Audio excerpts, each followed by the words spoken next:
Alright, hello everyone. Just had to check some first.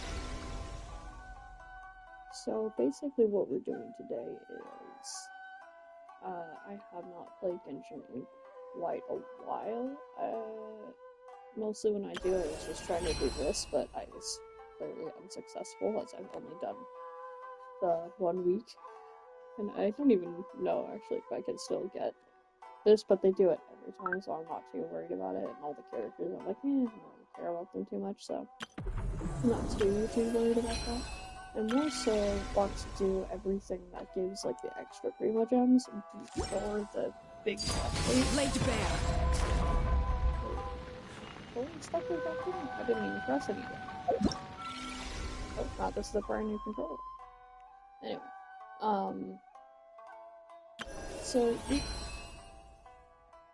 Anyway, so we're not going to really worry about this. I mean, I'm sure I'll do it today at some point, but I'm probably not even going to log in for the rest of the week. Maybe I'll log in after the new update, who knows.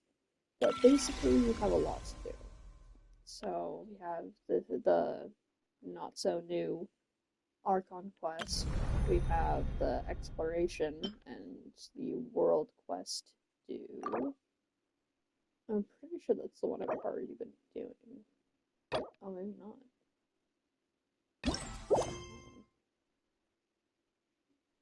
Oh, maybe it's not. What have I been? What's this one? Oh, no, it is. That's the one I've been doing. Oh, but the other one is a different one.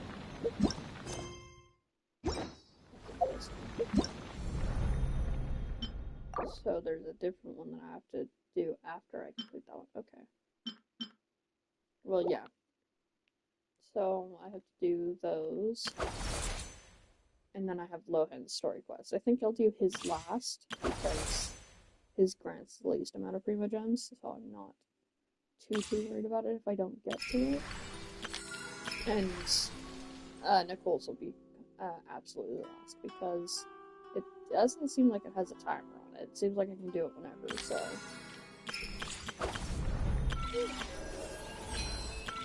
So again, we're gonna start with this. I already did kind of start it, and then I kind of started it by accident, and I was like, I don't want to do this right now. Oh, we have a thing too. We'll do that first, actually.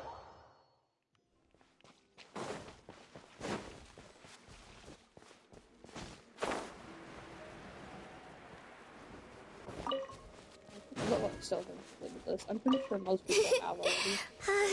That tickles.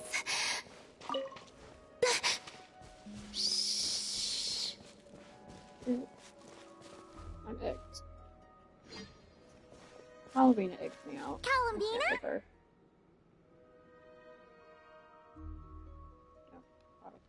Huh.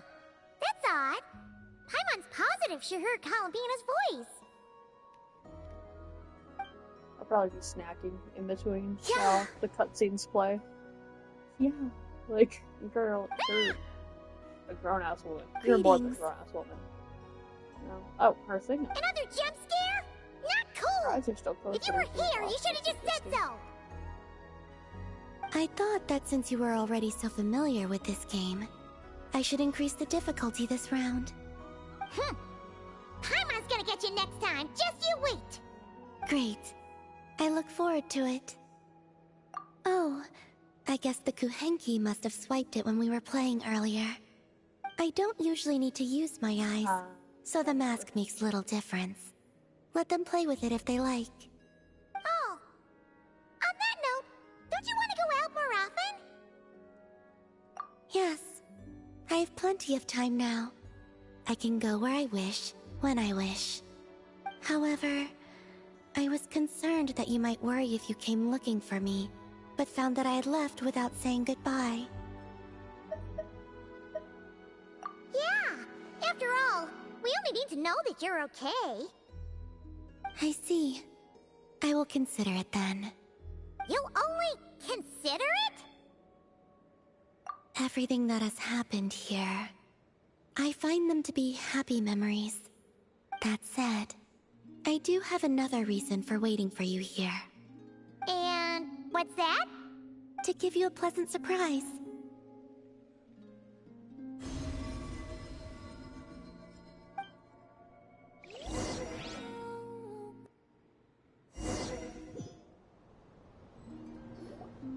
Wow! This must be the place you were talking about, right? Paimon wasn't there last time, so she didn't get to see it. Can Paimon fly around and check it out? Of course. If it pleases you, I could bring you back again someday. So, this is the pleasant surprise then? Oh? So this is enough to pass as a pleasant surprise in your eyes? No, the real surprise is yet to come. Come, let us paint. Wait, here? But Paimon doesn't see canvas, brushes, or paints anywhere. Oh, that's simple. The water's surface is our canvas, the moonlight our brushes, and the paths we take shall serve as the brushstrokes. With the moon's reflection to guide us, pure thought shall flow beneath our feet.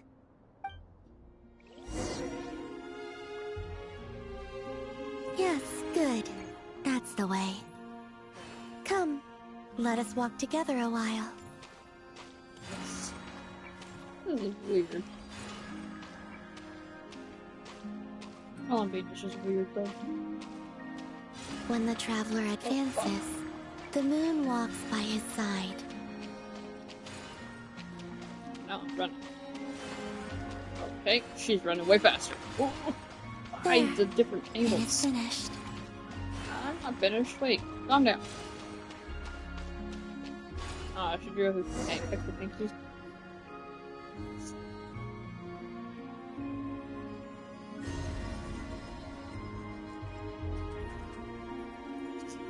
Yeah, I was also considering playing The Sims again, but I'm not really sure. Luanatar? It's really you? You're back! In a silvery flesh! Oh, Paimon thought she'd never see you again! We used moonlight to trace this child's form, and I poured new power and new blessings therein, causing her to be reborn. She no longer needs to bear my spirit. Her will is hers alone.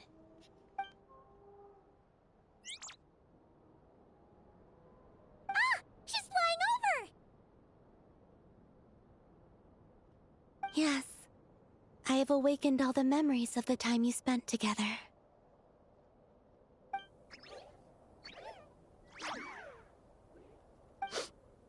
Paimon's so glad to have you back, Luanatar! She promises to be nicer to you from now on. Paimon wasn't expecting their surprise to be this pleasant. Paimon loves it! It wasn't much. I, too, am glad to see her again.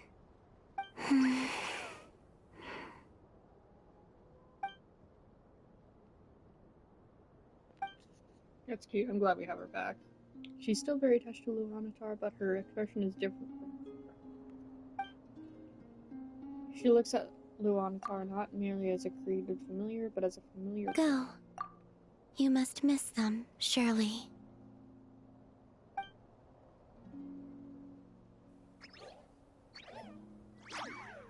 You're welcome to come back anytime. Columbina can interact with the Kohenki and decide whether she wants to wear the eyepiece. Okay. I guess that's a cute couple. I mean, either way, her eyes are closed. I don't see what the point is.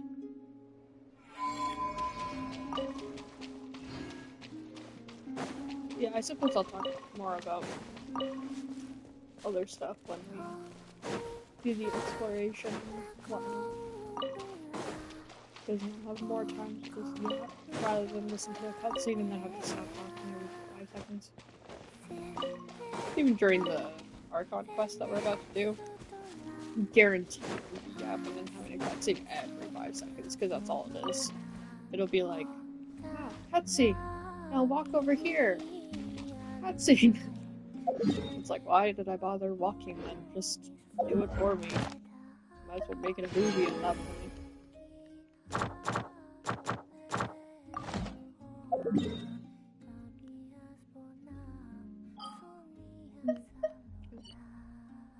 Stop tracking the Archon quest.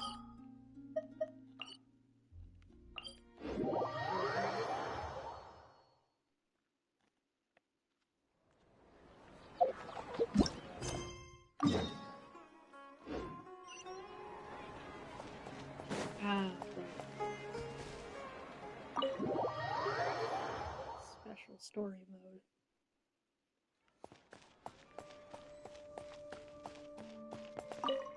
Thank you, Sage Balladuri. You really didn't have to stay with us to the end. Don't mention it. I'm your teacher. It's my job to look after my students. What a Is frickin' Panya doing beard. okay? I think so. She just left the city with her mother.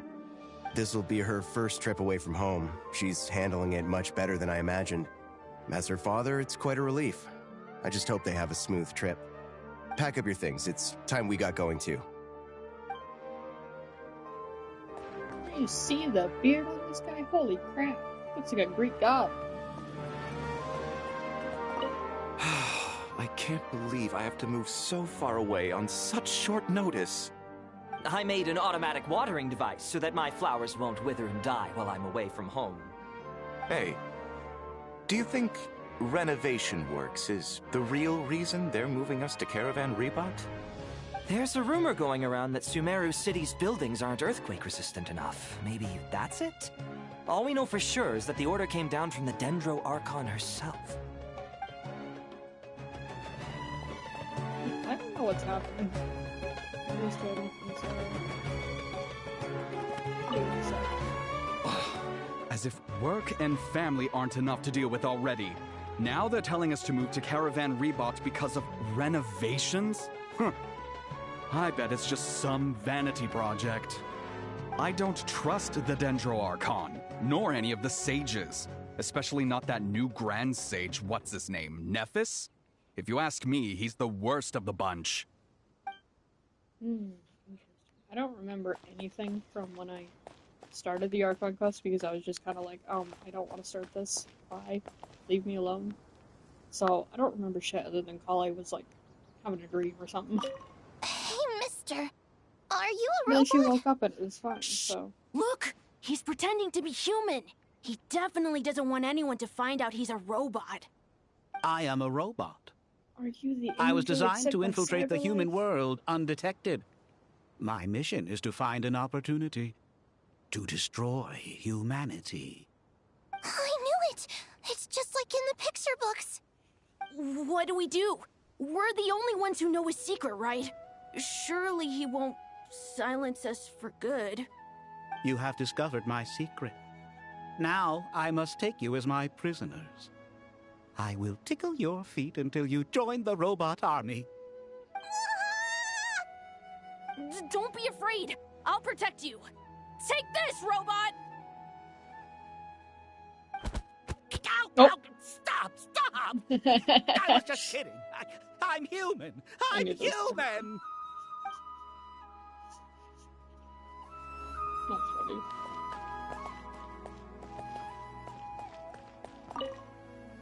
Hey, now's not a good time to visit Sumeru City. We're actually getting ready to move out ourselves.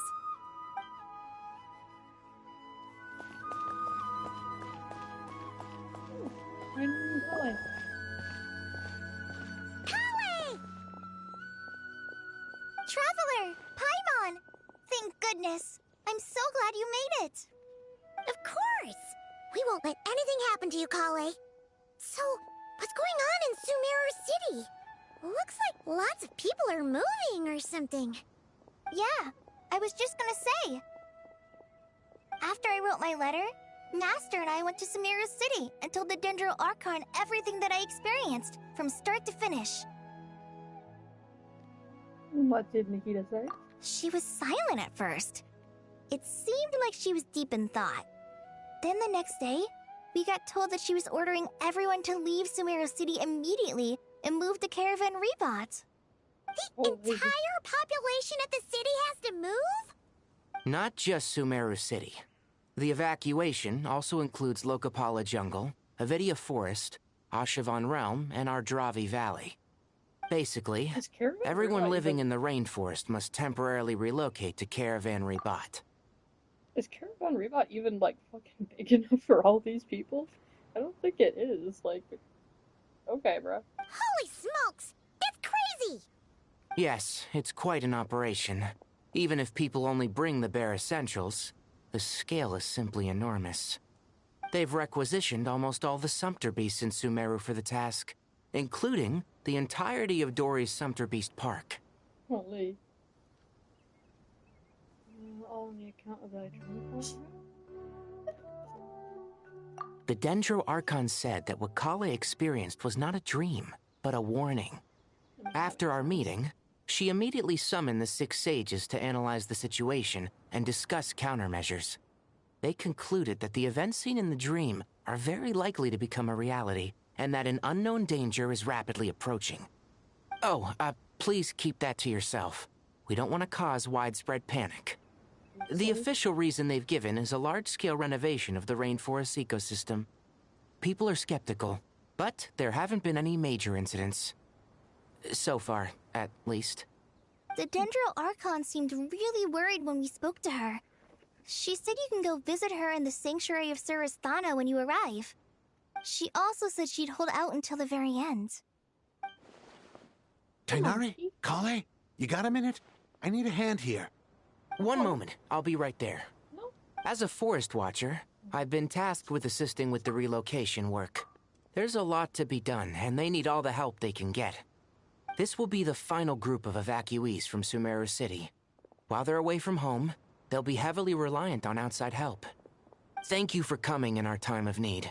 As you can see, another crisis is upon us. Excuse me, sorry to trouble you, but could you help an old man find his medicine? It's buried somewhere in my luggage. We're Where's my mom? Where did she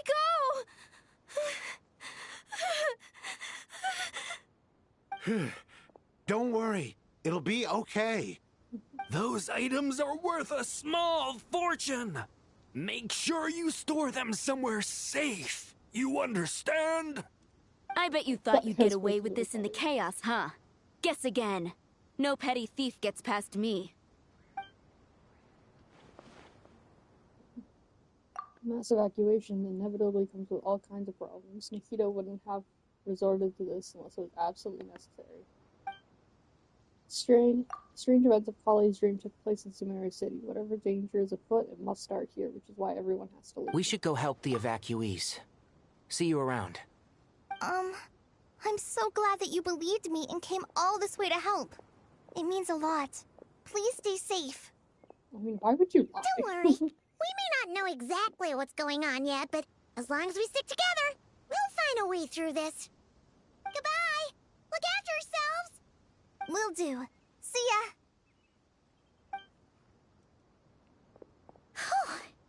Paimon's not sure how she found the words to comfort Kale because, honestly, she's kind of nervous herself.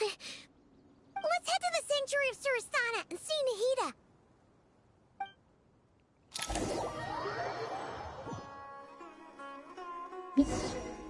And it's like, it just teleports me, like, way closer anyway.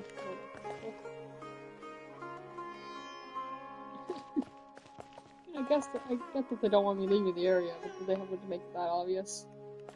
Yeah. But like, it's like, what's the point? If you were gonna teleport me all the way up here, why didn't you just teleport me straight to the fucking source, you know? Oh. Who are you? Who goes there? No one authorized access to this place. By order of Mahamatra Sino. Oh, trust me, Sino and I are buddies. Are you blind? It's the Traveler and Paimon. Surely you've seen them before. Huh?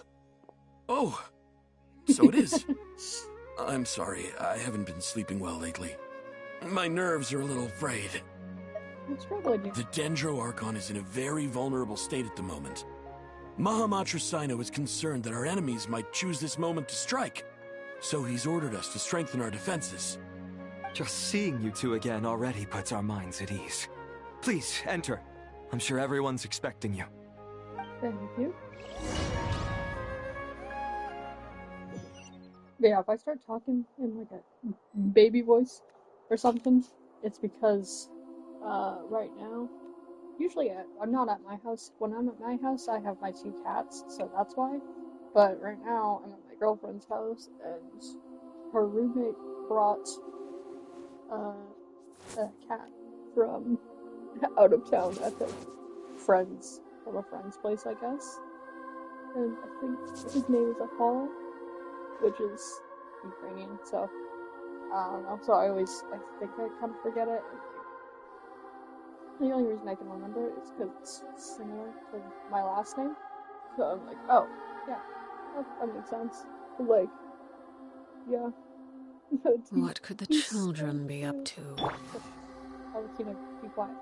He's so cute and cuddly, though. Oh my goodness. And he was over here trying to hop up in the chair, and I was trying to get him up. And he was like, no. So I'm like, alright, never mind. But he's so cute and cuddly. And he just follows me everywhere. Traveler, Paimon, you made it. Aha! Perfect timing. Reliable helpers like you are just what we need right now. Oh, it's good to see everyone again. Kale gave us a rough idea of what's going on, but we still have a lot of questions. What kind of danger is Sumeru City in exactly? And how come everyone has to move to Caravan Rebot? At this stage, we can't be certain. We're investigating, but no definitive answers yet. I take it that Kale told you about her strange dream? Yeah. Apparently, everyone in Sumeru City was acting super weird. Even you guys. It was like you'd all switched places. That's right. Kale and Tainari reported the situation to the Dendro Archon. She believes that it wasn't merely a dream, and that whatever it was has something to do with Irminsul. It's a reasonable inference. Only through Irminsul can people's memory and cognition be so significantly modified in such a short time. We don't know why Kali would dream of these things, nor who was trying to warn her. The Dendro Archon decided to connect to Irminsul to investigate more thoroughly. Has she found anything yet? Irminsul is connected directly to the ley lines. The tree serves as a central hub where the ley lines converge, and its core function is to record and store the world's knowledge and memories. But something has gone awry, severely compromising the performance of this core function. This guy does not look like he would sound. Information is bottlenecking inside Irminsul, hampering the ley line's flow. If this continues, new information will languish unrecorded, with existing records thrown into disarray. In short, the souls of the dead will be stranded, while the living have their sense of reality warped. In the long run, Kale's dream could well become a reality. And that's just the beginning.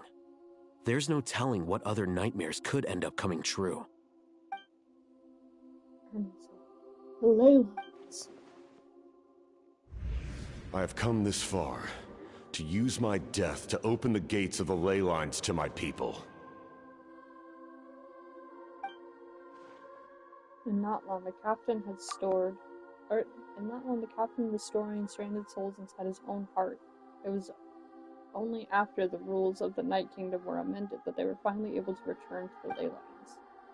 And that was just one nation. The problem with Irminsul itself could end up affecting all ley lines worldwide. Faced with a growing backlog of information, the Dendro Archon decided to connect herself directly to Irminsul and take over the recording and processing function herself. But it is an almost impossible task. Individual brains aren't equipped to deal with the sheer volume of knowledge and memories involved. All that information flooding in at once would instantly fry any human mind. And for a god, even for a god, the suffering must be unimaginable.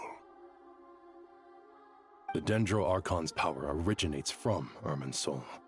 Any issue with the tree itself takes a toll on her to begin with. On top of that, she's subjecting herself to the grueling task of processing all that data. It must be torture for her. And despite all of this, she is somehow finding the strength to investigate the Irminsul situation from within and send us her findings. I don't trust this guy. I finished analyzing the latest data. Looks like our working theory was wrong. There's no signs of Irminsul having been attacked from the outside. So it's internal then? Some sort of disease, perhaps? No. I've spent half my life studying the ley lines. If Irminsul malfunctioned this easily, the world would have met its end long ago.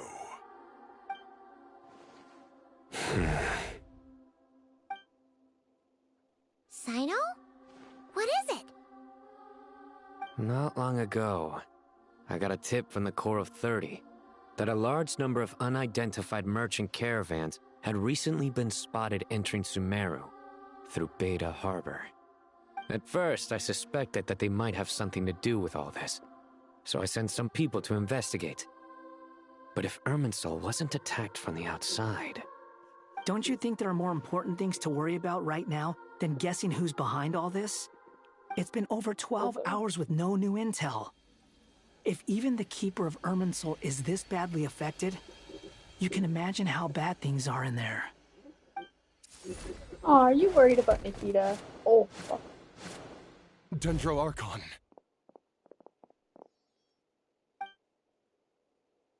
Nahida! What's wrong?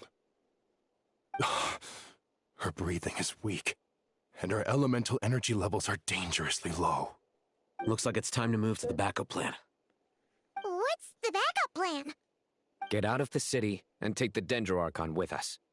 The entrance to Irminsul is directly beneath the sanctuary of Surasthana. That means this is ground zero if anything goes wrong. The Dendro Archon has a very strong connection to Irminsul. But theoretically, This connection should grow weaker with distance. Under normal circumstances, she could unleash her full power here. But with Irminsul out of control, our first priority is to get her away from here. The situation is critical. There's no time to deliberate. Everyone in agreement? Sure, I don't know. I'll deal with it. I'll also let the Matra and the Core of 30 know to start evacuating. Hello, Apollo. He's just rubbing against my legs. Oh. Let's go. No sense grieving when there's nothing more we can do. Agreed. We'll be back as soon as this is over. I really don't trust this guy. He looks too sketchy. And like, we've never seen him before. Cyrus, we have seen before, and he's been in other quests. This guy, never seen him before. I don't trust him.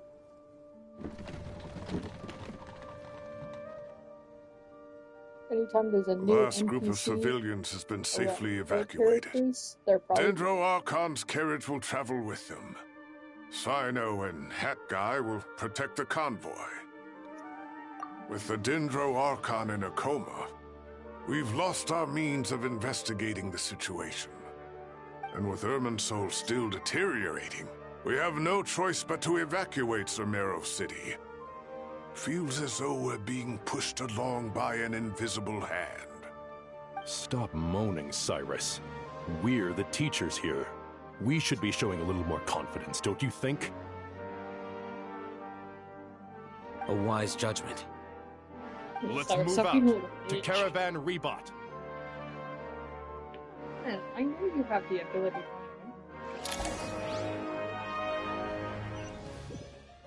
Oh, apparently... Again, I'm talking about Apollos. Like, he... Sir, all units are in position. 5 years old, but he, like... Good. he Everything jumped, is going to plan. like, the bed Interfering he with has there Sumeru is, City like, is a kinda necessary higher step, up so off the do ground. not hesitate. The Irminsul situation will not harm you. We need to speed things up here, too. We don't want to keep our client waiting, do we? No, sir. You have my word. Everything will be completed on schedule. I didn't think that we would, but okay. They say that fervent ambition attracts the favor of the gods, and with it, a vision. But we appear to be the exception. So, is our ambition not strong enough? Or does it threaten the very foundations of this world? Yeah, there you go. Oh, he jumped up finally.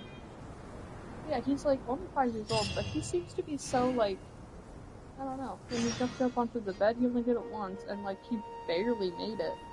He like doesn't have a lot of. He's not very spry for his young age, basically. He seems like his bones are kind of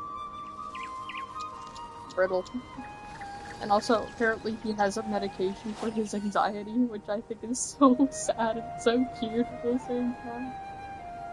I mean, you can kind of just tell, like, being around him, he is such, like, an anxious baby of a cat. So it makes sense, but it's like, oh, it was so bad that he had to get freaking medication for his anxiety. That's so sad.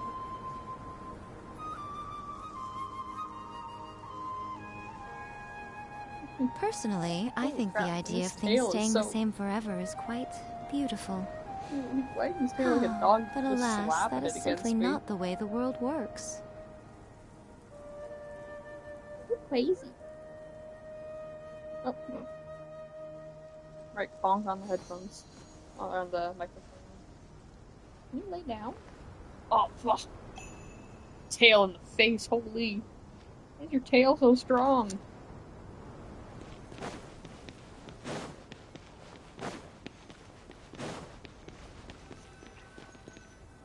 Let me start the cutscene, man. Okay, he's gone. How is the Dendro Archon? On his tail. Her breathing is steady. I prepared Just some therapeutic look at incense for her, everywhere. but it hasn't had much effect. Her vitals are still very weak. Based on the information you've provided, I have a working hypothesis. Her condition is partly due to Irminsul's influence, and partly due to a physiological imbalance caused by the rapid depletion of her power. Elemental energy usually flows through the body at a relatively constant rate. The body grows accustomed to this rhythm, so when it's thrown out of balance, physical symptoms will appear. Is this similar to the ley lines? Overloading and withering both directly affect their vitality, potentially causing irreversible damage. Correct. From a biological perspective, if you overexert yourself, you pay the price with your life. The Dendro Archon is not only drained of power, but her life force is at a critically low level. Is there any way to restore her health? I know the ley lines have strong self-healing abilities. As long as any blockages or pollutions are dealt with, they can quickly regain their vitality. But what about people? Well, gods. What's their capacity for self-healing? Before we think about that, there's a bigger predicament to resolve. Restoring the Dendro Archon's power requires us to heal Irminsul first. But that will be extremely difficult without the Dendro Archon's power. Paimon's already getting lost here. Chinari and Sino are discussing the current situation at pace. They have to concentrate hard. Master Chinari and Sino look so serious. I've not heard Master speak in this tone for a long time.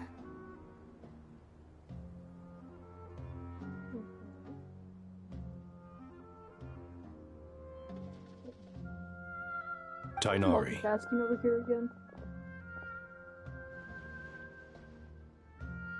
Master Nephis, sages. Tainari, haven't seen you in ages. Have you gotten taller? Or did your ears get longer? Hopefully the former, Uncle Baladuri. Sino, where's Professor Cyrus? I thought he'd be with you. He went out into the wild to investigate the situation. He said that the Irminsul anomaly will likely start to affect the real world soon. He shouldn't be trotting around alone at his age. Which way did he go? I'll look for him later. Would someone mind introducing us? Ah yes, of course. Allow me to do the honors. I'm sure we're all familiar with the Traveler and Paimon. They're the heroes who helped foil Azar's conspiracy and save Sumeru. These gentlemen and I are the 6 current sages of the Academia. Balduri and I are part of the Old Guard, while the other 4 took office after Azar and his clique fell from power.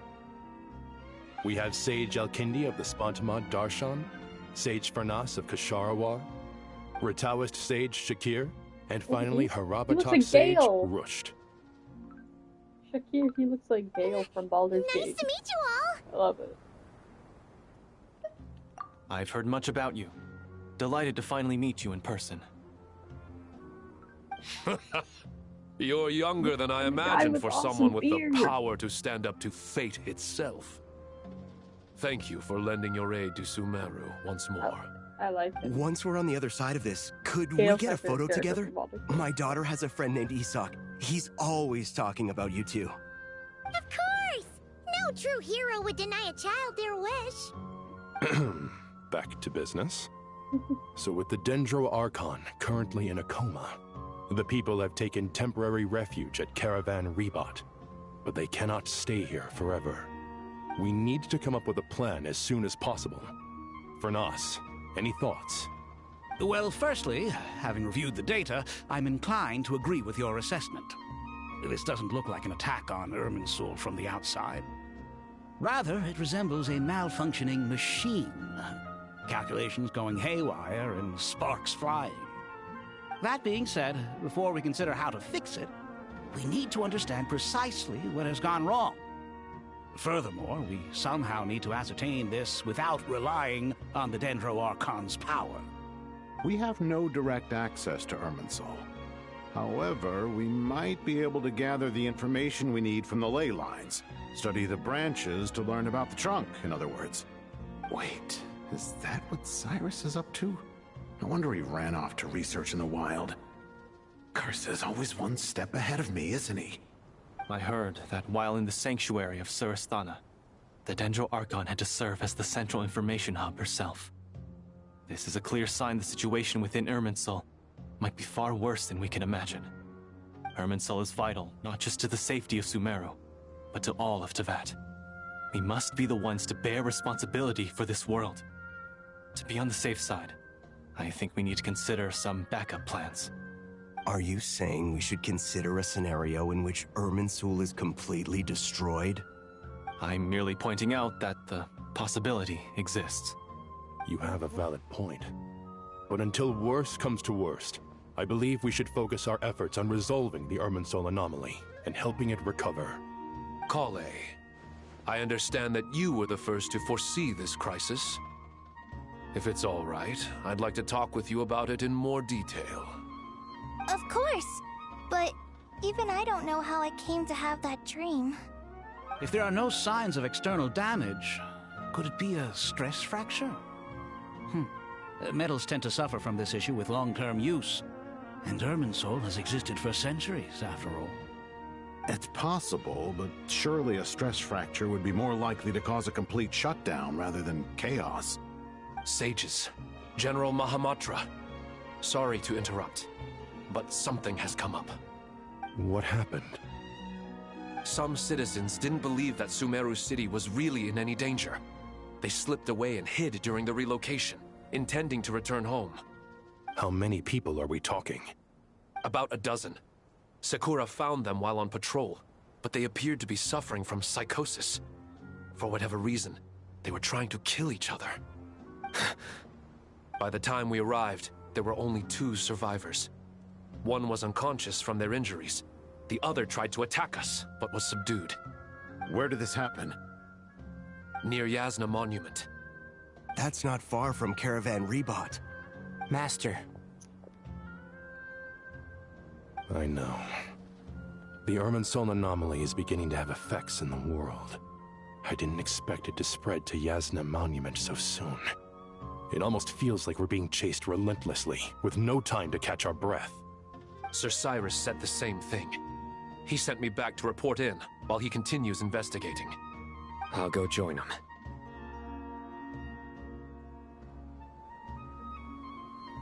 Count me in too. Don't let my age fool you, I can still fend for myself. Very well. Meanwhile, the rest of us will continue discussing our next steps. Get back soon. Take care of yourselves. It's getting dangerous out there.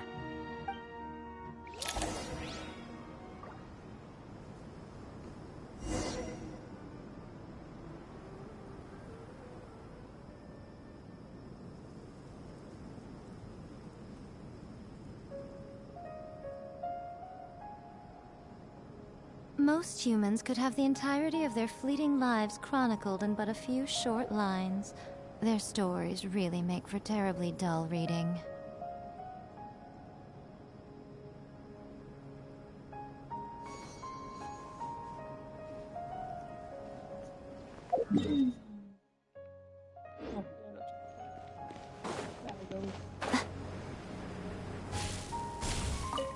Thank you for everything, Tainari. Don't worry about me. I'm fine. But if you don't mind me saying so, Master, you're looking a little nervous yourself. I only just got appointed as Grand Sage, and now this happens. It's quite overwhelming. Oh, he's the Looking Grand back Sage. now, I don't think I handled the situation with Azar very well at all. Yes, I protested, but I went about it the wrong way. Instead of helping, I just ended up getting locked away. Now that I'm the Grand Sage, I have to be responsible for everyone's lives, including the dozen or so who fled to Yasna Monument. I can't help but blame myself for their deaths. It's only natural that you want to do the best job you can, but Master, we both know perfection is impossible. You're right. We may well be heading into the desert before long. Feeling up to it? We left in such a hurry that I didn't bring any sun lotion, but I'm sure I can make some from local ingredients here. That was a big part of my graduation thesis, after all. Still remember? Of course, like it was yesterday. I remember asking you if you'd like to stay and teach, but you turned me down without a moment's consideration. Anyone else would fight tooth and nail for the chance to research by my side, but you couldn't get out the door fast enough. Weren't you afraid I'd hold up your thesis and stop you from graduating? If you'd pulled a move like that, I would have reported you to the Matra right away.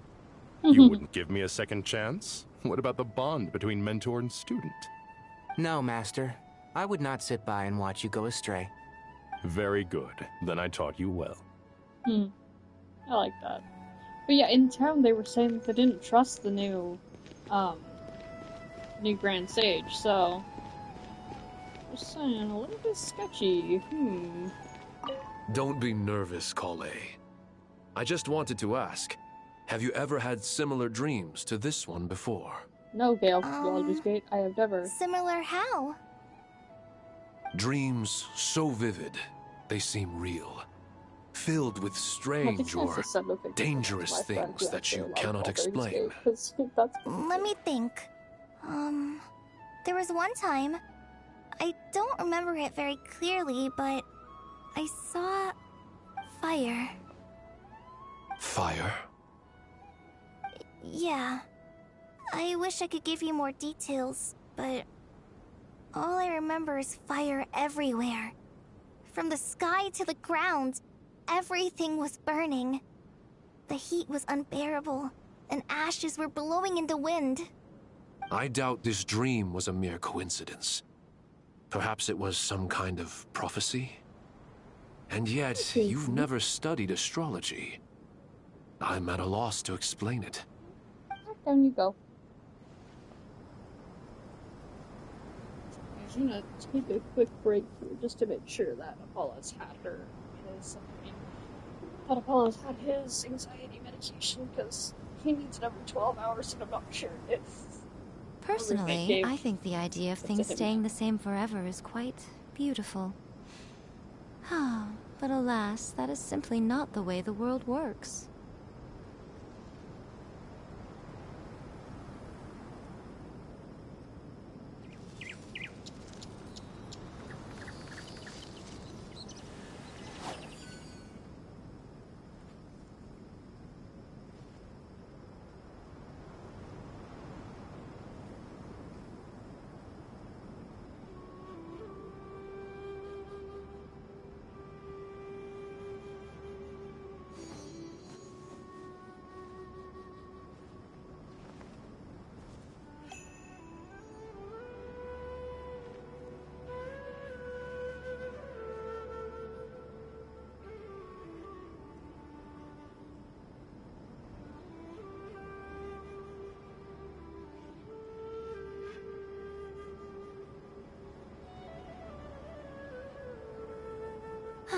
Traveling to other worlds is all that anyone seems to be writing about these days.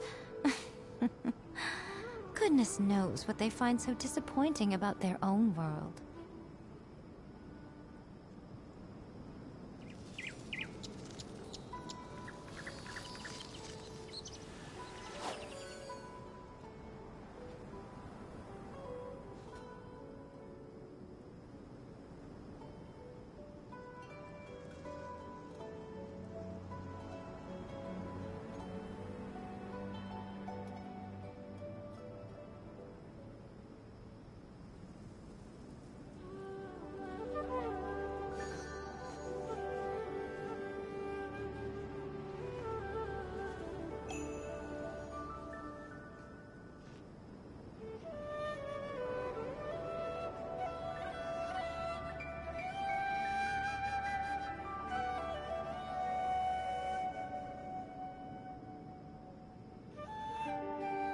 Personally, I think the idea of things staying the same forever is quite beautiful.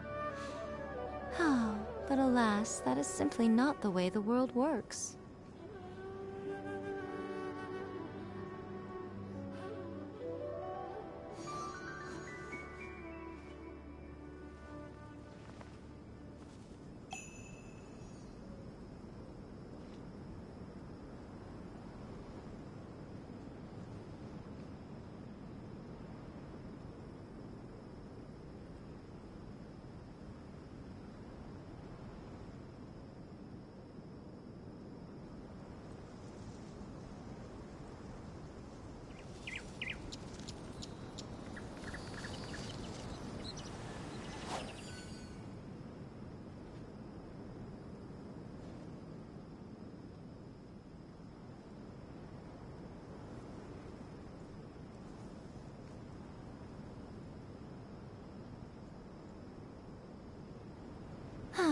Traveling to other worlds is all that anyone seems to be writing about these days.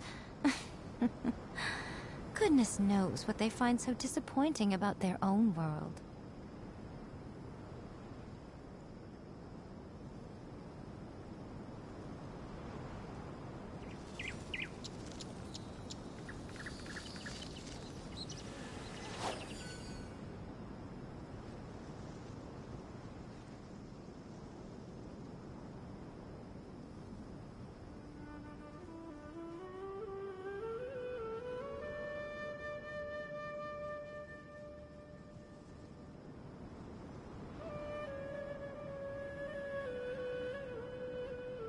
Personally, I think the idea of things staying the same forever is quite beautiful. But alas, that is simply not the way the world works.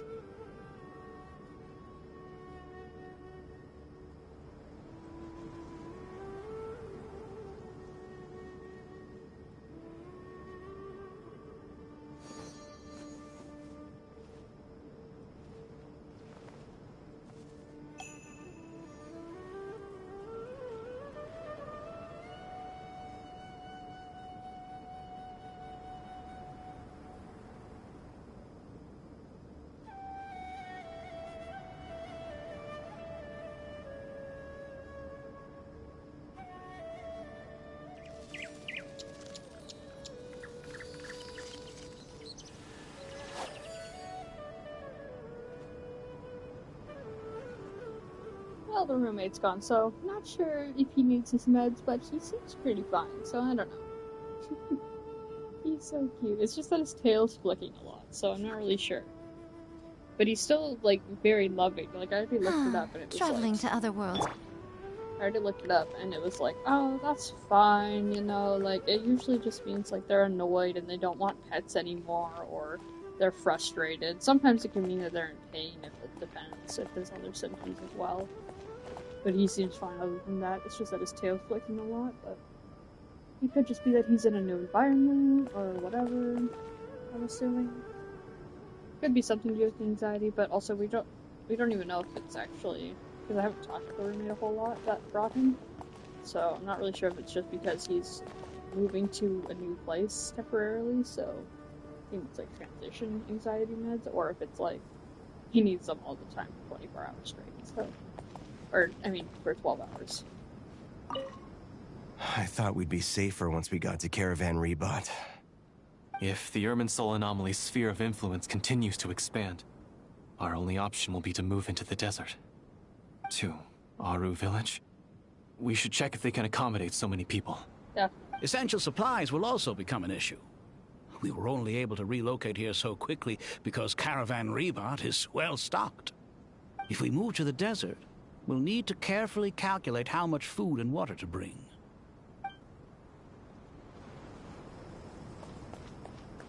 Anyway, back to the other stressful situations. Wander, how are you doing? Cat guy! Cat guy! What? Nothing. You just looked like you were lost in thought there. Do you have any ideas about what's going on? From what I know about Irminsul, the system doesn't break down that easily. I don't have the faintest idea who could have done this. Actually, one name did cross my mind. But, he's already dead. Are we all forgetting that he has, like, multiple clones of himself, though? Like, for real? Oh, because we're in the... I was like, oh, why are these exited out? I'm confused. It's because of the special story quest. But, like, yeah, that was, like, one of the first things that was revealed about Dottore, is that he had, like, multiple clones from, like, different eras of himself or something. And then everyone's just like, well, we killed one of him. He's dead. Obviously that was the main one. That could have been one of his 15 million clones, bro. We have no idea. So, can I assume that this period of time away won't count as part of the rental period? Maybe we should deduct it from next month's payment. Sure. Great! Wait, why are you suddenly being so reasonable? What's the catch? I'm always reasonable with rental payments. Like the time I refused to let you use that wine you brought home as collateral? That was a perfectly fair request, and you know it! Everyone runs low on funds now and then, don't they? And that bottle of wine wasn't cheap. You ought to be thanking me. Anyway, Sumeru City should be empty by now, right? With no one at home, I've been worried about security. I'm worried about burglars. What would they steal? That new scroll you bought? Ah! I'd almost forgotten about that. Oh, I only went and hung it up in the most conspicuous spot in the house. If anyone breaks in, it'll be the first thing they see. Well, no one but you gave it a second look while it was on display in the shop. I doubt anyone would go out of their way to steal it. You say that, but what if there's a thief out there who shares my aesthetic tastes? Then you can only hope he shares your taste in expensive wine as well. Always worth having some collateral. You! I love them.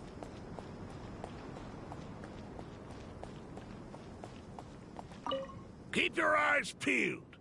It's down to us to maintain order at this time. This is a direct command from the Mahamata. Everyone stay vigilant. We cannot allow bad actors to take advantage of the chaos. Bad actors? Okay. She looks familiar.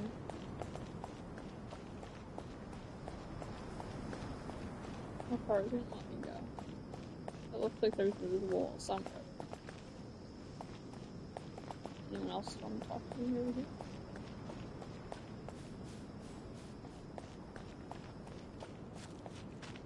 This is really cool. Guys! Guys, you gotta move! You guys didn't come in before the invisible wall closed you out, man. Nothing we can do about them now. They're a lost cause.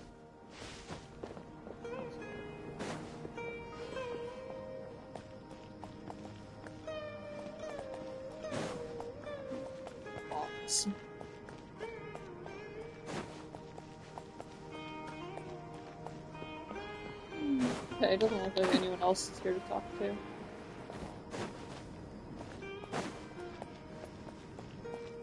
Yeah, I already talked to Titanari and that guy.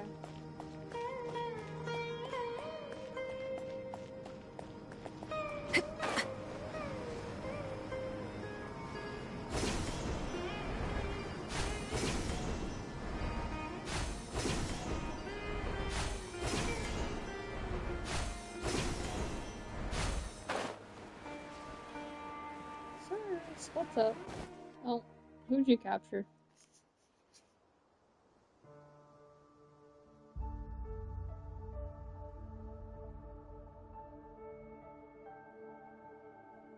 Please, don't go any further. As you get closer to Sumeru City, there's no knowing what dangers you might encounter. So this is our mentally disturbed man? I'm going to gut you all!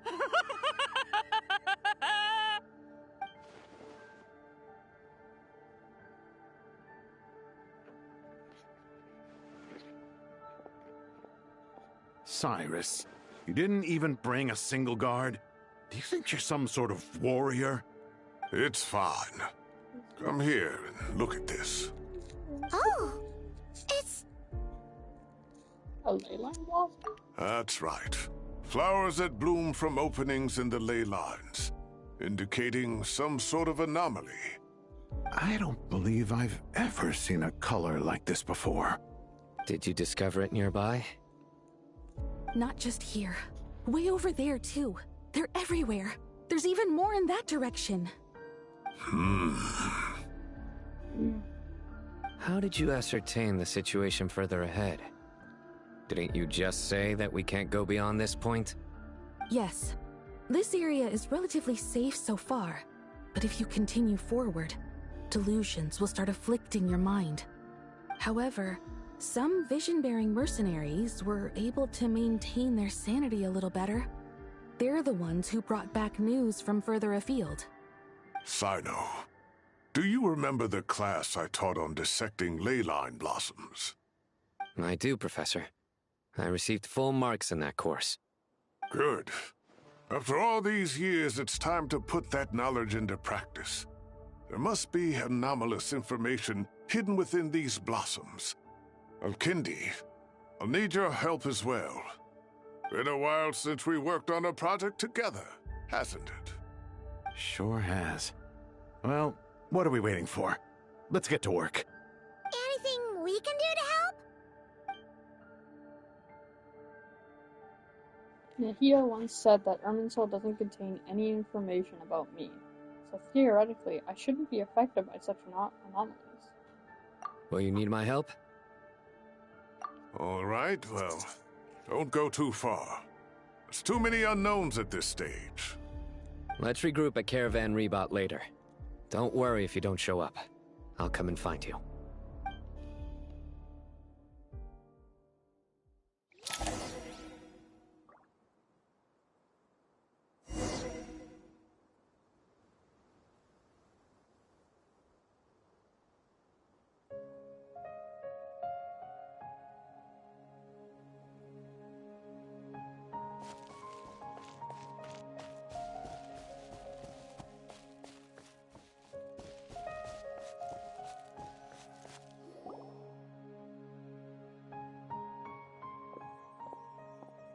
Dark clouds gather in the sky. A sure sign those storms approaching. Damn, I didn't realize you were an author, Traveler. Slowly but surely, the strange weather is spreading. Rainforest creatures must have sensed that something is wrong, because they're beginning to flee too. We don't have much time left. Tainari said that to help the Dendro Archon regain her power, we need to heal Irminsul. But healing Irminsul requires the Dendro Archon's power. Is there any way to solve this puzzle? That should be the heart of Oasis. All we need to do is light it with the fire seed, and it'll restore a pep with elemental power. What? The damage it suffered internally will also slowly begin to heal. That's it! If I use a Pep's Heart of Oasis, I might be able to help Nahida replenish her lost Dendro power without any need to rely on Irminsul. What is it? You thought of something? I know a way to save Nahida. Really? Then let's get back and tell the others! Why don't we just go get it? Why do we need to go get whatever? We're running out of time. Glad to see you've returned safe and sound. Any longer and we would have gone out looking for you. Oh, that's why. I forgot. Well, this is a nice surprise. Paimon sure feels better with everyone we know here. We've made some progress, so let's start by giving you and Paimon a quick update. By dissecting the ley line's blossoms, we've been able to deduce that although Irminsul is experiencing an anomaly, it has not completely rejected access from the outside. The Dendro Archon has the power to connect to Irminsul, but there's also another way. I assume you recall the devices everyone was wearing when you first arrived in Sumeru? Devices? They don't wear that in. Oh, wait. You mean... The Akasha terminals? Yeah, Akasha terminals. That's right. I love that, like, whenever the traveler speaks, they're just kind of like... It's been so long, yeah. Paimon almost forgot all about the Akasha. I forgot Wasn't it shut down, though? Yes, but although the system isn't currently operational, the technological infrastructure is all still there.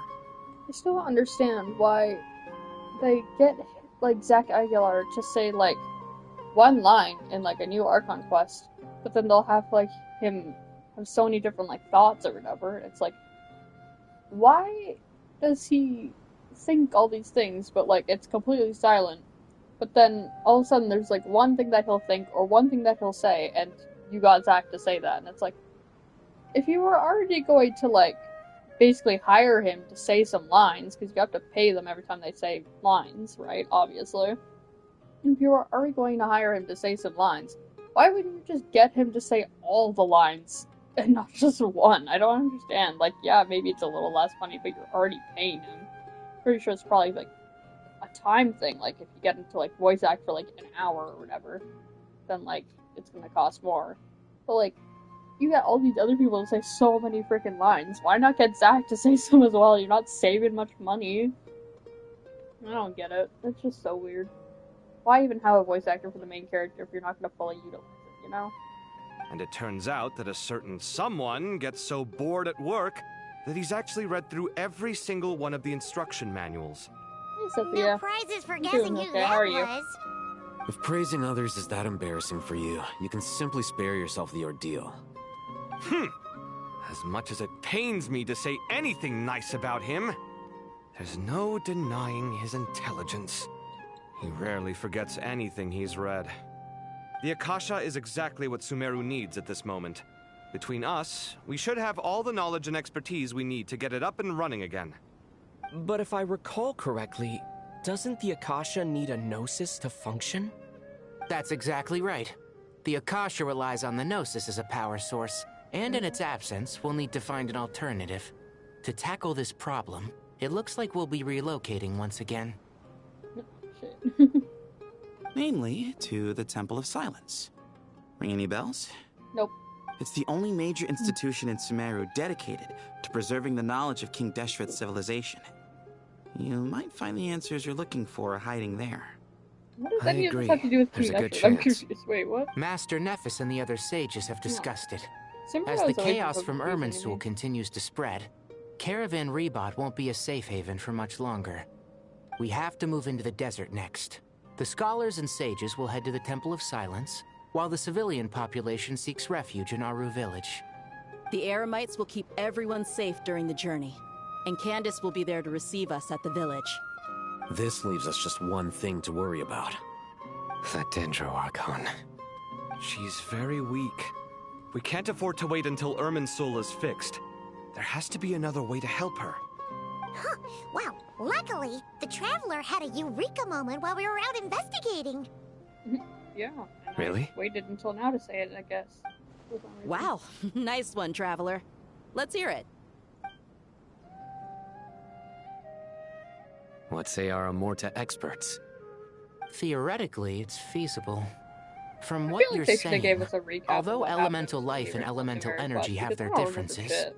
the Dendro Archon has explicitly stated that she can imitate the power of the former.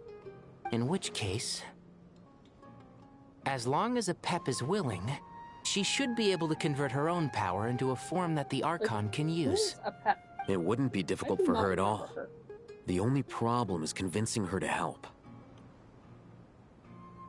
Yeah! Even though she wasn't exactly friendly the last time we met, she didn't refuse to talk with us. When she realizes the is danger that that Nihida is in, surely she won't turn a blind eye to it. Is that the dragon?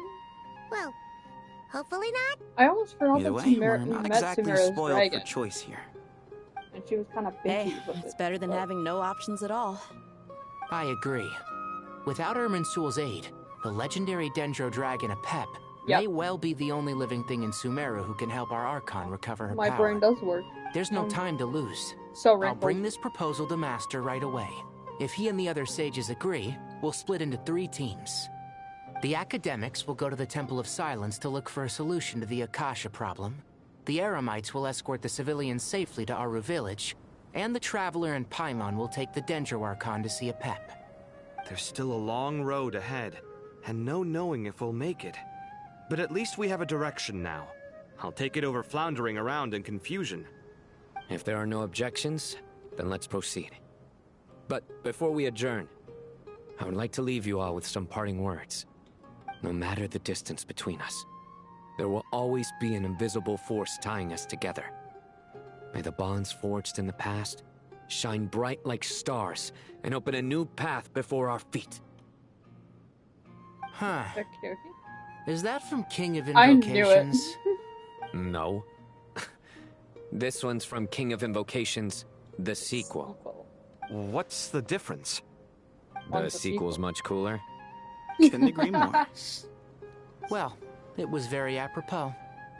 Once this is all over, I'll give everyone a copy of King of Invocations and the sequel to show my gratitude. Come on, let's get moving. Is it on? Oh man, let me check my thing.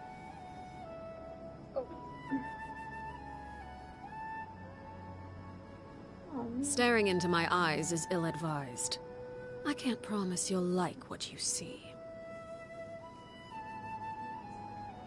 Hello? Yeah, no, I'm not muted. I can hear myself on my Twitch stream. Wait, was I? Listen. Okay. Am I still muted? No, it's not. So it's, I don't know what this button is, but it's not this. I'm not muted.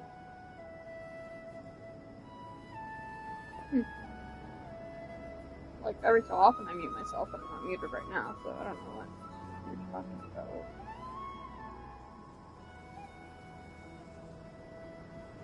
What could the children be up to? Never mind.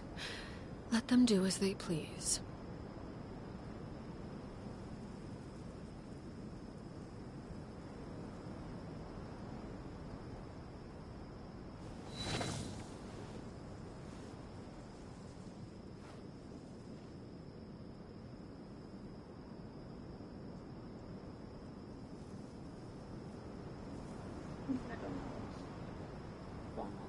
I can hear myself through my screen, so I'm not really sure.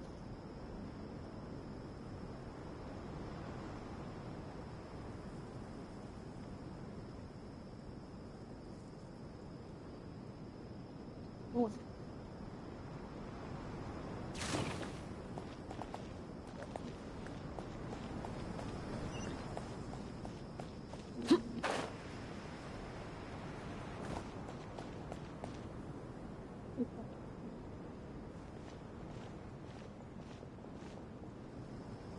Tighnari has brought me up to speed. I Play the approve game, of your though. plan of Like, action. But we can't proceed with everything talk right away. on the chat. The people need to rest. For many of them, this will be their first time in the desert, so we'll need to find additional personnel to help escort them. You two, please go on ahead with the Dendro Archon. Let's rendezvous at the Temple of Silence later. No problem. We got this. Words can't express my gratitude, so let me just say, I hope everything goes smoothly for all of us. Goodbye for now. Alright, let's get going. If Paimon remembers correctly, the last time we saw a Pep was in... Traveler, Paimon. Could I borrow you guys for a moment? It'll only take a second. Kale, what's the matter? Well, the thing is, Master Tighnari once told me, after you raise a problem, you should think about how to resolve it. But ever since I had that dream, I feel like I haven't been of any help at all. I tried my best to keep up with the conversation, but there was so much new information, I couldn't take it all in. So, I just wanted to ask, do you have any tips for me there? Paimon knows exactly how you feel. But fear not, everything you need to know is right here in Paimon's notes. Sumeru chapter. It's got tons of info about all the things we've seen and heard on our adventures. Some parts are a little simplified, but hopefully it all makes sense.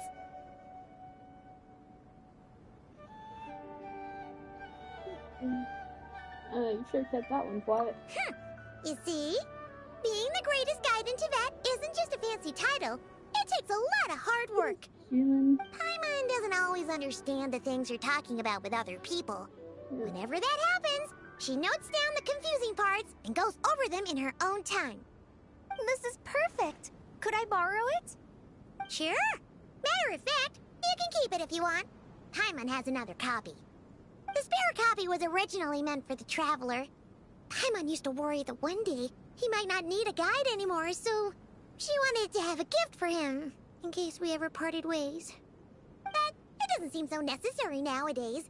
We have so many more places to see together. One copy will be enough for both of us. Thank you so much.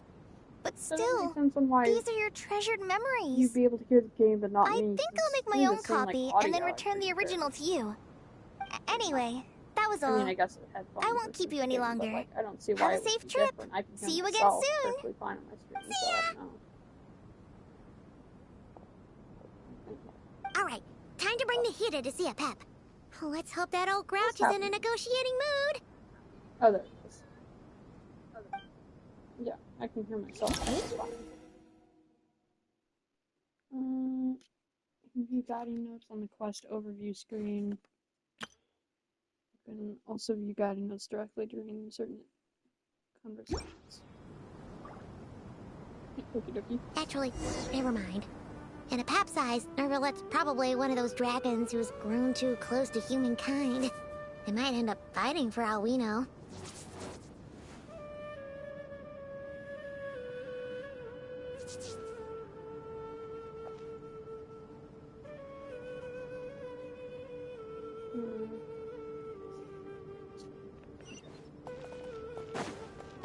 Here.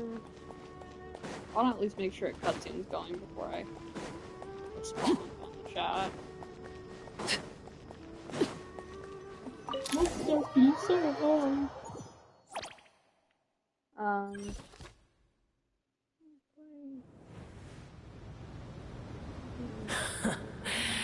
I had a feeling your kind might come calling. Oh, she's so cool. The ley lines are in disarray. Something has gone wrong with Irminsul, yes. What the fuck? Why?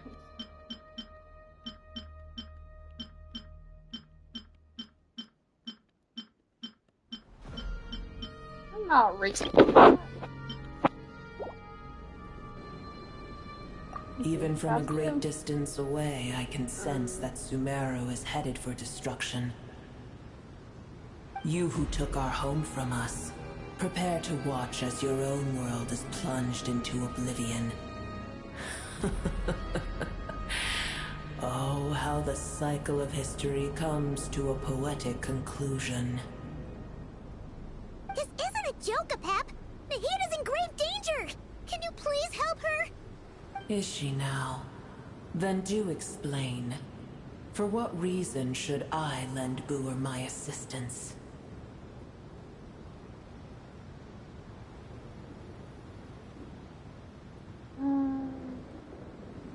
Safety of Sumeru depends on the very survival of this world would be at stake for poet of gratitude.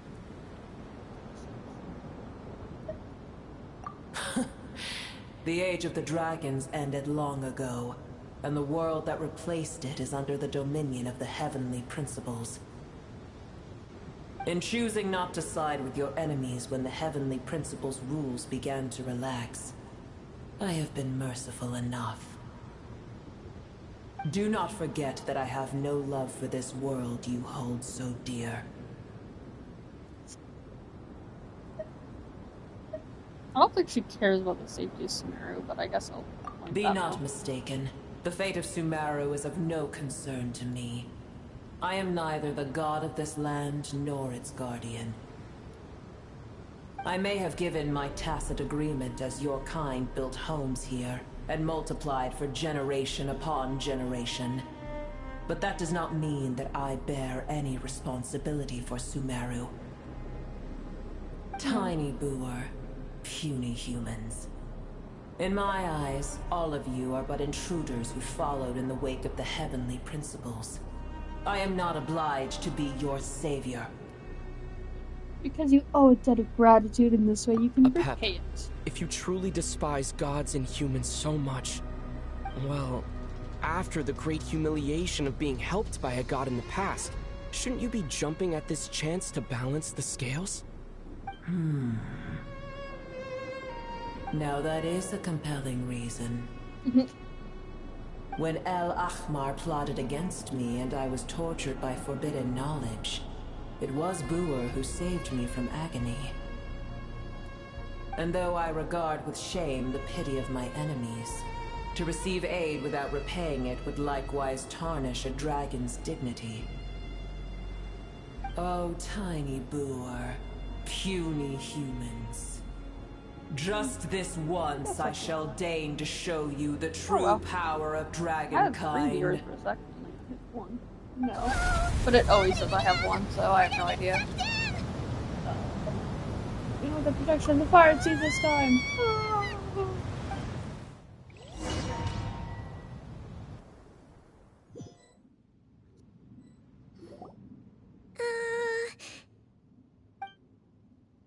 Where the fuck? This is an awkward silence. Is silence a mandatory part of an audience with a dragon? It is done. The heart of Oasis is supplying her with life force as we speak. It shall not be long before she recovers. Slay. But I should warn you. Booer's existence is closely intertwined with Irminsul. Unless the issues plaguing it are resolved, she will never completely recover her former strength. Thank you. Spare me your words of gratitude. You're giving your power to Nikita effective. You may also spare me your feigned concern. Alright. Ugh, just like last time, it's impossible to have a normal conversation with this A dragon's sovereign's power is far greater than you can imagine. While I was indeed weakened when the heart of Oasis ran dry, providing Tiny Booer with a morsel of my life force shall have little consequence for me. Oh, good to hear.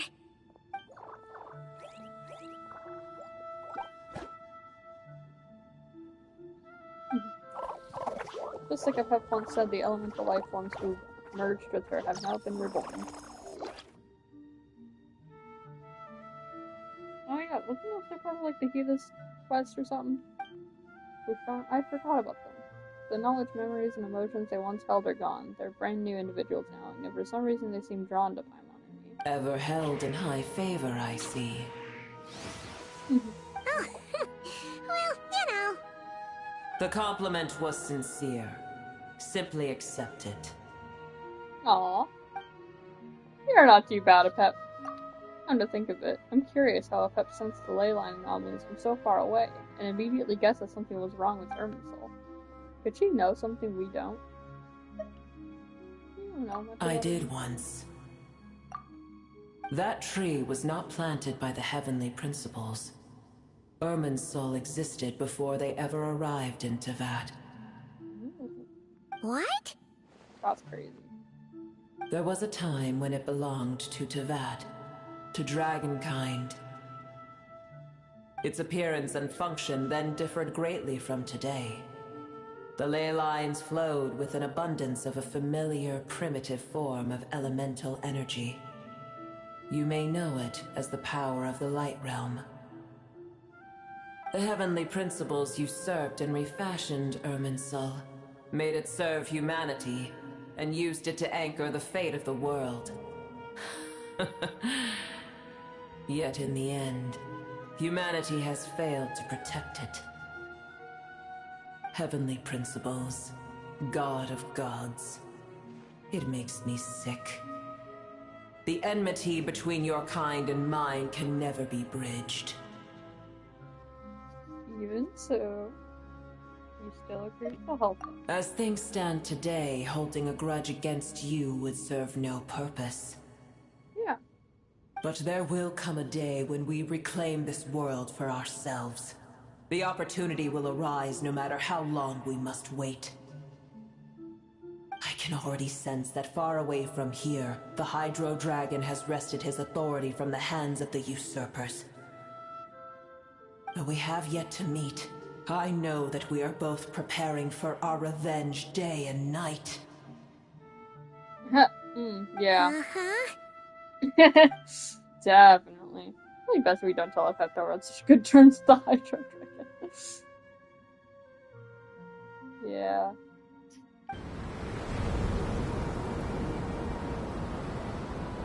I hear a great disturbance out there. Huh? What is it?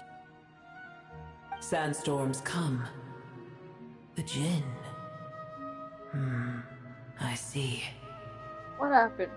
Another calamity approaches. You both seem restless. Let us part ways here. Booer is safe with me. Once she has recovered, I shall return her to your side. Oh, thanks again. Take care, alright? I told you already I have no need of your feigned concern. There she goes again. We've done what we came here for. Time to check out what's going on.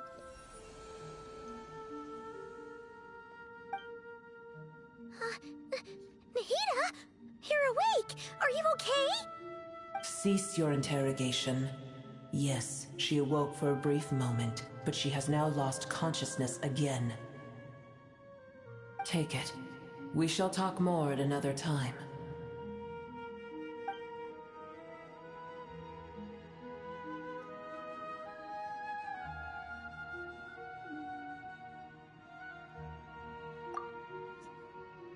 Location is... Remember, tell no one. Well... I won't be telling anyone, because I don't even know what that... But... I don't know what it means. Know how to decipher it, that'll firmly commit it to memory.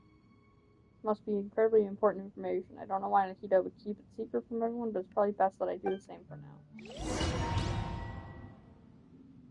Where the heck are we? Did you just dump us in the middle of nowhere? Wait.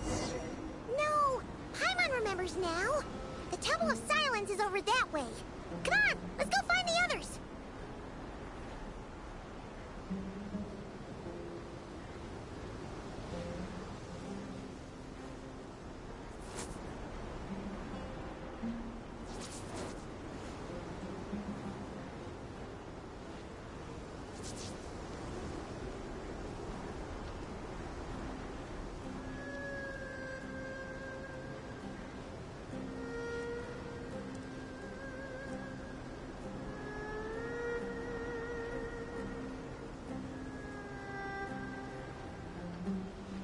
Staring into my eyes is ill-advised.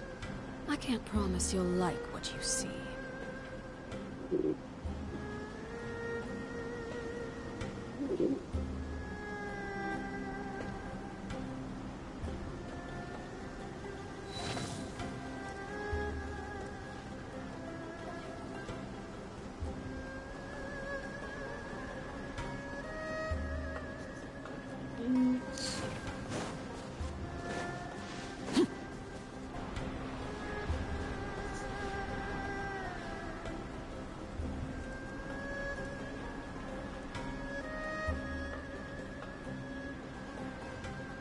There's no need for everyone to stay here. I'll protect the sages. The rest of you, return to Aru village. Yes, Mahamatra Sino.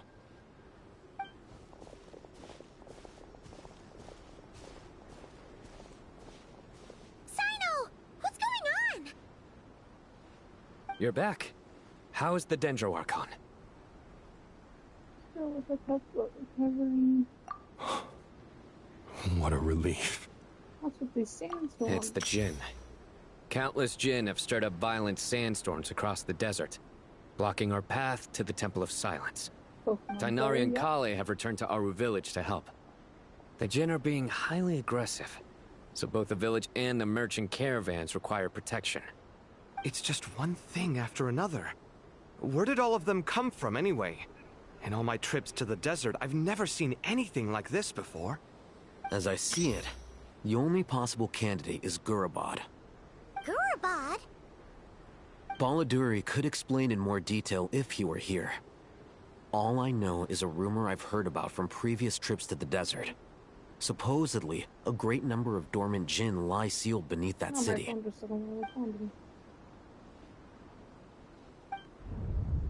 Familiar figure comes to mind. Gurabad is, for me, a fated land. I must therefore return back to this city, where my destiny awaits me still. I don't think I ever finished your quest, Master, actually. I am sorry that I couldn't stay by your side for long, and that I could not have more time to get familiar with you. Lilipar. Yeah, we once said goodbye to a friend there. Well, maybe not a friend exactly, but someone we met on the road anyway. She was a strange bottle. If we can find a way to wake her up, maybe she can help solve the situation in Gurabad. Well, be careful. You may find there's more than just the Jinn to worry about.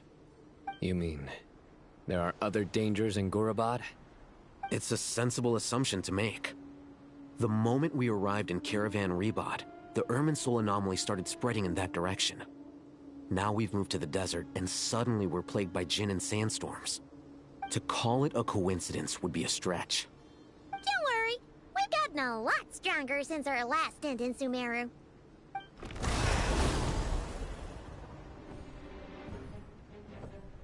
Ah!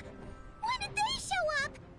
It appears the monsters native to the desert have been stirred by the Jinn's activity.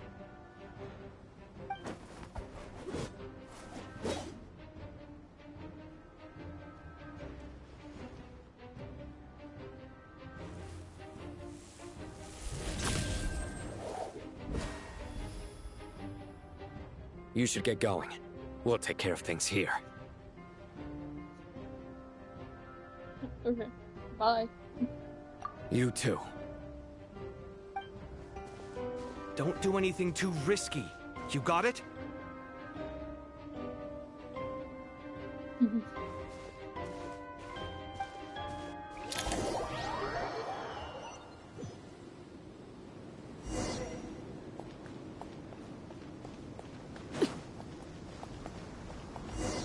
The Jinn are swarming out of Gurabad! Looks like our visit was right! Let's get inside, see what's going on!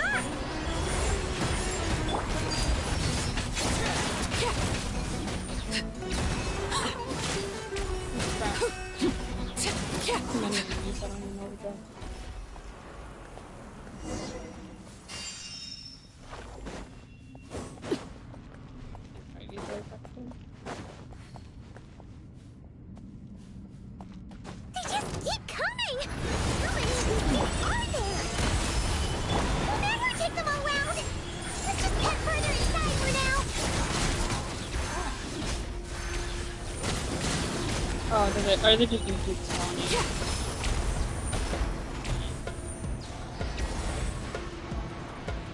Target spotted! All units at the ready. The Fatui! They must be using this place as a stronghold!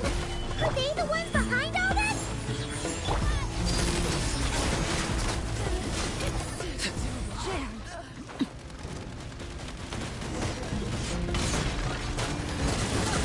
Fighting Jinn with one hand and Fatui with the other? This is pure chaos! Right now, emerge. Transfixed.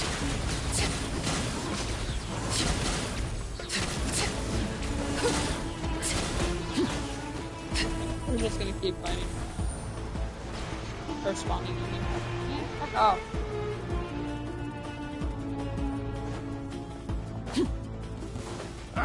Bye.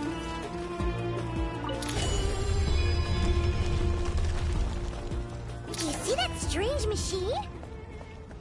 Paimon has a sneaking suspicion that that's the thing wrecking Gurabad and setting all those dangerous Jinn free! The target has reached the core zone. Requesting backup. Repeat, requesting backup. Backup en route. Stop him at all costs.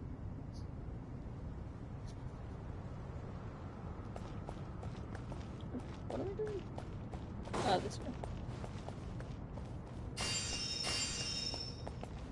Oh, yeah.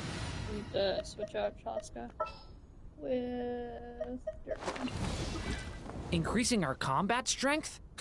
I'll do my best.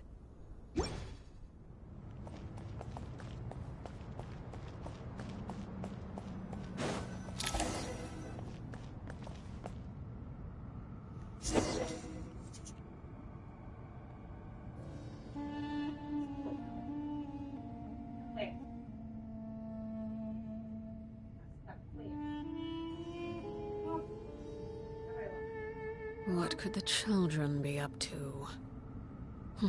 Never mind. Let them do as they please. Can you help me? Yes.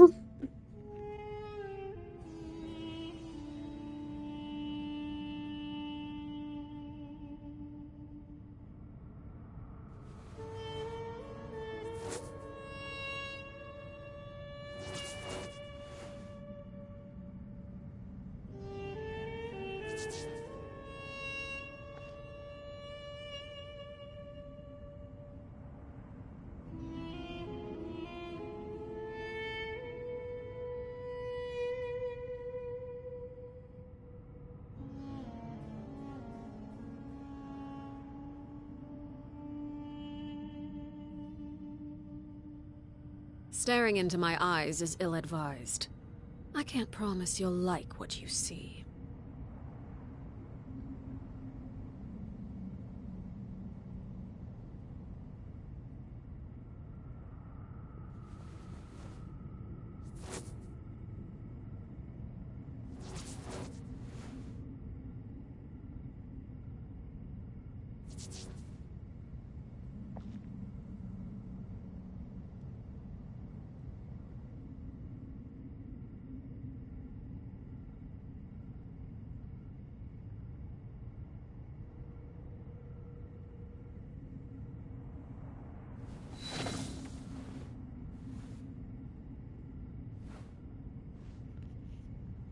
Poor baby had to get his medication.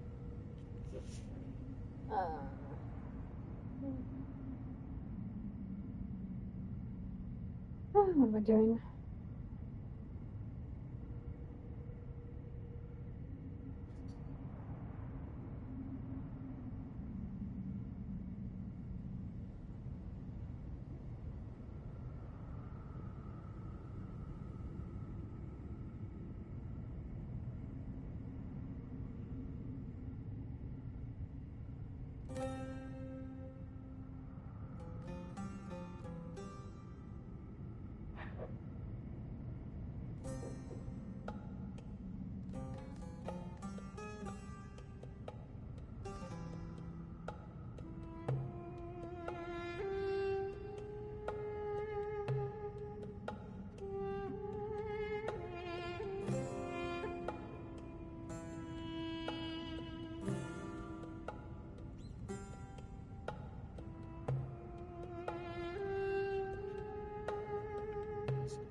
Nice one, Traveler! Let's keep going!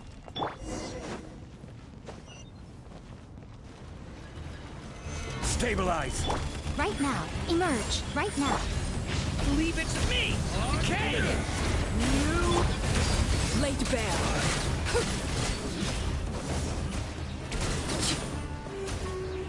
Time. Here's the fight.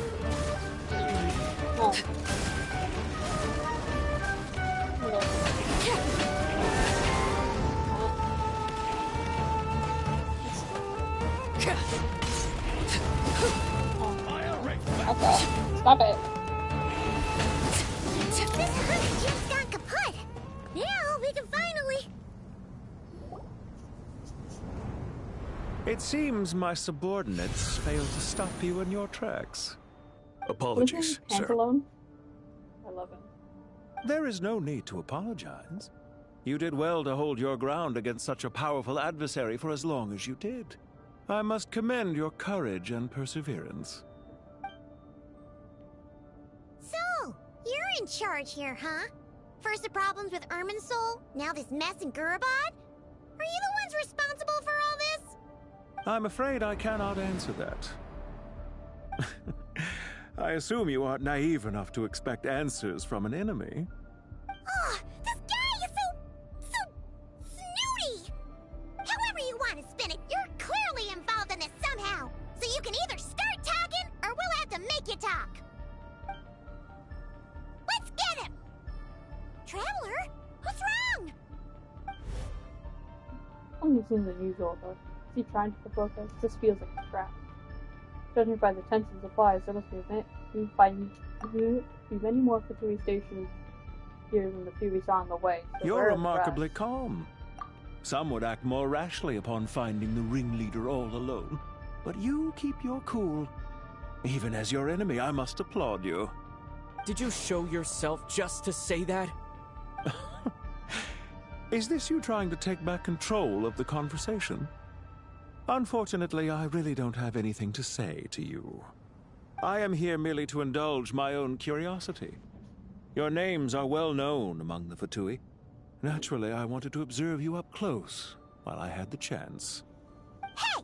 Don't treat us like we're for some kind of exotic animals in a zoo? Oh, I wouldn't dream of it. You seem rather predisposed to misunderstand me. I'm quite aware that you are both heroes of great renown. You have resolved crises in many nations and won countless allies along the way. I've been following your adventures with great admiration. My only regret is that the trajectory of your journey conflicts with our goals. What do you mean, admiration? Sorry, but that sounds pretty weird coming from you. I don't see why. We may happen to occupy opposing sides, but there is no cause for deep-seated enmity between us. To respect one's enemy is to respect oneself. Well, now that you're observing us up close, what do you see? I've observed as keenly as I can. Yet, while I endeavor to understand, your true strength remains a mystery to me. Violence is not my area of expertise either, so, you see, I would much rather converse with you like this than determine a victor with the edge of a blade. Besides, I've heard that even 3 moons in the sky fail to eclipse your brilliance. I know better than to bite off more than I can chew. 3 moons? So you have a connection with the Harbinger, the Doctor. Well deduced. Our commander, Dottore, died in Nodcry, but there are things that do not end with his departure. We must... Look at me. I almost divulged more than I should have. What are you after? Revenge for Dottore? Or are you plotting something else? I've said quite enough, I believe. There's no point in continuing this conversation, except to say, I've noticed that you seem to know your way around here quite well. A repeated visitor to Gurubad, are we? Ugh. I'll take that as a yes. Then I'm sure you'll have heard the story of this place.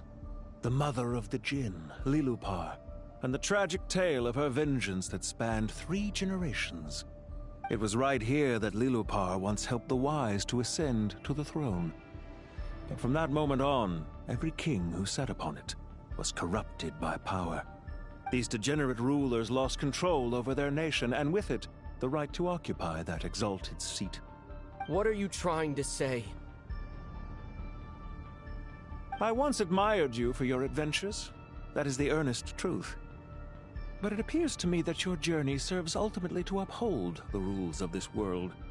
Are these rules truly just? Does the heavenly principles rule with wisdom or folly? And how can we be sure that the 7 who wield authority over the world will not be corrupted? Do you seriously think you're gonna convince us of anything? Convince you? I'm sure my commander already tried that. Why would I waste my breath doing the same? If a few words from a stranger were enough to make someone completely change their stance, it would only prove that they never had a firm will to begin with. I am merely stating my position, so that we might understand each other better. One's enemy in the present may not necessarily be an enemy for life. As for what game I'm playing here, I'm simply buying some time. But now I must bid you farewell. It was a wise decision not to attack me immediately. Since you did not fall for my ambush, I will now have to ask those in hiding to reveal themselves. Leave this to us, sir. Very well. Oh, no. I trust you to do what is necessary. Stall him while I execute the next step of the plan. I'll probably Sumeru know if they City, can't beat me, Irminsul. They can stall me. Hey!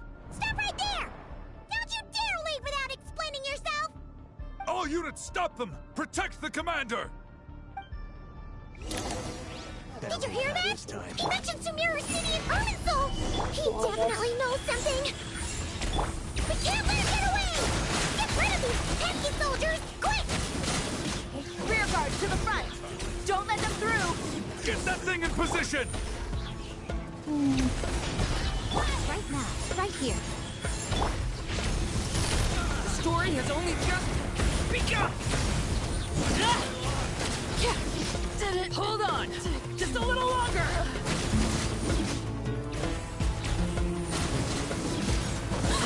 Laid to bear! We finally beat them! That mysterious guy can't have gotten far! Let's catch up with him! previous ones. What the fuck? Okay, well. The Fatui might not have stalled us, but my own idiocy sure did. Where the fuck am I going? Why? This way? Wasn't he up here? Oh well, whatever.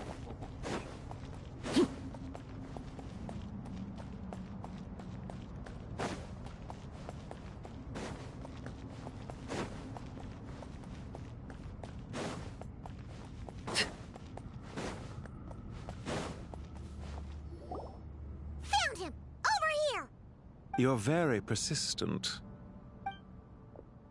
Hey, you! Stop running and explain yourself! What are you trying to...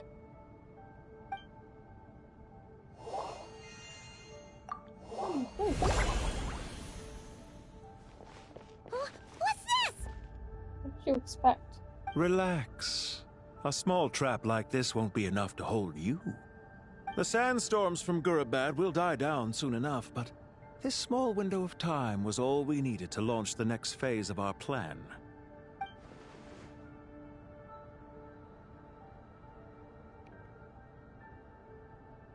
Don't be discouraged. I knew that someone would come here eventually, so I planned ahead. Where to chat with you, which door to exit from, even which mechanism to wait by for you. I thought through every detail. You, meanwhile, know nothing of who I am. So far, you've only heard my voice, and for all you know, it may not even be real. But not to worry. This is only our first meeting. It shan't be our last. Just answer me one last question. Why do you continue to follow Dottore? He has conducted countless cruel experiments, even on his subordinates. Follow isn't quite the right word. Let's just say even those you see as villains have their friends, even if they aren't the most sincere of friendships. When any set of rules is established, there will be those who benefit and those who lose out. People will do anything to justify what they have gained or escape from the hardship imposed upon them. Neither he nor I are tolerated by the rules of this world. We were both searching for a new order. Our ideas of the final form that should take may have differed, but our journeys took a shared path. Goodbye, Traveler and Paimon. I wish you a timely escape, albeit not too soon. I will need a little more time to prepare, after all. Hey! Come back! Yeah. Wait, this dark wall. We've seen these on our adventures before. It swallows people up! Oh, I'm sorry. She shouldn't have jumped the gun! Let's just focus on getting out of here. Okay. He may have fooled us this time, but we'll get him back! Let's go. We're fighting?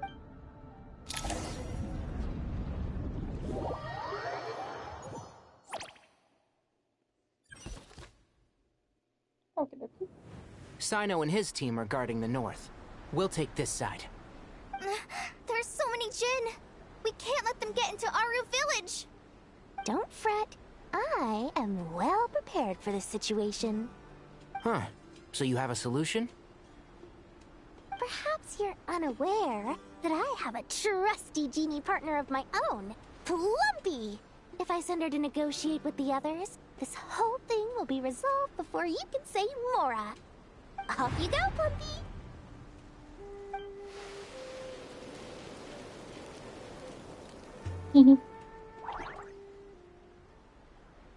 Come on, what's the holdup?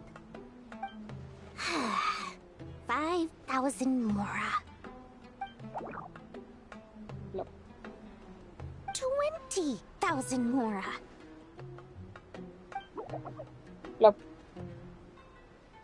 100,000 Mora. Final offer. Blub blub. Ah, so she's a hired partner.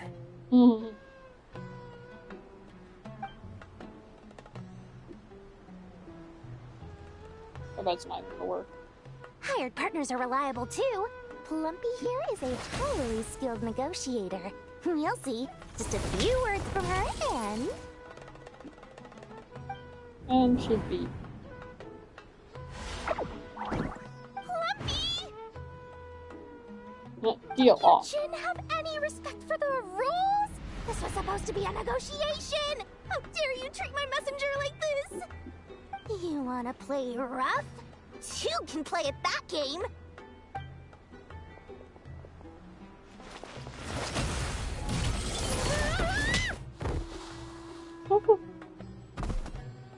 And she's out. Looks like it's up to us now. Be careful, Kale. Yes, Master.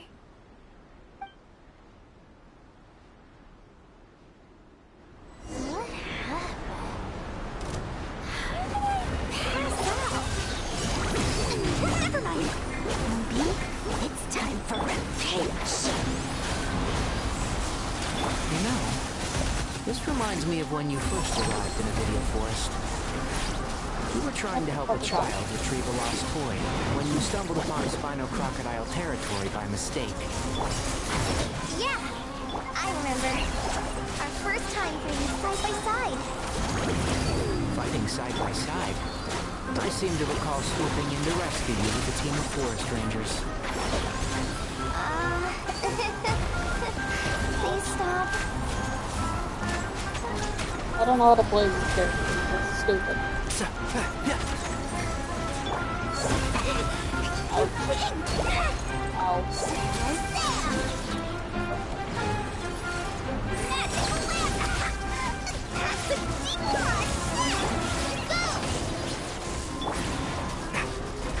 Can't see?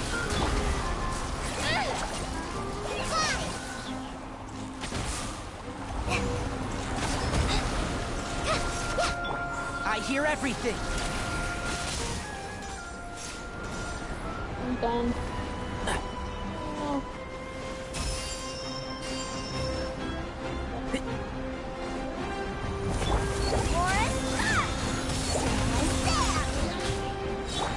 Enshroud!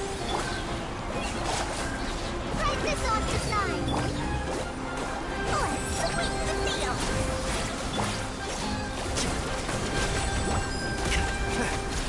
One with the forest. There's too many of them. I can't believe I used 12 rare items in one battle. Ugh. I shudder to think how this is going to affect this month's accounts. The sight of that glaring deficit might be more than my poor heart can take. Tainari, how's the situation on your end? We held the line, though it was a close call. But it looks like they're preparing for another attack. Has something happened? They've breached our defenses in the south. The Jinn are pouring in. We're moving the villagers to the north as we speak. We're hemmed in. This is getting precarious. Our margin for error just got a lot smaller. That's why we wanted to confirm your status. We need to consider our next move carefully. Bad news! Another line of defense has been breached. Kale, go with them and assess the situation. Dory and I will hold the line here. But Master! Even with 3 of us, we barely managed to. This is not a discussion, Kale. Don't worry about us. She clearly still has plenty of tricks left up her sleeve. Wait! You can't pin all your hopes on me! Oh, great. I've almost run out of the things I brought with me, and the rest is back at the caravan. I should be able to hold out for a little longer, but still... Master! Need any help? Nicole! I forgot about her. Huh? What is it, Kale? If things continue like this, it won't be long before Aru village is overrun by Jinn, and the sandstorms are sure to follow in their wake. I do have a plan, but I can't guarantee it will work. I don't care. Whoever you are, please just help us. The only one who can help is you. I am merely here to guide you along the correct path. I am a spirit created at the beginning. I am a flickering illusion. I am the shimmering light that flows from the eyes of the Creator. Wait, hike yourself What off do the pole. you mean?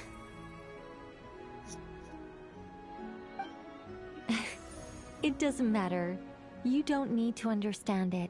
Just repeat after me, one line at a time.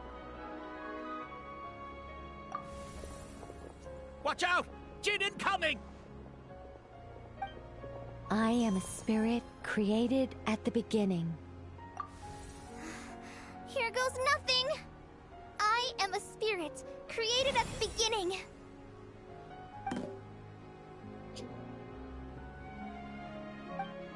I am a flickering illusion. I am a flickering illusion. Love. What's wrong, Plumpy? I've never seen you so agitated before. But how do you... Do you know what Kale is reciting? I am the shimmering light that flows from the eyes of the Creator.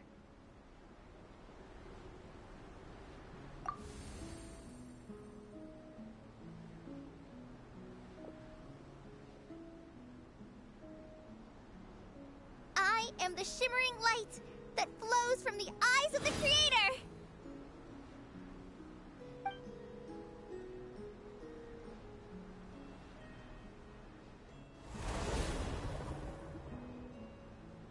It's a song composed by the goddess of flowers, but very few records of it remain, even in historical texts.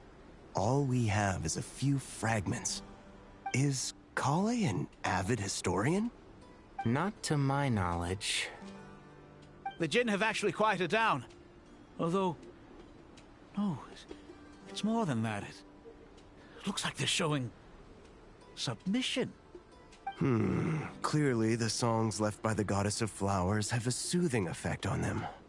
At the very least, they're much calmer now. Really? Let me try. I am a spirit created at the beginning. I don't think they like you. Don't stay away! I'll stop! I'll stop! It seems like the song only works when Kale recites it. But why?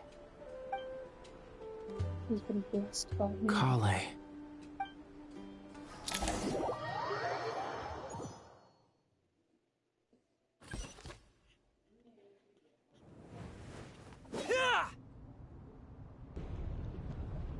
Any luck?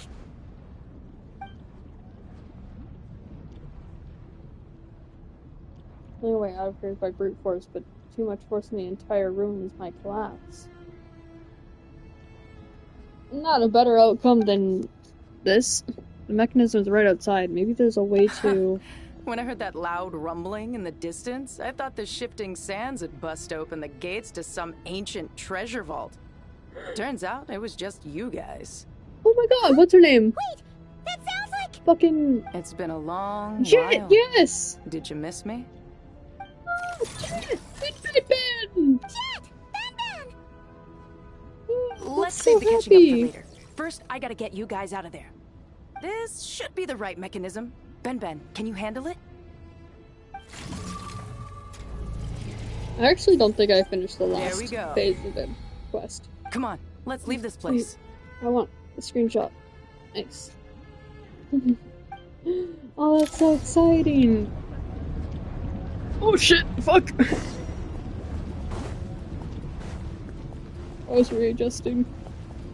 Where am I going? This one? How fast is it? Ah, that's not too bad. We're chilling. That's fine. It's so cool. I want to see when it swallows up the glowing eye. Oh, it wasn't as cool as I thought. Either way.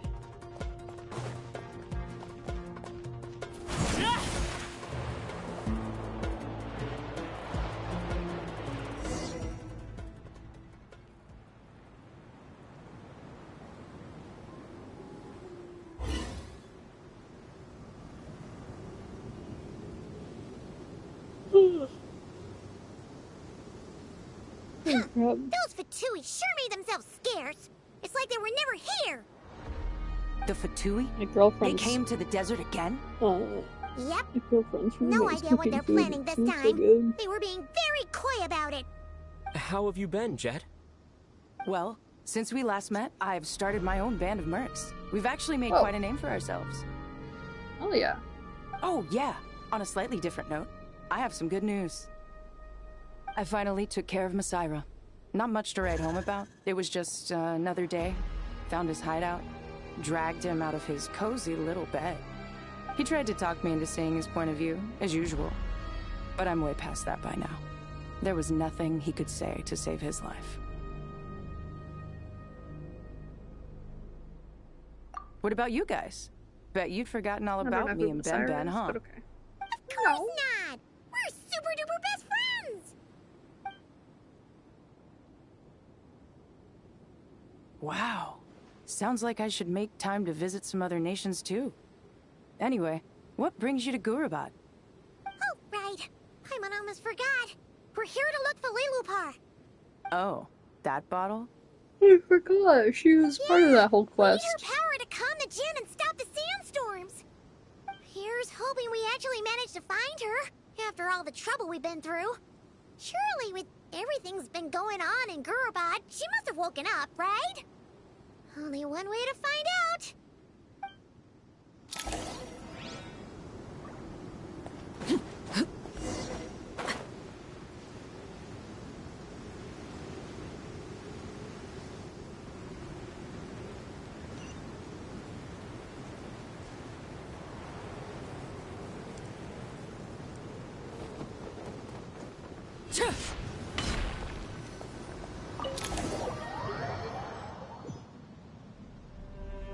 I don't even know where we are. Let's see. She should be around. Aha! Found her!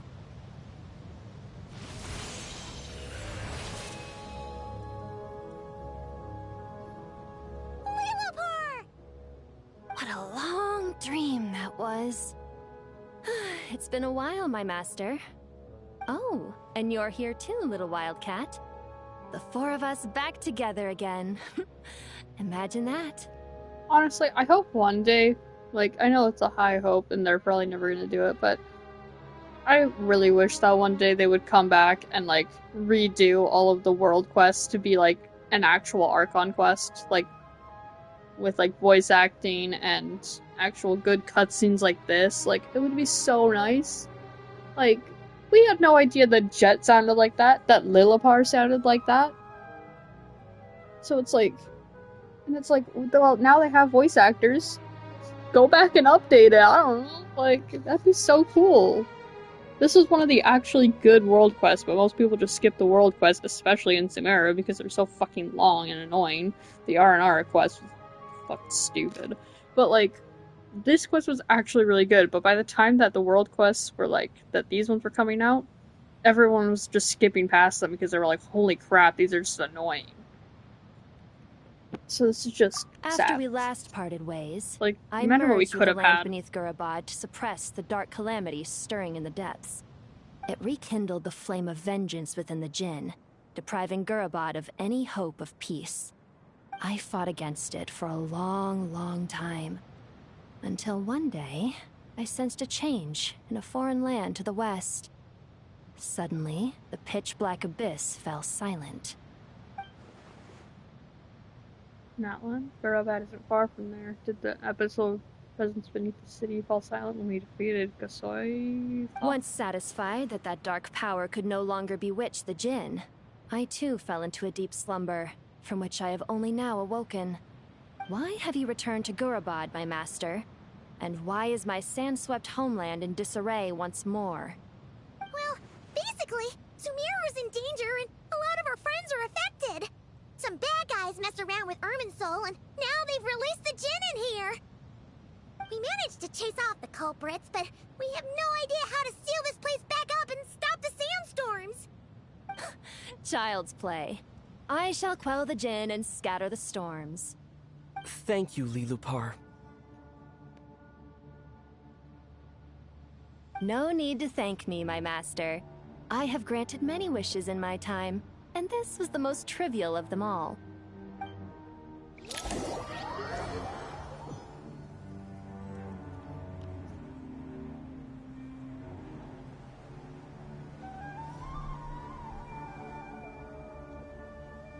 The sandstorm's gone. The sun shines bright again. When I said I that always we'd imagined meet her again voice to under sound a more lovelier childish. sun, this was exactly how But I do like imagined this voice. It's very nice for her. Yay! Although, honestly, Paimon would love to hang out with you more, even if the weather sucked. Well, there shouldn't be any more gin breaking out, right? Are we okay to head back? it. Sounds good. You can introduce us to your other friends. Oh, yeah. Another adventure begins. Lovely. The storms have stopped! We should be able to get to the Temple of Silence without any problems now. Time to regroup!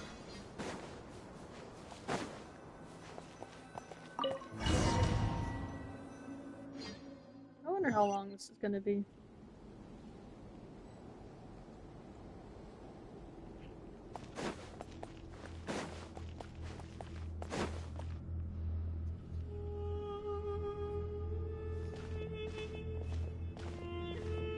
I have a feeling that we're in for another long talk. This is the Temple of Silence. I've heard the Nagarjanites mention it in passing, but I never imagined it would be this big. It's colossal. I thought the temple moved to the rainforest ages ago. When did they scamper back into the desert? I don't know. This plan sounds a little too risky for my liking. Even in King Deshret's day, this was experimental technology. We have no idea what could happen if we activate it. Well, unless you know of another viable alternative for the Akasha terminal, I'm afraid this is our only option. The plan is sound, and the risks are manageable. However, if we are to proceed, we must act quickly. The scale of this project is enormous. Even with Carve, Faruzan, and every other scholar of mechanics working on it full-time, the proposed modifications won't happen overnight.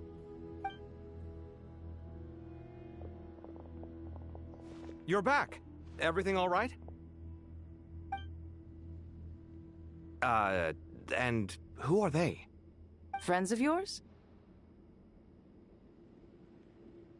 Pretty much everyone in the Temple of Silence is. This guy's Kaveh, and the one next to him is Alhaitham. Hello, I'm Jet, and this is Lilupar. Oh, a famous name from the history books. Pleased to meet you.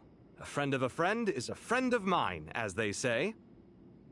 Who's they? Huh? Do people not say that? Not in the desert. Friends you can trust, but friends of friends? Gotta keep an eye on them. Still, I do trust the Traveler's judgment. I'm sure you're good people. The sandstorms have calmed down.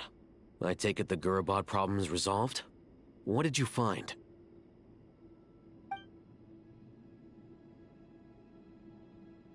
And after getting all smarmy with us, he trapped us there. Luckily, Jet used the mechanism outside to free us, and then we got Lilupar to put a stop to the chaos. Wow.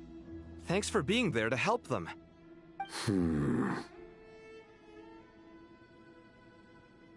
So, this mystery man openly admitted that he was merely a Harbinger subordinate. Yeah? Is there something weird about that?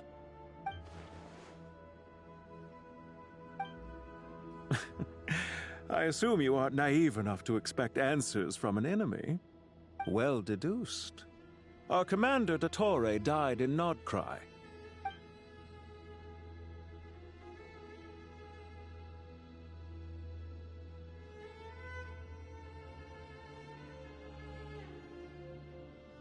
Are you wondering about his true identity? Or do you think there's a big conspiracy behind all this? I wouldn't go as far as to call it a conspiracy. Just the simple fact that having someone to shift the blame on tends to prove useful should trouble come knocking later. The most important thing for now is to solve the immediate problem. Perhaps that man knew you wouldn't have the resources to investigate his background and so didn't put much effort into disguising himself. This is all getting a little cryptic for me. I'll let you guys talk while I take a walk with Lee Lupar. Jet? Aren't you with the Blazing Beasts? What a coincidence. Didn't expect to run into you here. We're mercs. You can run into us anywhere. Who's this with you? So, did you find the solution you were looking for in the Temple of Silence? They would know each other. You bet we did. This place is incredible. No, it I has don't get everything. So far, we've discussed a Isn't Jet plan already and verified big its for feasibility. Building a new system from scratch is out of the question. So our only option is to modify the Akasha using certain resources we hope to find in the mausoleum of King Deshret.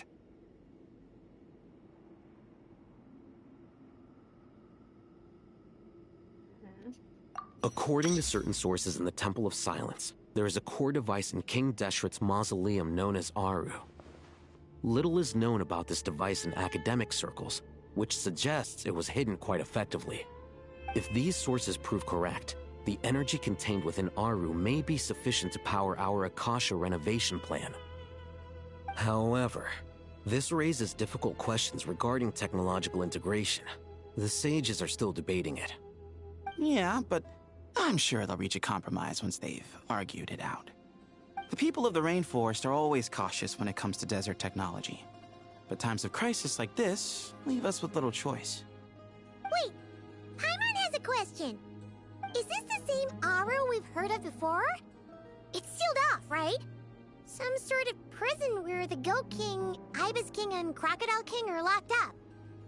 Well remembered. Yeah. Yes, that's exactly right. Find out about that because of Nefer? We were there. According to our records, Aru was the most brilliant creation King Deshret ever conceived of. Built by divine and mortal artisans working together. It was a miraculous accomplishment, and it lies hidden deep within the king's mausoleum to this day. That being said, what Aru actually does and why it was built, those are deep secrets we are not privy to. Until recently, I wouldn't have been optimistic that the place even exists. The only reason I'm inclined to believe it now is because we heard it from the Ibis King Thoth himself at his temple. The tale of how the 3 retainers of Al-Akhmar were imprisoned in Aru. Paimon totally gets that. When Paimon first heard about it, she thought it sounded pretty unbelievable too. Do you guys still remember that? The Ibis King told us they were trapped in Aru and that they had to answer 3 questions to get out. I think I remember. What causes our rise and fall? What obliterates love and hate? And what determines truth and falsehood? Those were the 3 questions, right? Yeah. If only Nefer were here. She's dealt with the Ibis King before, so she might know more. Oh, Nefer is a friend we met in Notcry. Notcry? Funny. She showed up here earlier. Huh? Yeah. Had another lady with her, too. Both said they knew you. Llama. They contacted the sages, claiming they might be able to offer some assistance. Really? They came Llama here to or help Koda? out? No, Yahoda. Yes, really. It was just before you got back. One of them said she's made Nodcry her home. If she's the person you were talking about, then... Looks like betting on Aru was the right choice. See? They're right over there. Oh, she's with Nicole. That's not who I expected. Okay. Why, hello. We're here to help.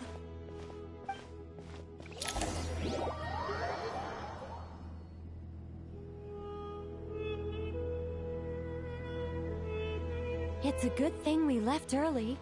We almost got locked out. Locked out? What do you mean? Oh, you haven't heard? An invisible barrier has appeared around Sumeru's borders, cutting off all travel in and out.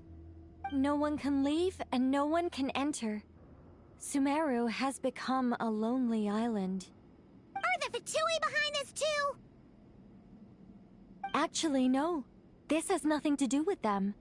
I suspect it's a defense mechanism within Irminsul itself. Irminsul is the source of Tevat's ley lines, after all, and Sumeru is the nation closest to it. I imagine this function was put in place to seal the entire region off in the event of serious damage, preventing the disaster from spreading to the rest of Tevat. It may have been implemented long ago. But doesn't that mean that the people here won't be able to escape to other nations if the anomaly keeps spreading? Currently, that does appear to be the case, which is precisely why I am here. This is a critical moment for the world, and Sumeru is the eye of the storm. Paimon's surprised you managed to convince her to come back to Sumeru. Indeed. Even for someone of my wisdom and eloquence, this tested my skills to the limit. She's just silent, like, And why should it concern me that Sumeru's in trouble? Surely you don't think I still have feelings for that place? Judging by your tone, I suppose you don't. Sounds like you don't know much about my past. And here I thought you knew everything.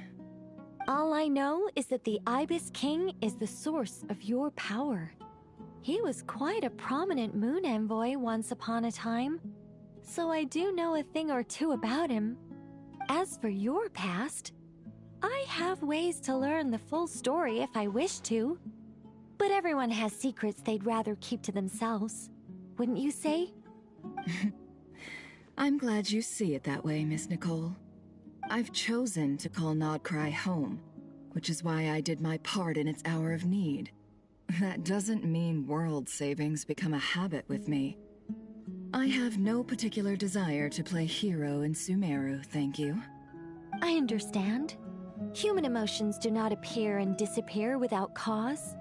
There is always a reason to be found behind both salvation and destruction.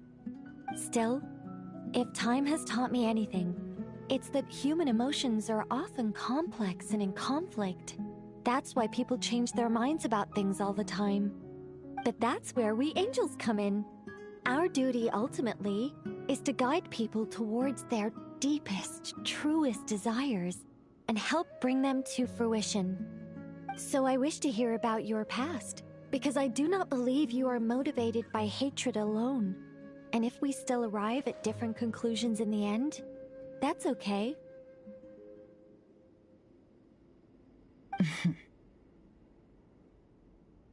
I refuse. Wait, damn. What? But I set the atmosphere and everything. Isn't this supposed to be the moment when we finally open up to one another? Is it? Maybe I'm not so good at reading the atmosphere. You're right, Nicole. There's more to me than just hatred. Had it consumed me, I'd be left stuck in the past forever, never living in the present. But I don't think that your guidance can change my mind. The all-consuming sands, the bloodshed, both deserved and undeserved. Those old emotions cling to me like a shadow. Do you wish to shake them off? No. I hope to remember them forever. Those emotions and memories shaped me into the person I am today. They'll always be a part of me. In that case, would you like to hear my perspective, at least? Sure. No. It's not every day you get to hear an angel's opinion. A long, long time ago, when the angels still walked freely upon the earth, I found life tedious. Monotonous work, lukewarm relationships. Things weren't nearly as interesting as they are now. And yet, since the angels' demise, I have found myself missing those days on more than one occasion. Human emotions are often attached to a person, a place, or an object. When those things are gone, the memories quickly fade, and the emotions slip away along with them. Hmm. If Sumeru were destroyed, both rainforest and desert would be no more. With the object of your hatred wiped from existence, it would not take long for the memories buried deep in your heart to slowly fade. Both love and hate are intense emotions, but they are nothing compared to the void left behind when they disappear. Most sophisticated, Miss Nicole. But anyone focused on the future could only ever applaud the destruction of the things they hate. Still, I'm a special case. Someone once told me that human memory is more selective than a Mora-hungry merchant choosing between customers. We all need a reality check once in a while, so we don't forget the truth. As much as I dislike Sumeru, this is no way for it to perish. All right, you win. I'll help you out a little, but I won't work for free. How much will you need?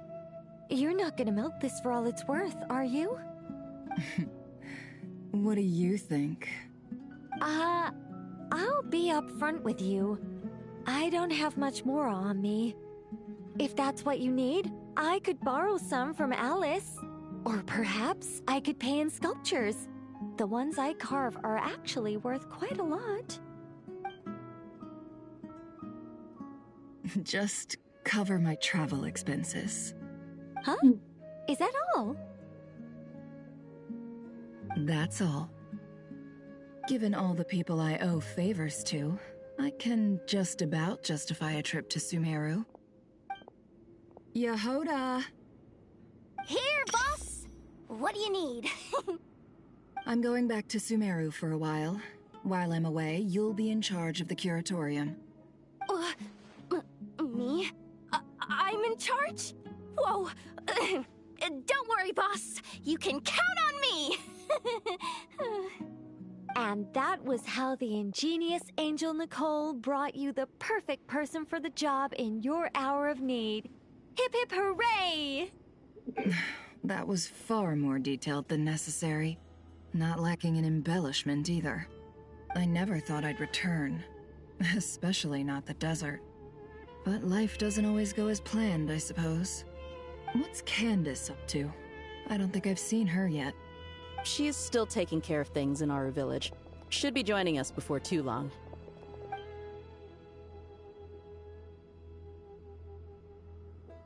Oh, and sorry. Hope we're not interrupting anything. We have some good news, though. We're planning to go to the mausoleum of King Deshret to look for the legendary Aru, then use it to try and restore the Akasha system. According to records in the Temple of Silence, the mausoleum houses something called Aru's Chute, which can be used to establish connection with Aru. We still have some time before we leave, so there's no rush. By the way, who are these two new faces? Just call me Nefer. I'm based in Nodcry. Did I hear you mention Aru? Correct. Well, I happen to have a connection with one of the 3 retainers imprisoned inside, the Ibis King. I'm here to get things done, so if you don't mind, I think I should come with you. That sounds perfect. Miss Nefer, are you from the desert by any chance? Why do you ask? I don't know. There's a familiar air about you. Plus, you mentioned Candace. Sorry, I don't mean to pry. It was just a random thought. I'm Dia, an Eremite mercenary. My work usually keeps me out in the desert. I'm on good terms with Dory, and she's mentioned you all before. It's nice to finally put faces to the names. However, my associate here is probably less well acquainted with you. Why don't you all introduce yourselves?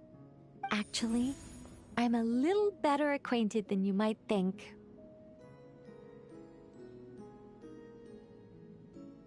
Huh? Huh. Are my eyes playing tricks on me? It looked like you spoke without moving your mouth. Ventriloquism. I have heard tell of it before. What is it, Kale? It's you! You're the voice who's been speaking in my head, aren't you? You encouraged me to report my dreams to the Dendro Archon, and got me to recite that magic prayer. Mm-hmm. I have many titles, but let's go with the most pertinent one. I am Nicole Rain, an angel who has lived since ancient times. An angel? Sounds like a big deal, but, what exactly is an angel? Oh, Well, we're a rather long-living race of beings. Not gods, technically, but we can still tell you a lot of stories from ancient history. Yep, and she's also an amazing sculptor. You could say she's a real creative type. Well, ma'am, if both the Traveler and Paimon give you rave reviews, you must be pretty impressive. Oh, please don't call me ma'am. I find it so awkward when people get too formal with me. Just relax and be yourselves. No need to be nervous. Miss Nicole, if it's okay, could I ask you a few questions? Yes, you may. I can see your heart is filled with confusion, and you are desperate for answers. I also know which questions you want to ask me. Why did you dream of Sumeru City in disarray? Why did those verses soothe the Jinn only when recited by you? I can guide you to the truth, but it involves a personal secret of yours. I'd prefer to speak with you alone, if possible. Makes sense.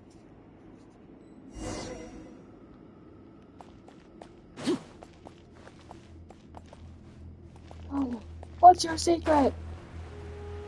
Where's all the other people? You can't talk to anyone else?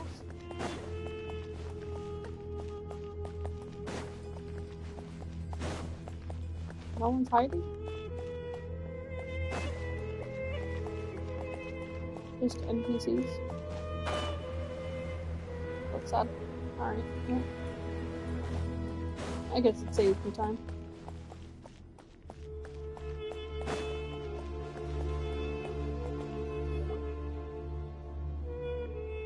I thought we were going to speak alone.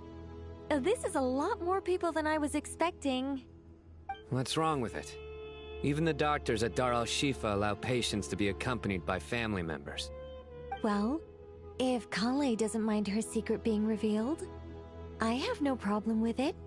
Thanks for being so considerate, Miss Nicole. I don't know what secret you mean, but whatever it is, there's no need for me to hide it from my closest friends. Closest friends? It's so nice to hear that. Aw. All right. In that case, I'll get right to it. Kale, are you aware that there are god remains inside your body? I am. What? When I was young, I got sick with Elazar. Okay, Nothing I could slightly cure it. knew about it, but like I The didn't know Fatui what convinced my mom and dad that they could help, and I was sent to an unfamiliar place. There were a lot of other kids just like me there. This creepy guy injected us with some strange medicine, which I heard contained god remains. I can still remember the pain like it was yesterday. But thanks to the friends who've stuck by me all this time, I've gradually been able to overcome those memories. Anyway, so you're saying that what happened to me has something to do with the god remains they injected me with? Yes. Those were the remains of Nabu Malikata, the goddess of flowers. What? Huh. Fascinating. You don't seem surprised like the rest of us. Why? The possibility crossed my mind when Kale recited the Goddess of Flowers song and calmed the Jinn. You made Paimon jump! What are you doing here, Lilupar? I was merely passing through when I heard the name of the Goddess of Flowers. Be assured that I share your surprise. You, with the hat. Are you certain? I sense no trace of the Lord of Flowers within her. Well, it is a very small fragment. Unless special methods are used to manifest its power, even her closest acquaintances would find it near impossible to detect. After the goddess passed away, her remains were scattered across the desert. King Deshret gathered all the pieces he could find and buried them in the eternal oasis.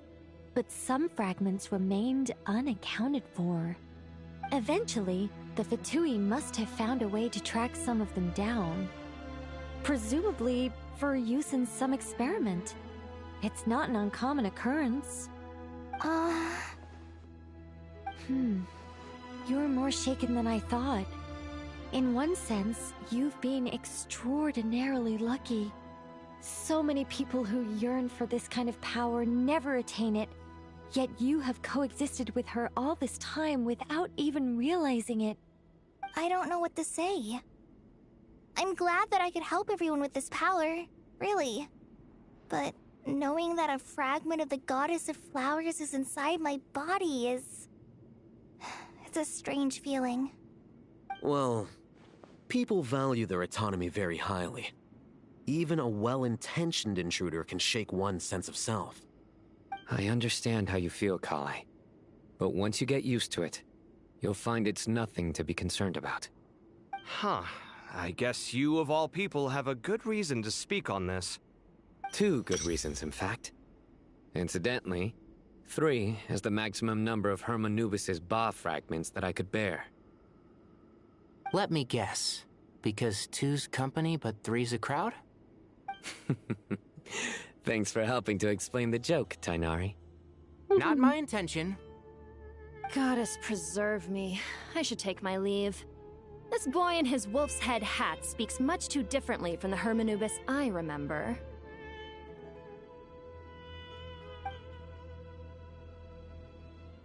Kale, all I'm trying to say is, no matter how many Hermanubis fragments there are within me, you wouldn't think of me as Hermanubis. In the same way, you are simply you. Yeah, I know what you mean. So about that dream I had, was it a warning from the Goddess of Flowers? Yes.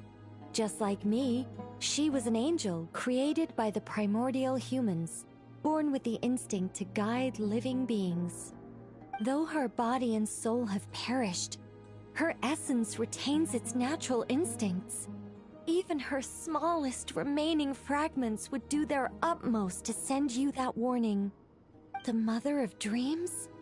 Lord of Flowers and Oases? She must have had a premonition.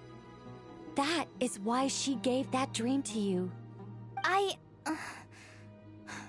We won't let our efforts go to waste. But I still don't understand.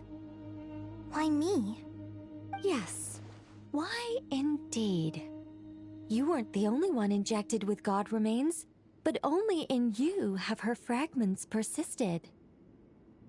I suspect it may be because of the firm will you showed in the face of suffering. She was likely assimilated by that will. Of course, this doesn't mean you have to shoulder any extra responsibility. As this young man said, you are who you are, and that will not change. All right. Any further questions from the family members of the patient? If not, we should head to the mausoleum of King Deshret. Let's move out. Time to put our plan into action. We all hope it'll work. But will we really be able to open Aru? And even if all 7 pillars of King Deshret agree to let us proceed, the scale of the work to follow is daunting, to say the least. Haven't you handled other big projects before? I mean, the biggest project I've worked on to date is probably the Palace of Alcazarzaray, I guess? But this is orders of magnitude beyond that. It's a total nightmare.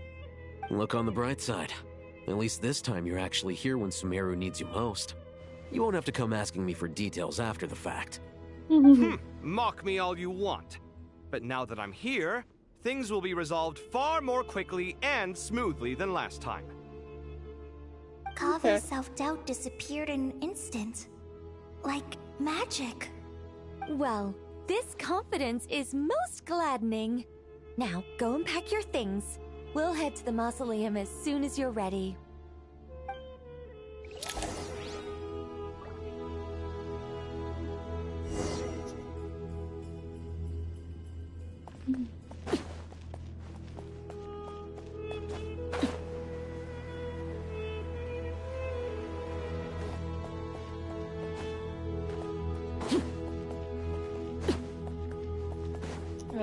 Archon is here. Oh, Miss Nicole. I heard you're a very talented sculptor. Is that true? Oh, I don't know. I wouldn't want to blow my own trumpet. Honestly, even though Kasharawar is best known for its focus on mechanics, plenty of Kasharawar scholars are quite serious about sculpting as a hobby. So if they rate your work, that's enough for us. We just have to take a look. Who's we? Myself and a few other scholars. Kashif, Daneshvar, come take a look. Oh, well, if you insist, I suppose there's no harm in showing you.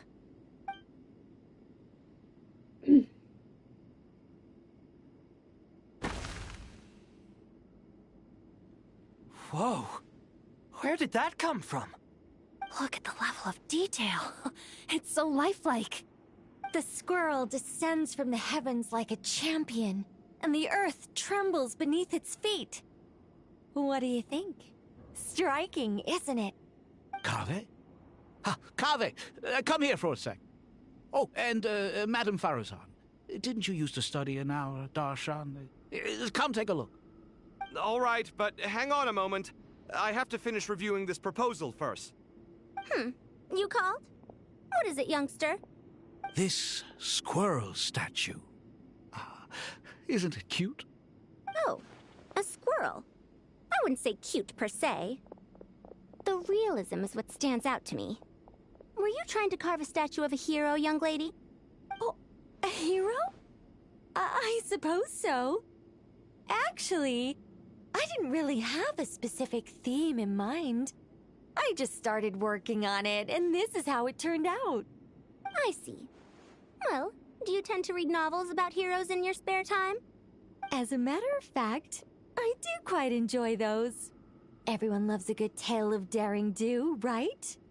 Then perhaps this statue represents the heroic tale you long to see deep down inside. Also on the subject of heroism, I feel that if the subject posed with a finger raised towards the heavens, it would lend a greater gravitas to the overall image. I'm sure some would call it cliché or old-fashioned, but not me. I think it would be a perfect fit. It has a certain classical beauty about it. Kaveh! Sorry, Madame Faruzan, I'm a little busy right now. Don't wait up for me. What a pity. That young man has excellent aesthetic tastes. I was hoping to ask him for his opinion. What a genius idea! Why didn't I think of that? Classical beauty is a great direction to explore. That's it. Once I get back, I'm going to sculpt a heroic squirrel pointing its finger towards the sky. Precisely. A declaration of victory. You understand my vision. Then place the two statues face to face. Yes! That's exactly what I was thinking. It'll be a masterpiece, Miss... I'm sorry, I didn't catch your name. Just call me Nicole. Madame Faruzan? Was it? What? Oh, no. That wouldn't be right. Why ever not? Madam is a state of mind cultivated from within. Anyone may call me Madam if they so desire. My dear Miss Nicole, once we make it through these trying times, should we have the pleasure of meeting again, I shall look forward to seeing your new work. In this day of age, it's rare to find people with an appreciation for classical aesthetics. Meeting you was truly a pleasant surprise. Honestly, I feel the same way. It's been a long time since I met anyone interested in this style of statue. Clearly, they don't call you Madam for nothing. Also, I have to say, you're a very good judge of character. Because when I think about it, I really am someone who likes stories about heroes. That must be why I've quietly kept watch over generation after generation of them. Sorry, keeping watch over heroes? What exactly do you do for a living? Oh, never mind that. Let's not tell Madame Faruzan about Miss Nicole's true identity for now. Good idea. Let's limit the conversation to aesthetics. Interesting. Let's not tell... Good idea.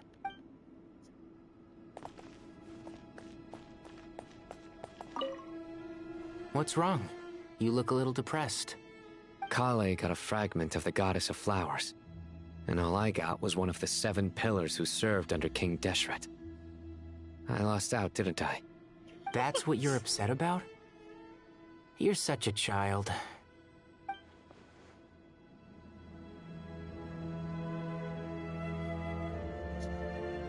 Sano just wants to be special. Hey, Layla. Oh, so many books. More than I could ever read in my life. But I've learned a lot that the textbooks could never teach me. I never realized that people in the distant past thought about some of the same questions we ponder today.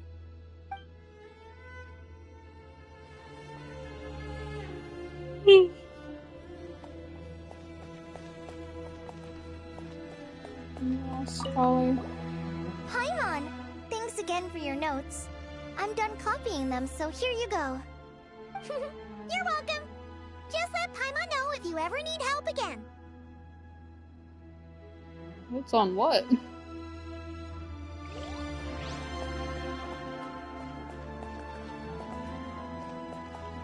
Didn't want to talk. Okay.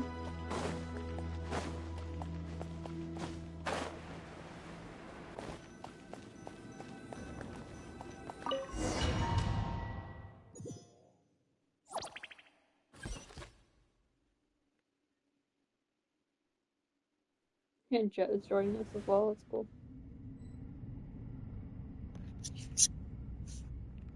I hope everyone's ready. We'll be arriving at our destination very shortly.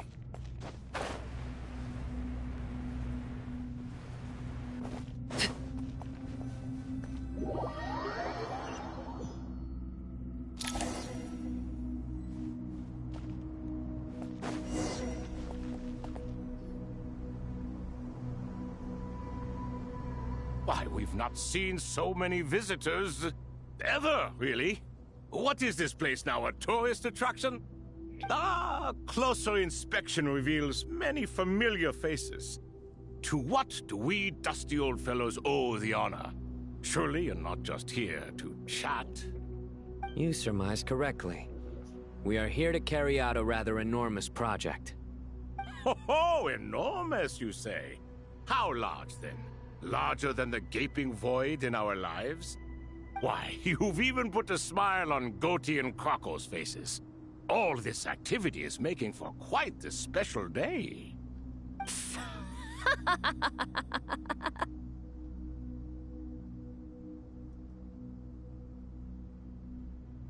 I know that laugh. Lilipar? What on earth are you doing here? Oh, this is hilarious. Turns out good things really do come to those who wait. As long as you stay alive long enough. When did you 3 get locked up in here? And still you act all high and mighty, putting on a show for the younglings. Truly hysterical. Why, you... Yes, I know. No need to shout. You're right, Lilipar. Goatee, Crocco, and I all have the same problem. But didn't King Deshret seal you away? How did you break free, and how did you get in here? Who knows? Perhaps you can ask my master one day, should you ever get the chance. Behold, the executioners of old. Some have turned into fragments residing in human bodies, and others are imprisoned eternally, leaving not a single shard behind. It's almost tragic, watching lowly prisoners like you act all self-important. Curiosity gnaws at you, doesn't it? Your interest in the outside world threatens to burst you at the seams. I'm starting to take a liking to this magic bottle lady. Time is of the essence. Let's get down to business. We come to you, O 3 ancient lords, to request your assistance on behalf of the Academia. If we can help you regain your freedom, then please consider lending us your aid. As for precisely what we need your help with, it's a long story. So, to demonstrate our sincerity, we are prepared to first resolve the problems that plague the 3 of you. All right, stop arguing, Crocco. And Goatee, don't you start. What's the harm in letting her speak? It's not worth getting so angry about. Forget about her. The 3 questions are the crucial thing here. But do you really have a way to answer them? You once answered the final question, Nefer, but the seal did not open. Unless, with the passage of time, you have found a new answer? You could say so. When you first asked me what determines truth and falsehood, my answer was a liar's soul. Liars are the best at seeing through the falsehoods of the world. But if you want them to tell you the truth, you have to reach their soul. I think that makes sense. I found it quite compelling myself, and I told Nefer so.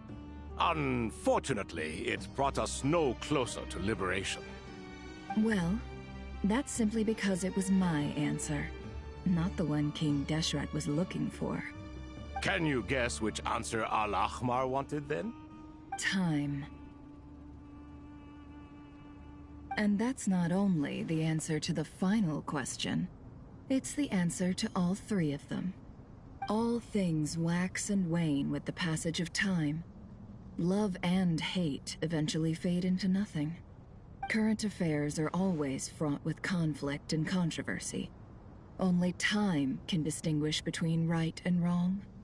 You once described King Deshret as a proud man. I'd say that the prouder someone is, the more inclined they are to believe that only time is qualified to be their judge. Time. Well. Indeed. Perhaps in building Aru, our king was in fact attempting to reverse time, to bring love and hate, right and wrong, the rise and fall of all things back to their point of origin.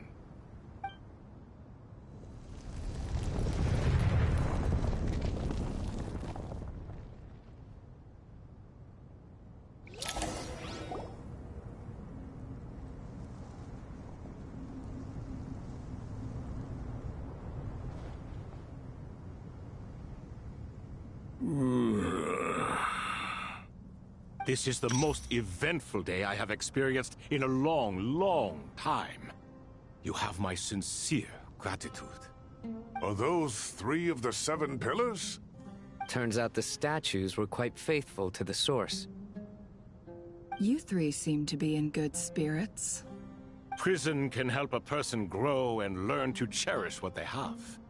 Nevertheless, kinda... after everything you've done for me, I sincerely hope you never have to experience it for yourself. The same. Hello, Nefer.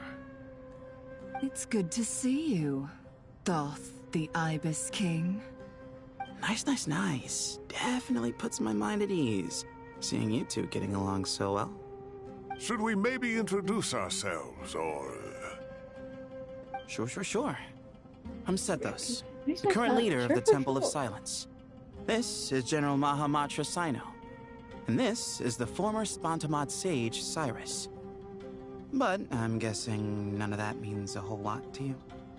Everything is equally new to us, in truth. We've been gone from this mortal world for longer I kind of than like the you can crocodile one the imagine. most.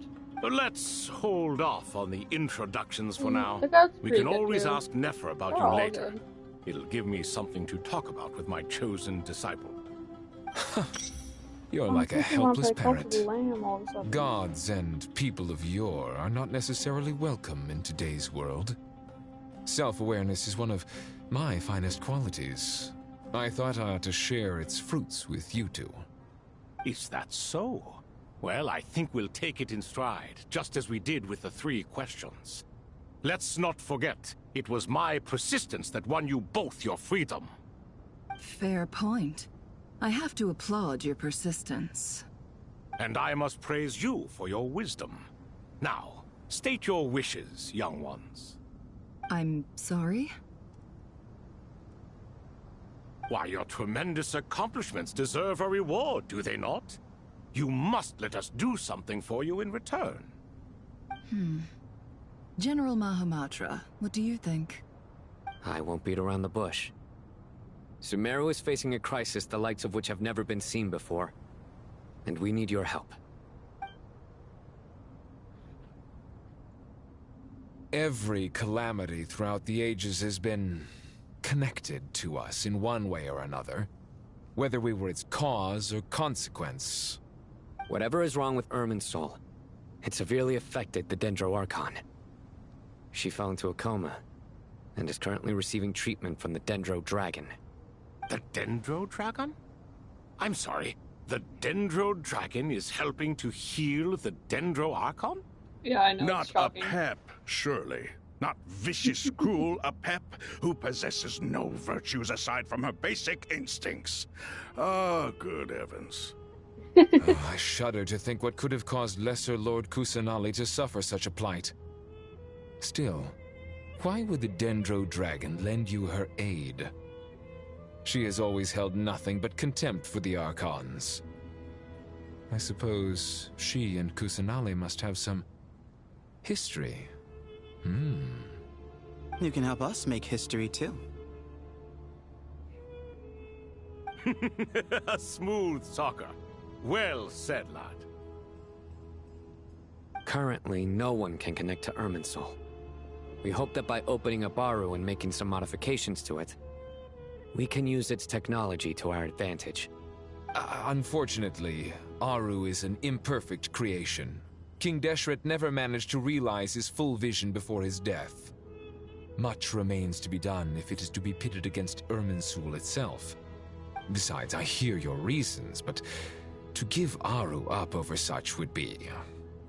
The archaeological records clearly indicate that although Aru's construction took a long time, it was not beyond human means to achieve. Modern technology should solve the efficiency issues. We have no choice but to go all in on this. This is by no means a threat. But the only reason we helped you escape from Aru was to gain the necessary leverage to negotiate with you. You asked us to state our wishes, and we have. Each one of us here needs your help, as do all the thousands of people living in Sumeru. They need you, and they need Aru. What do we think, my fellow old fogies? Shall we lend our support or not? Since you ask so nicely, naturally. Naturally what? Are you for or against? I simply mean we shall do what comes naturally. You claim that you wish to open Aru. Know you then that the golden slumber created by King Deshret is preserved within? We do. We understand the risks involved. In all likelihood, the mortal world will never again be able to replicate King Deshret's work. Never will there be another chance to come so close to creating a utopia. Knowing this, are you sure of your decision? We are sure. Before people can dream, they must first live. If your minds are made up, very well. We shall summon our erstwhile colleagues to discuss this further. Saint Shezepank, Saint Bennu. Once you surrendered to silence and were buried with King Deshret. But now, we invoke the right to awaken you with our voices.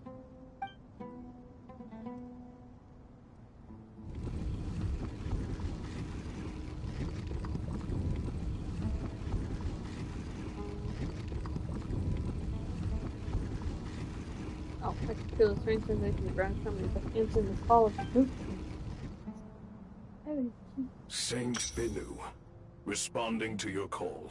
3 kings detected. Initiating autonomous will. Saint Shezbank, responding to your call. 3 kings detected. Initiating autonomous will. Ah, Lord Herreshoff. What a long time it has been. I trust you are keeping well. Then your trust in my well-being has long outlived your physical body. You have always opened with that same phrase, in life, death, and now even beyond. Al-Akmar is long gone. What is the reason for this meeting? You're awake? Good. We are voting on whether to give the people of present-day Sumeru access to Aru and permit them to perform technological renovations.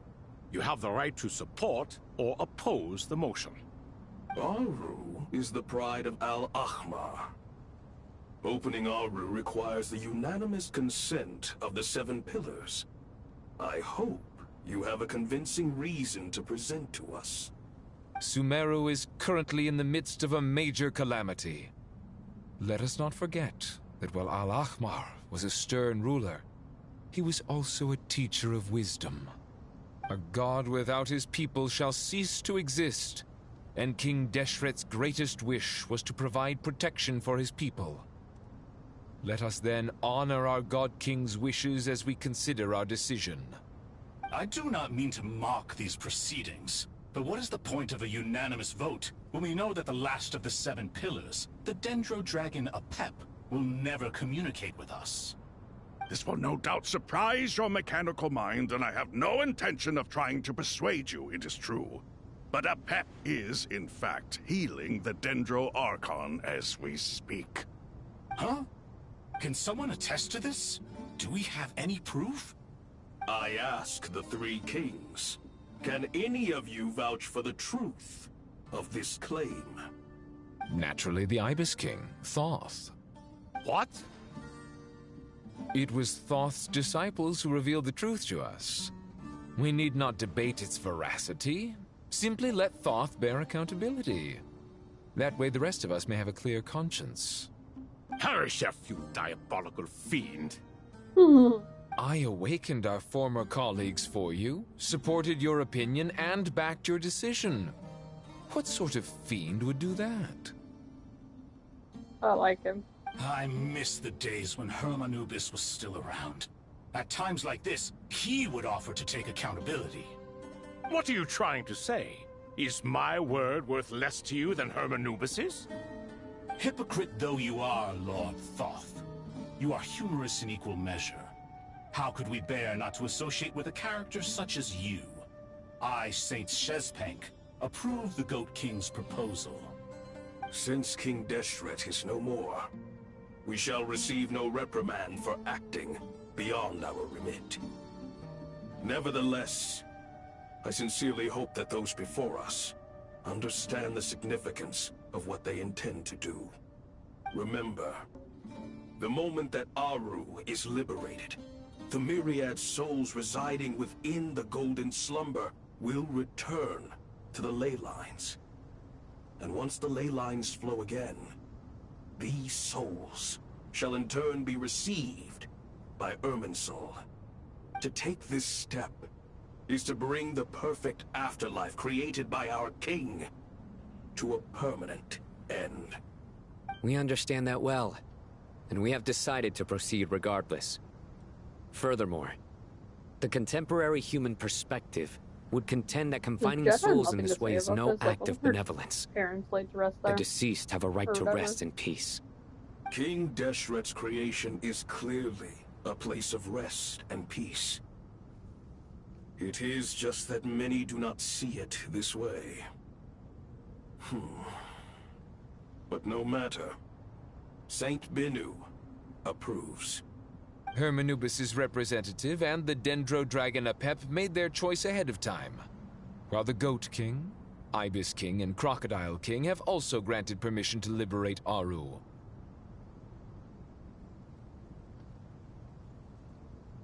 By the grace of His Majesty, guided by his wisdom and will, let the gates of Aru be reopened.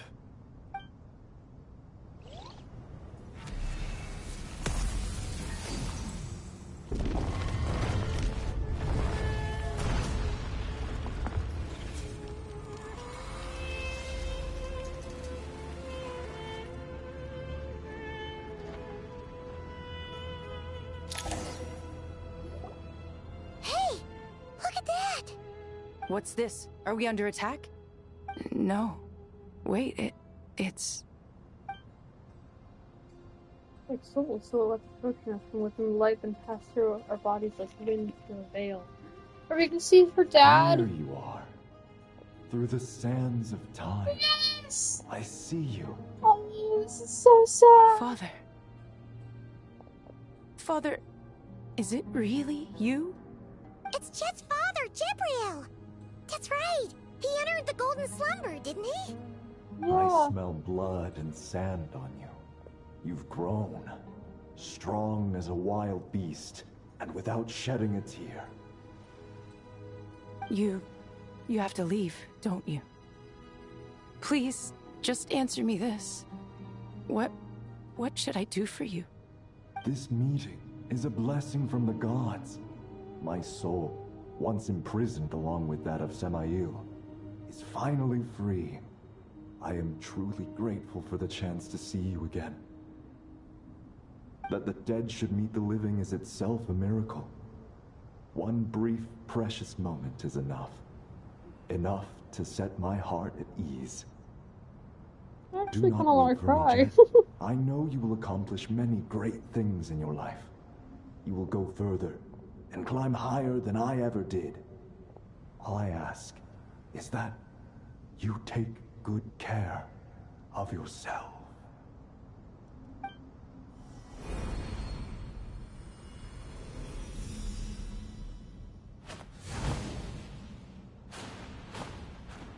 Father! Father! Father. Hey, Jet. Do you want something to eat? Maybe it'll help Right you now? feel better. I'm fine. Thanks, Paimon. It was just a little sudden. The chance to see my father again meant the world to me. He was trapped in the golden slumber for our sake. And now, after all this time, he can finally rest in peace. I'm glad. It's a huge relief. She says trapped, and now he's released. Didn't we literally, like, go through all this, like, effort in the world quest to be able to get her father into the golden slumber or something? To, like, actually lay him down to rest? And now she's like, oh, he was trapped there. Didn't we trap him there? I'm confused. I don't remember. But, You've grown strong, Jet. More than enough to fend for yourself. Yeah. I'll leave the past in my memory where it belongs. My family, the good times and the bad. Goodbye, Father.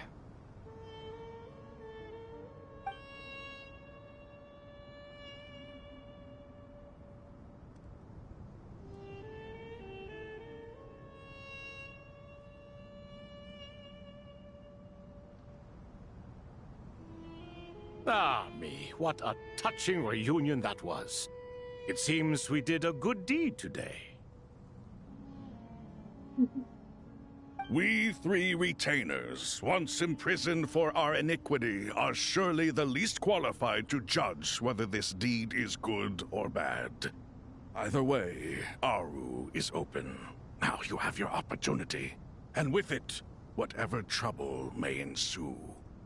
Although Aru was created by a god, human craftsmanship was nevertheless required to build the gate that connects it to this world. Perhaps the relationship between gods and humanity follows a similar principle. As for your proposed renovations, we cannot determine which functions to keep or discard. Proceed as you see fit, but please entrust the task to your most accomplished scholars, or Bennu will be most displeased. It matters not. The Ibis King shall be accountable if any problems arise. Ibis, you chose to take on disciples, and so it follows that you must accept the risks of associating with humans. Yeah, fair enough. If I'd known you'd be like this, I would have locked all of you away in Aru, never to leave again for all eternity. All of us? What does this have to do with me? Vilify me no further. Scholars, since you have liberated Aru, allow me to present you with a gift. Using Aru's power, we shall install a defense mechanism at our king's mausoleum. You must be guarded even against Irminsul itself. This shall afford you some convenience.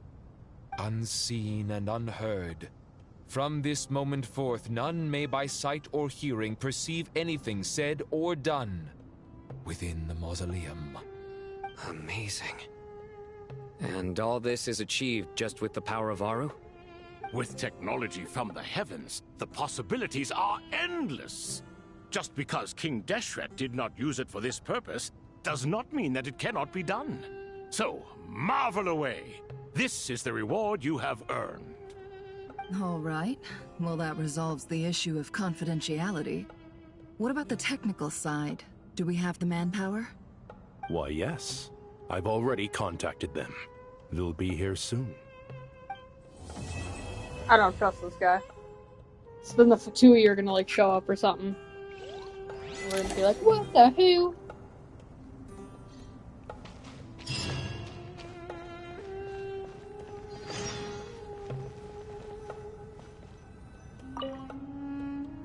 But yeah.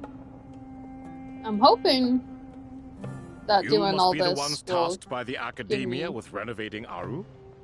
enough to get That's Sandrone. right. Good afternoon. I really wanna I'm get her. Kaveh, and these two are Termezi and Naisaburi.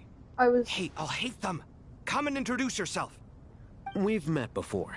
I was This debating is getting Thoth, the Lohan, but I Ibis want King, and Sandrone everyone knows more, these two. so maybe Afternoon, in the future I'll gentlemen. get Lohan.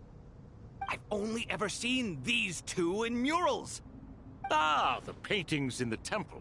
They show us chatting, playing cards, playing chess. Precisely the activities we most enjoy, funnily enough. No, only you enjoy playing chess. We were just humoring you. I wouldn't go that far. Back to the matter at hand. A preliminary assessment by the Academia indicates that this project requires expertise in various disciplines, including the deciphering of ancient texts, mechanical engineering, the restoration of ancient ruins, and elemental theory. The most capable minds in their respective fields are here before you. If there are no objections, we'd like to begin our work. The artisans who built Aru for Al-Ahmar gave their very lives to create this splendid work. Follow their example by giving your utmost devotion to this project. Swear, this I didn't controller. know that. We'll do It's our my best, of Genshin course, Impact but we controller. certainly won't be sacrificing our But lives. it's the one that has like the Such least amount of battery brazen compared to my other controllers. Humans And these it's also the days are a newest. far cry from their Does ancestors. constantly die. What little respect you show for King Deshret. No, that's not what he meant. Please don't mind him. He shares your sentiments, just not your, penchant for hyperbole. Assuming that's what you were going for? I just think it's important to manage expectations. Forgive my lack of courtesy, but we simply can't sacrifice our lives to the gods on completion of the project like people in the legends of old. Here's a first draft of the project proposal for your perusal. Please let us know if you have any requests. Normally, I'd have made it look a lot more visually appealing, but we were really pressed for time on this occasion. I hope you'll forgive me if it's a little rough around the edges. Naturally. If my fellow ministers deem this meager display of respect sufficient, I suppose I can consider agreeing to their proposal. Why are you so preoccupied with the ostentatious displays of respect to Al-Ahmar? We should be trying to make things easy for them. You never know. We might have to rely on these young people to look after us in our old age. Exactly. This is Aru's mainframe. Be reminded to use it with great caution. We certainly will. Thank you for your assistance. You may attempt to lay out punishment should you so desire, though I'm afraid it would be futile. You and I both know that certain components of Aru can only be operated by humans. King Deshret always believed in humanity. Still, the reason that Aru's modules are designed that way is not so much because he trusted them, but more because he was wary of you. Is that true? No wonder human artisans helped to build Aru then. He actually required human assistance to create his greatest work. Naturally. Have you noticed that the Goat King keeps giving superficial responses? It's like he's just going through the motions and leaving the real debate to his colleagues. He understands the art of perfunctory speech. That's what earned him his position as the Minister of Ministers. It seems the rumors about King Deshret being a poor judge of character are baseless after all.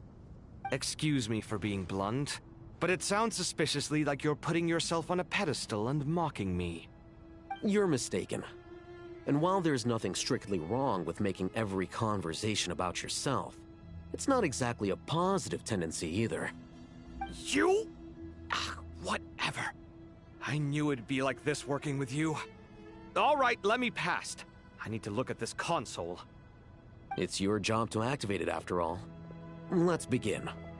Everyone, please proceed with the external checks and preparations as per the procedures outlined in the engineering plan.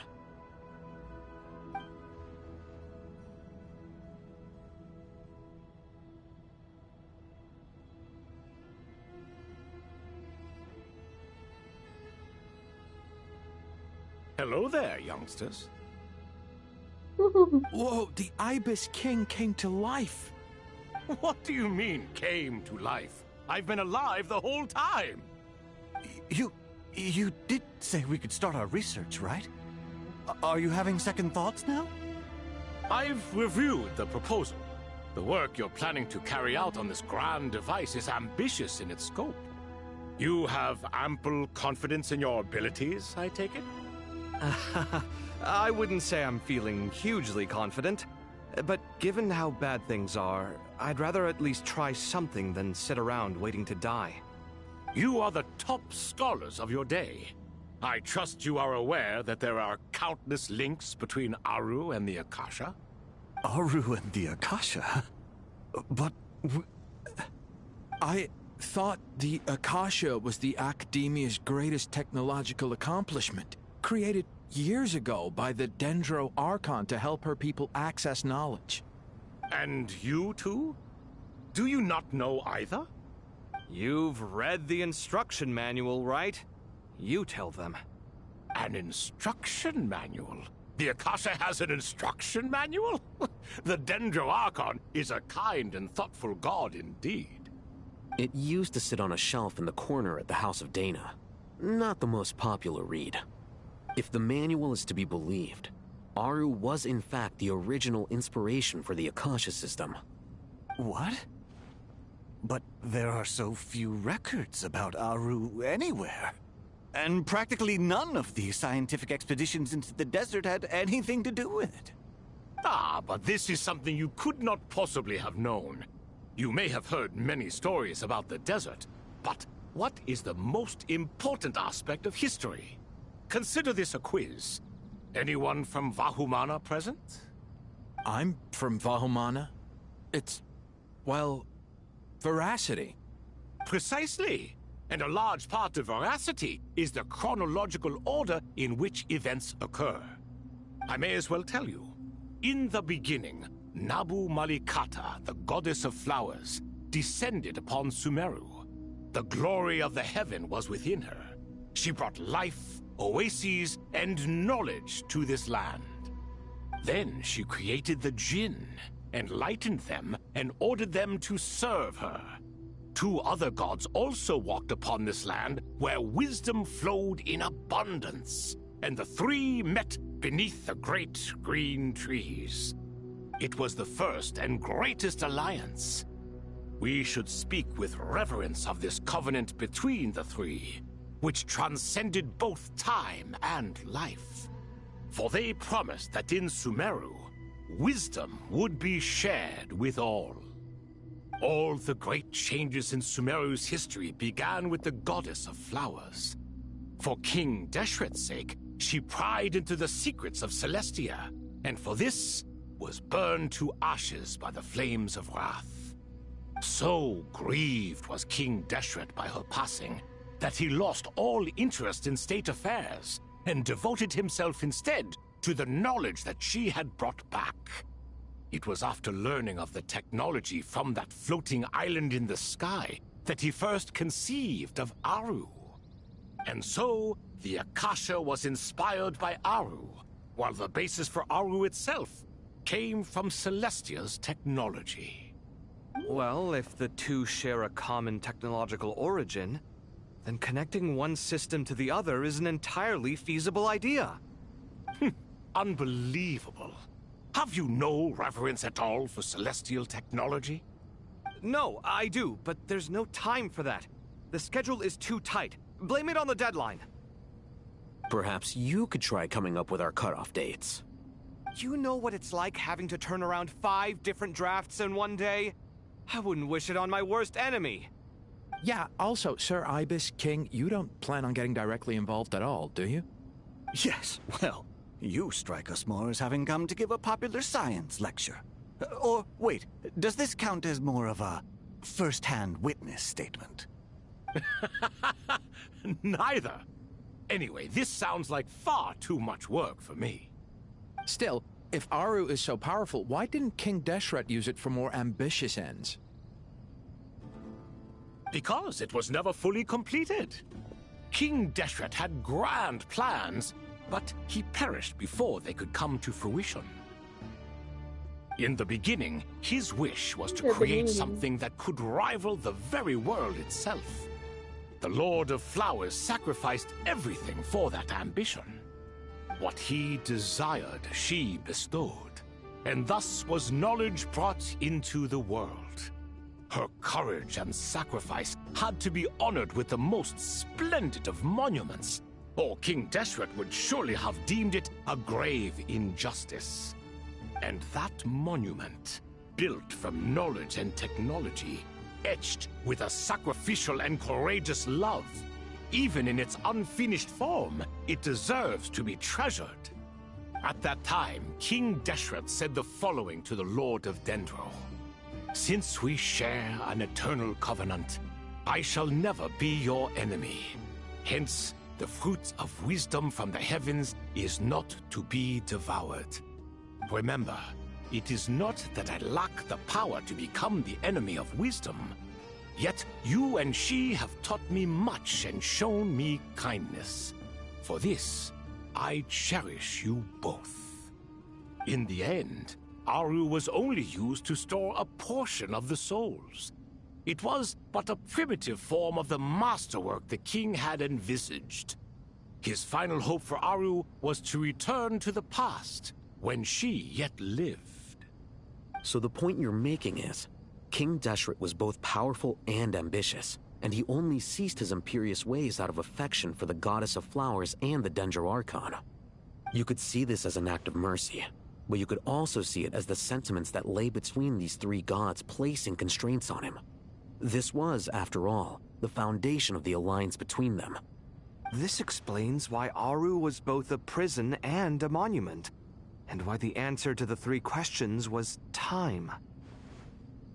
You have to be careful who you get involved with, or you invite all manner of misfortune. This is as true for gods as it is for humans. Love is the same. It is both a prison and a monument. All right, let us pause the story here for now. Seeing as you've been so diligent, I'll offer a little help. Who's in charge again? Is it you two? Ah, yes, me and him. Now then, close your eyes. Wisdom hides in the space between the tangible and the intangible. It is to convey the incommunicable through the simplest of mediums. By the power of King Deshret, I shall grant you a glimpse into the unseen secrets that lie at the threshold of existence.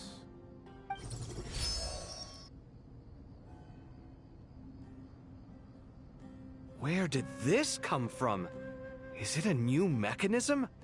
It looks more like some form of externalized information. You've rendered it visible? Just as the Akasha allows you to access a greater range of knowledge, the power of our king permits one to perceive ingenuities that do not belong to this world. This is no ordinary mechanism. It reflects the internal structure of Aru. Whether you choose to increase or decrease, keep or discard. Come, use these to achieve the outcome you desire. Looks mechanical to me. Better let me handle it, just in case. But wait, how do I get up there? Turn around. So that's where the elevator is.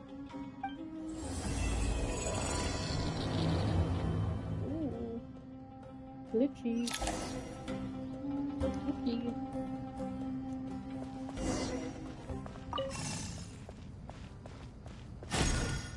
Oh no, I can't go through. No.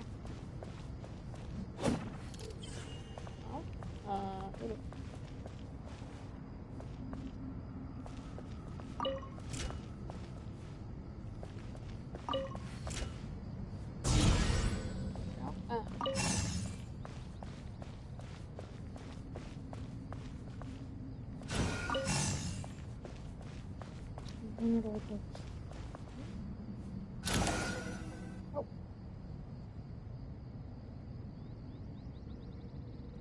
Obelisks were used to record important information in the ancient desert civilization.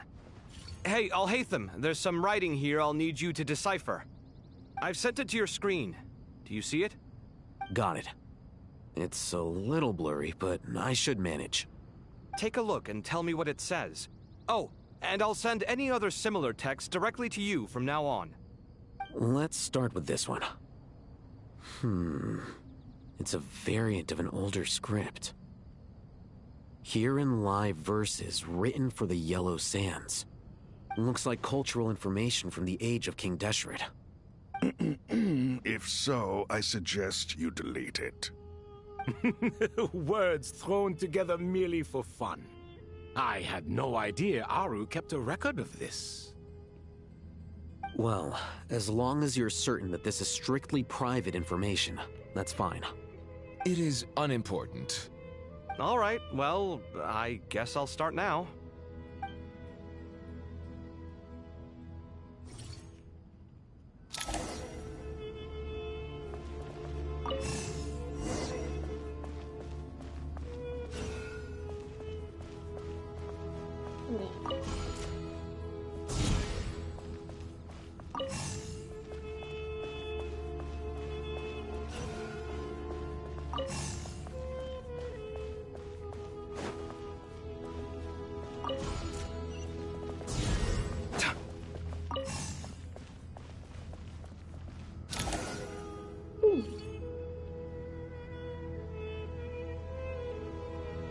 Found some more. Sending them over to you now.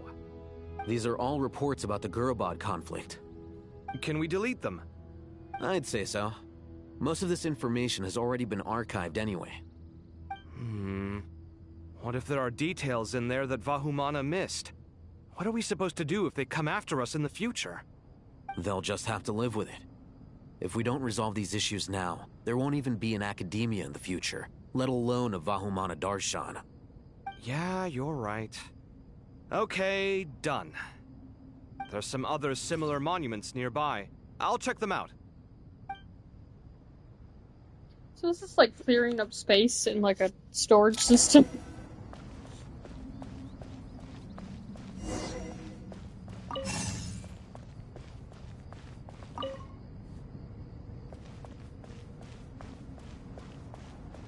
Second.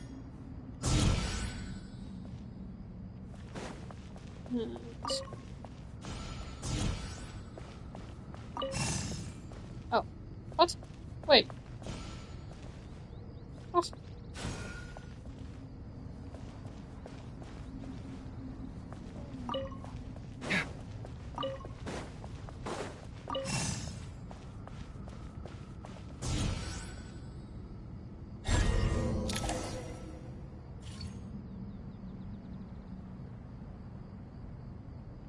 Another monument. Hold on.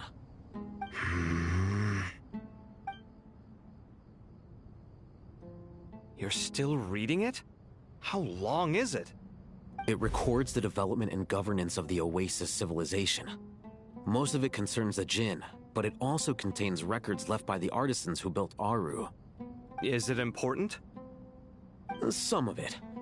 There was no way for me to read the whole thing in its entirety, so I had to rely on my intuition to pick the parts worth keeping. What about the artisans' records? What do they mention? They're speculations, mostly. For instance, they were wondering how to protect themselves if King Deshret decided to silence them after the construction of Aru was complete. Sounds like pure mythology to me. Surely that kind of thing didn't really happen. The records do emphasize that this was merely their conjecture based on various myths. Still, the artisans did leave details of their plans to survive, including blueprints for their escape route. Even that got recorded? Okay, well, I'll make a copy of this first before I delete it. Is that truly necessary? You won't be needing those. No, the blueprints are important. I want to keep them as a memento.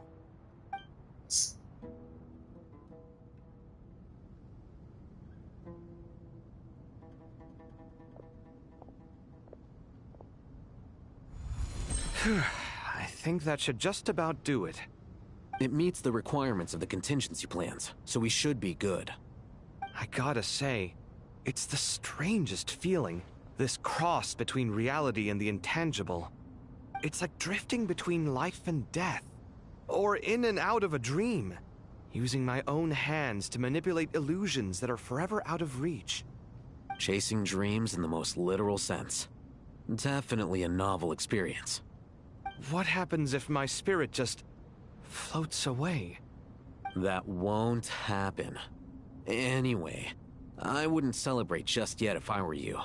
There's likely to be a phase 2 of this project. All right. I'd better keep my wits about me then.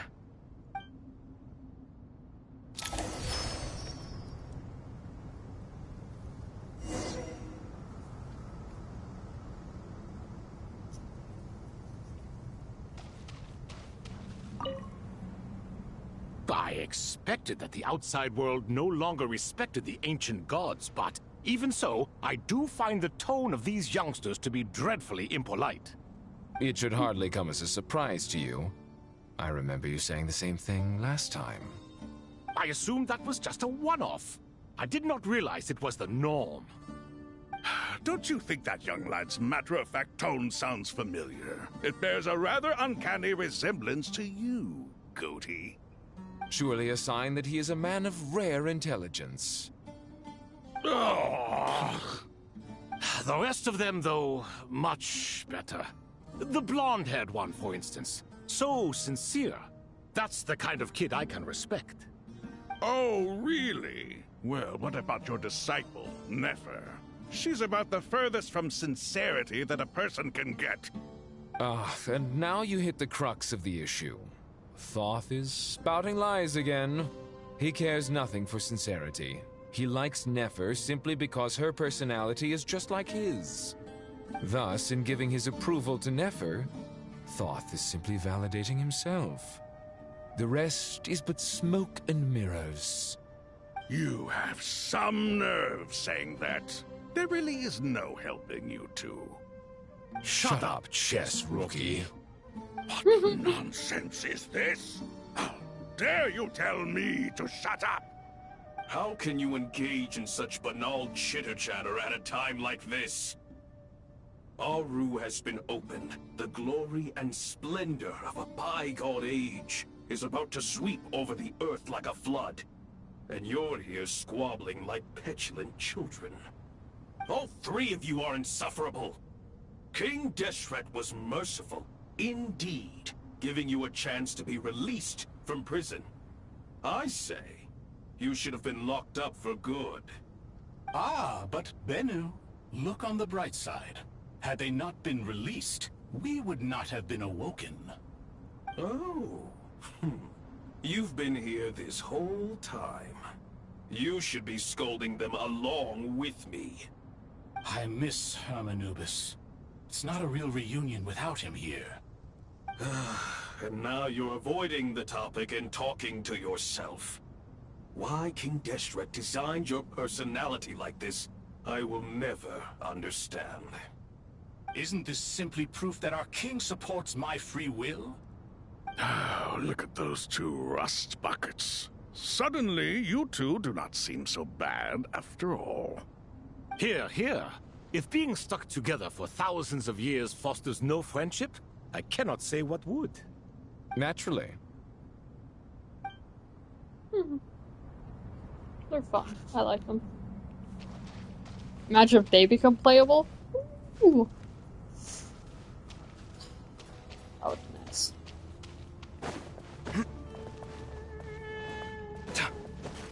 Oh no! Oh.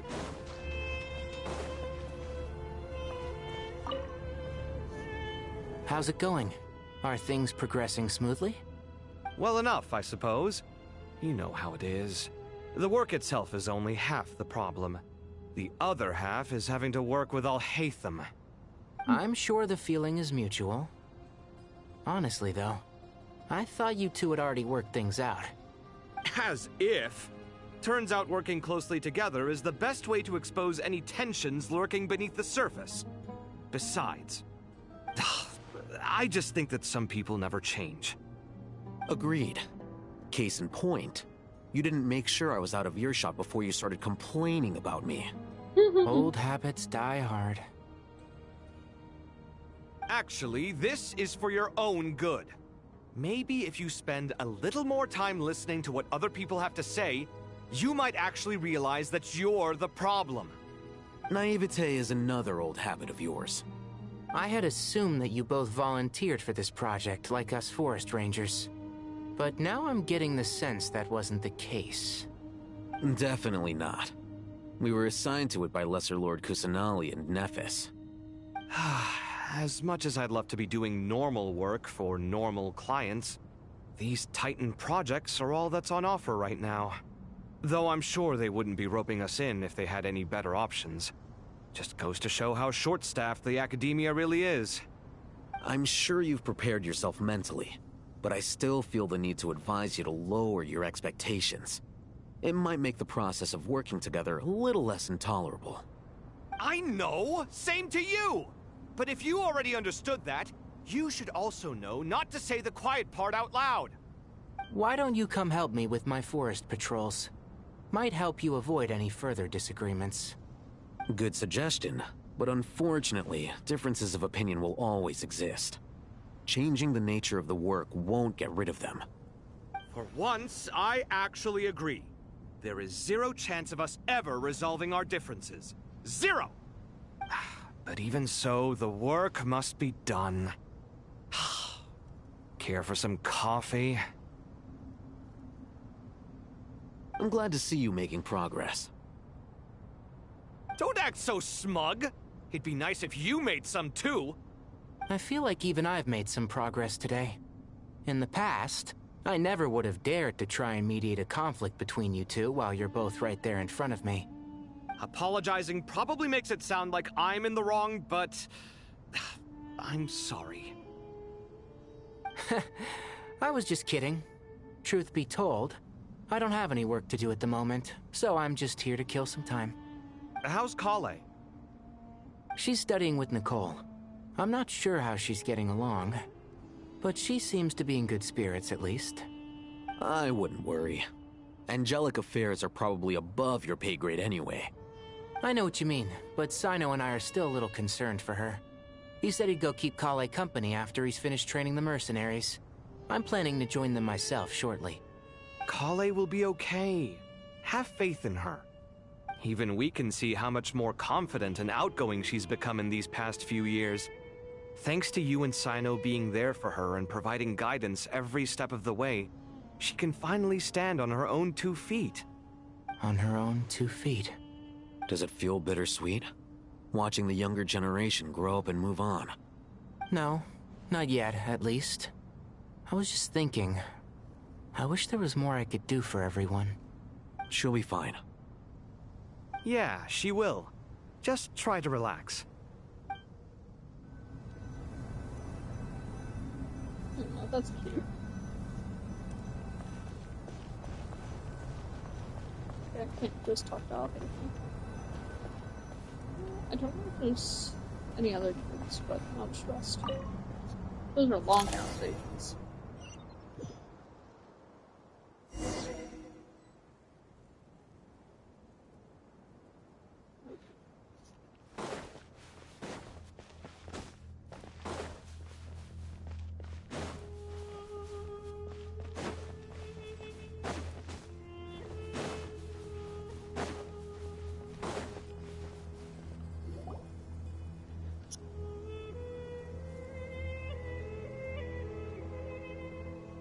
Traveler from afar, do you worry for the fate of Sumeru as well?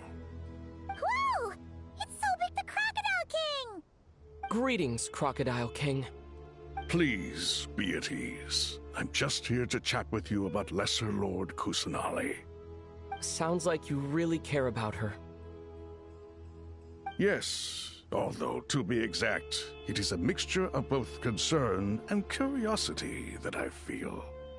Speaking of Nahida, Paimon was wondering how she's doing. Wait a moment.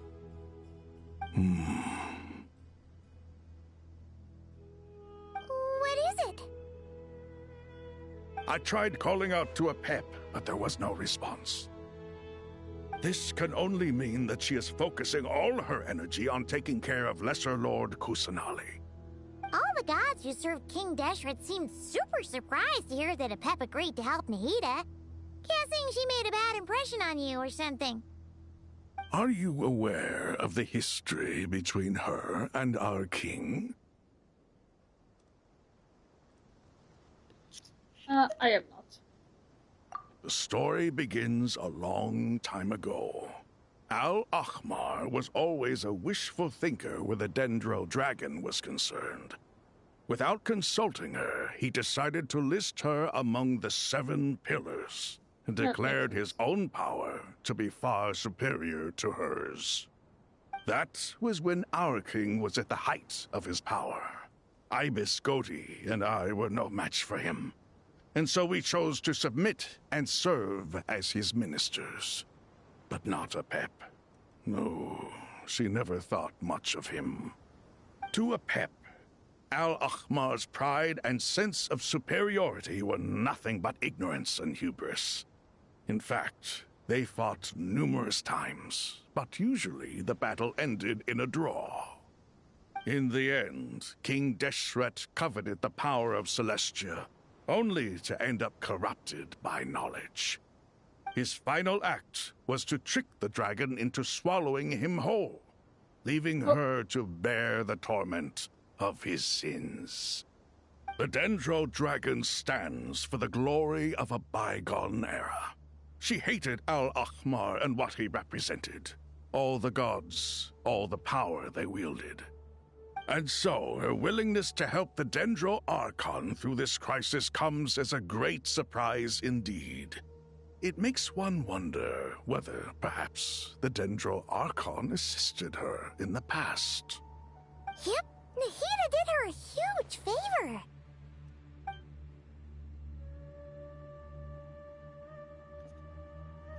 So Lesser Lord Kusanali put an end to the Dendro Dragon's many long years of torment. As much as she loathes the 7, Apep knows kindness when she sees it. No wonder she was willing to make an exception. Yeah, that's the sense we got from dealing with her too. She is not incapable of coexisting with other living things. Rather, she actively chooses to avoid coexistence. And this despite the fact that she symbolizes life itself. How ironic. All of this being said, I wouldn't expect too much from her if I were you. Nothing will change her hatred towards humanity and gods. We'll keep that in mind. Anyway, how much longer do you think Nahida needs to stay with Apep? For all we know, the Fatui might still be in the desert. Just to be on the safe side, why don't we grab anyone who isn't busy right now and go look for her? I'm alright, Paimon. Huh?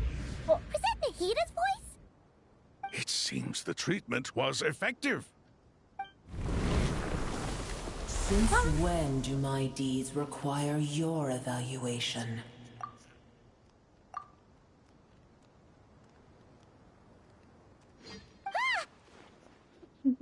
Nice. Here will do just fine. I had no intention of taking you any further. One ought not expect greater generosity than they have earned. You always hide your kindness away like an oasis within a sandstorm. Only those who make it through the swirling winds can know just how beautiful that oasis is, and how much hope it brings. You dare appraise my being? No, I'm expressing my gratitude. I want to thank you for sharing your precious life force with me.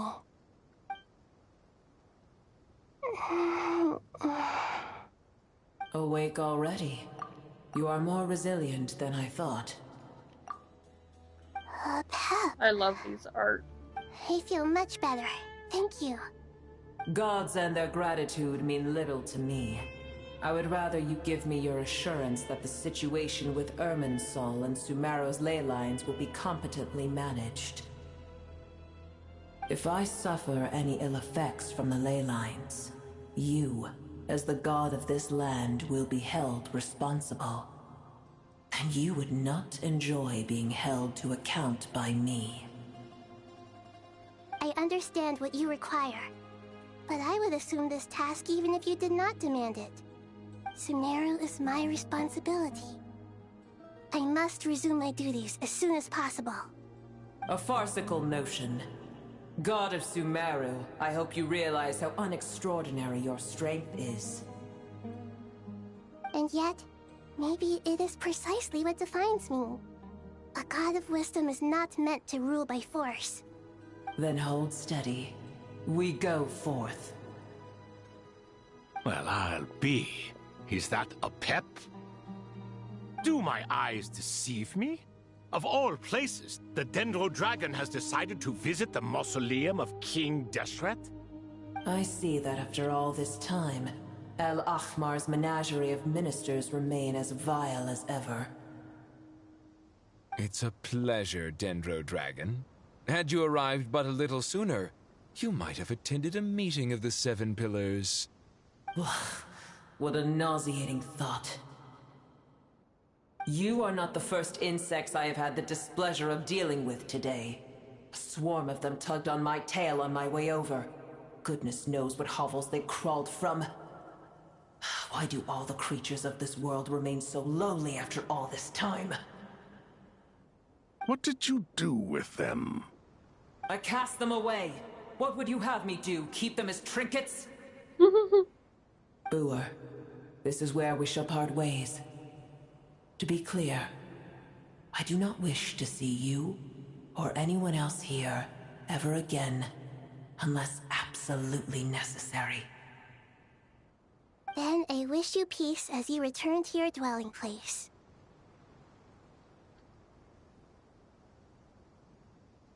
Thank you. It matters not to me. Simply refrain from bothering me again. That just makes me want to go bother you even more. A force to be reckoned with. At times like this, I feel glad that she has no interest in any of this. Hold on, just hold on, okay? We're almost there. Oh, Sarush! Oh, he I made it. Huh? Wait, that voice! It's...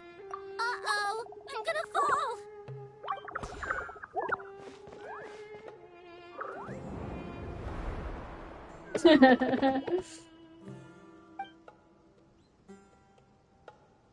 I got you. Well, that's a relief. A pair of safe hands indeed. The Dendro Archon's familiars. They are the last thing I expected to see here. Huh? Wait, what are the R&R doing here? Don't you guys hate the desert? Obviously I was worried about the Dendro Archon. I've been supporting them with my Pari powers the whole way here. Oh, they seem pretty nervous. Is it because there are too many people around? Not just people. It's all these non-human beings, too. It's hard on them. I can't believe you made such a long and dangerous journey just for my sake. I appreciate your support so much. Thank you all. I'll have to ask everyone to wait while I help our new arrival settle in. Once I'm done, I'll gather everyone to discuss our next steps. Traveler, Paimon, shall we find a place for our friends to stay? Awesome! Let's go! Well, first I have some questions.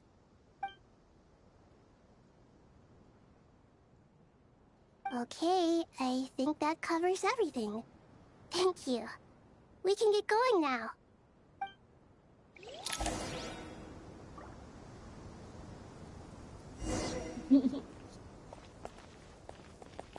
Nice. That's awesome. Oh my god, are they following me? Oh, I love that. Let's go, gang!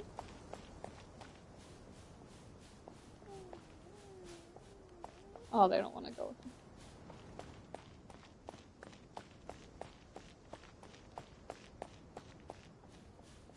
My arms are dirty. Come on, let's go, guys!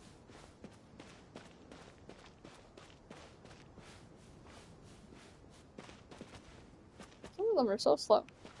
Also, some of them are just stuck. Oh. I guess they disappeared and teleported to come back with us? I don't know.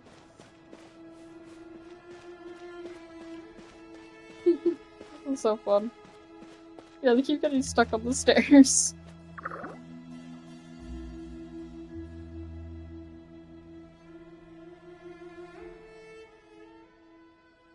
Ah, big dendro dragon first across the sky. So scary. So many Nara here. Cheer up, Arapos. They're all looking at us. Wait, they're looking at us? Surely all those Nara can't see us. Nara are always so busy walking here and there. Hide, hide, don't let the Nara catch us. They can have the pot, but wait, no, the Nara can't take the pot. My sister and I have to look after it. The Nara are coming. Hello, everyone. It's only us. Lord of Dendro, Nara Traveler, and White Floaty. Lord of Dendro, Nara Traveler, and Paimon, it's been a long time. It must be very tough for you coming all the way out here. Especially since you don't like the Voluka. Is everyone back in Vanarana doing well? Araja is a Varasa tree. Varasa trees protect Vanarana, so that means Araja is protecting Vanarana. Don't worry, everyone who stayed behind will do their best to protect their home, and we'll all do our part too. Everyone's here. Good. Are you okay? You look like you were about to pass out back there. Then you're forgetting who I am. Don't underestimate me. Sarouche, the mighty red floaty. Oh, excuse me! Are you comparing me to Paimon? Well, Archon thinks it suits you. I suppose everyone is gathered here because of me. As we can see, the situation is critical, and everyone is very busy with their various tasks, so...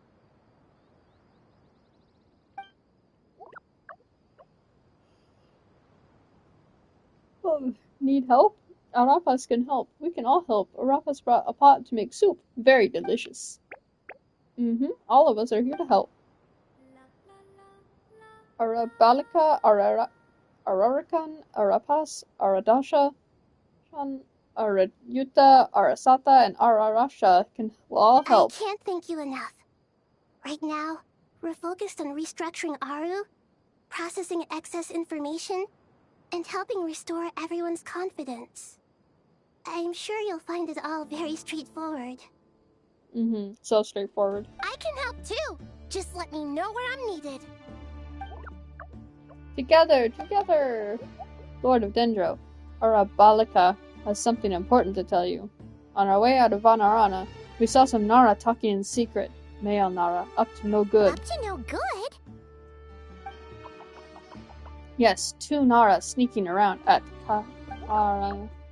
Caravan Rivat. That definitely sounds suspicious. Traveler, Paimon, I have other work to attend to here that needs to take priority. Could I trouble you to investigate the situation Arabalika spoke of? No problem. Leave it to us. Thank you. I'm counting on you. There's one other thing. If you are to work alongside the people of Sumeru, you will need to make yourselves visible to them. Is that acceptable to everyone? Well, if we really have to. I guess we have no choice. Don't be afraid, Arapas. You made the most delicious soup. Everyone will like you. There's nothing to fear. No one here will hurt you. But if you do feel afraid, don't worry. Just call my name, and I'll be there. Very well. Now, I shall bestow a small blessing upon you all. Whenever people see you and interact with you, from the moment their gaze meets yours, they will experience the most beautiful of dreams.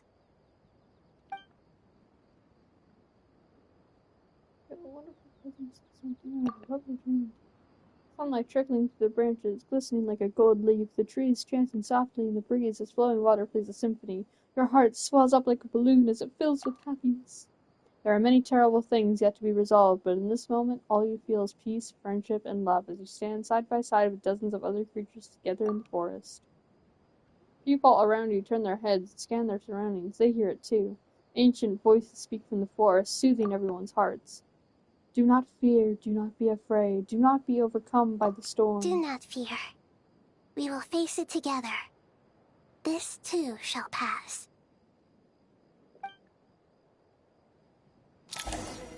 Okie dokie. Wow, the Nara are looking this way. Uh-oh, uh-oh. It's okay, it's okay. Arabalika will protect you all.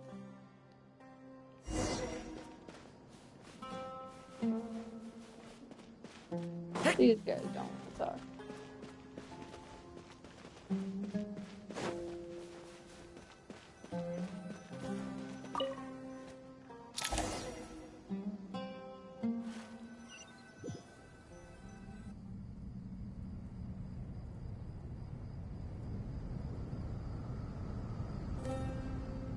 Ah, everyone's here. Wonderful. Dendro Archon, you're back. Are you recovering all right? You mustn't push yourself too hard. I'm doing very well. Thank you for your concern. I see. Using the power of Aru to reboot the Akasha and gain access to Ermin's soul. It's a sound plan, although...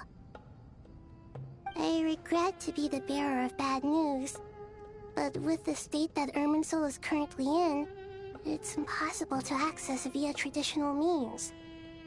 Even the Akasha won't change that. Alas, we had feared this may be the case.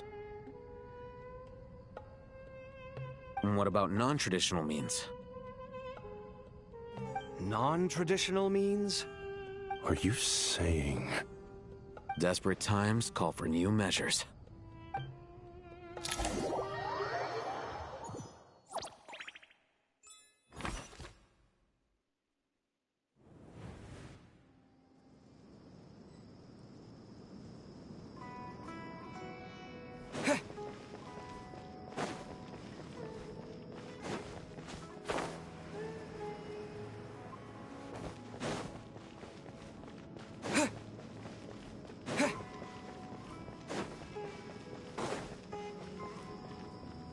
Sign up. Hey, we're here! Ah, it's you. Is there a situation?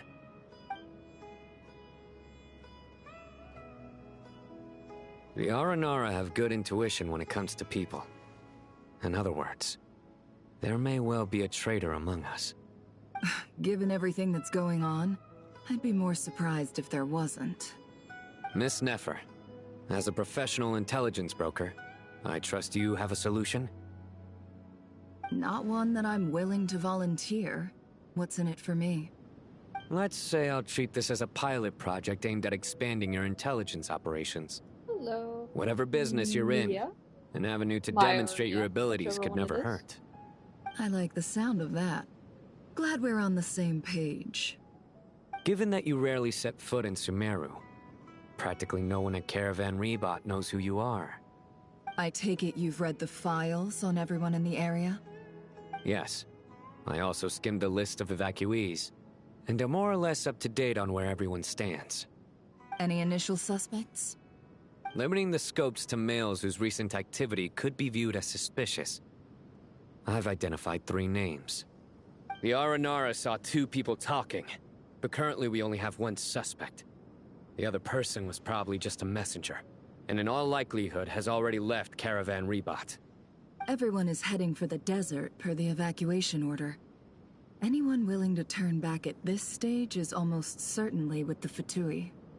There's no way it was a spur-of-the-moment decision to act at a time like this. This spy must have been planted long ago. We need to smoke him out from wherever he's hiding. Sounds like you have the beginnings of a plan.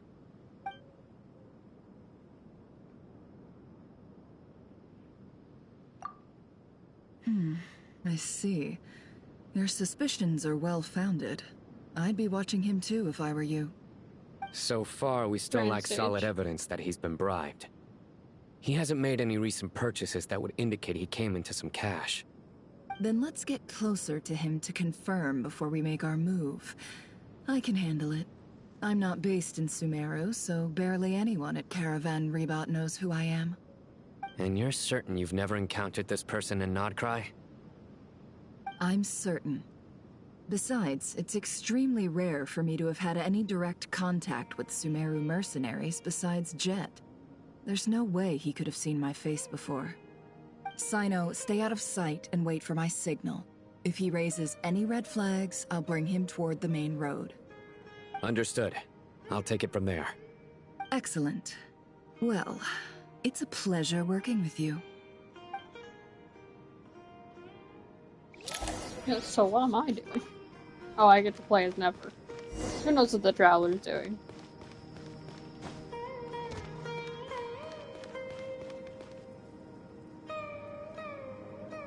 Hello, mister. Darker skin, scars, frequents the desert and has ample combat experience. Nothing unusual about how he dresses or acts. What's that he's looking at? A coin. Interesting. I don't see any Could that scars be on how it, his but okay. contact paid him? Conveniently discreet for someone trying to hide any unexplained income. And yet it could be highly valuable. Sorry to bother you. Has everyone here already left? I don't suppose you happen to see a lady wearing a hat? Ma'am? What are you doing in Caravan Rebat all by yourself? The main group evacuated some time ago. Didn't you pass them on the road? My friend and I lost some of our cargo along the way. I didn't want to miss out on potential business, so I told her to go on ahead and meet the client while I retraced our steps. I didn't think it would be so late by the time I found it. And then there was a terrible sandstorm. I guess I must have taken a wrong turn, because I didn't see any large groups on my way here. Forgive me for asking, but just to be on the safe side, could you describe this friend of yours? Sure. She has blonde hair, and she was wearing a hat and a white dress. You'd definitely know if you'd seen her. Yes, I think that does ring a bell. Ah, my apologies. During this exceptional time, the Core of 30 are under orders to be extra cautious when dealing with unknown people, whoever they might be. I understand. Well, sir, is there anything else you need to know? If not, I'd better try and catch up with them. Hey, wait! They left a good while ago now. You'll never catch up with them on your own. Why don't I give you a ride? I'm here to collect the last few people anyway. We have plenty of carts, so one more won't be a problem. That would be amazing. Traveling with a group will be much safer. I'll have to pay you for your trouble. Hey, let's not worry about the money for now. Wait here a moment. Once I'm done packing up, I'll take you to join the rest of the group. All right, thanks. Let me know if you need a hand carrying anything. No need for that. I'm strong enough for both of us. Okay. What a flirt. Well, I wish there was some way I could repay you. Guess it's my lucky day, running into someone who knows what they're doing here. You might have just saved my life, you know? You're not wrong there. I mean, what kind of cargo is so important that it's worth risking your life to get back? I hope for your sake that it's priceless. Just trying to Actually, catch up and all the I stuff before the suppose I new can update. tell you. since you've been such a big help. But be sure to keep it to yourself, or we could both be in big trouble. Oh, really? Sounds mysterious.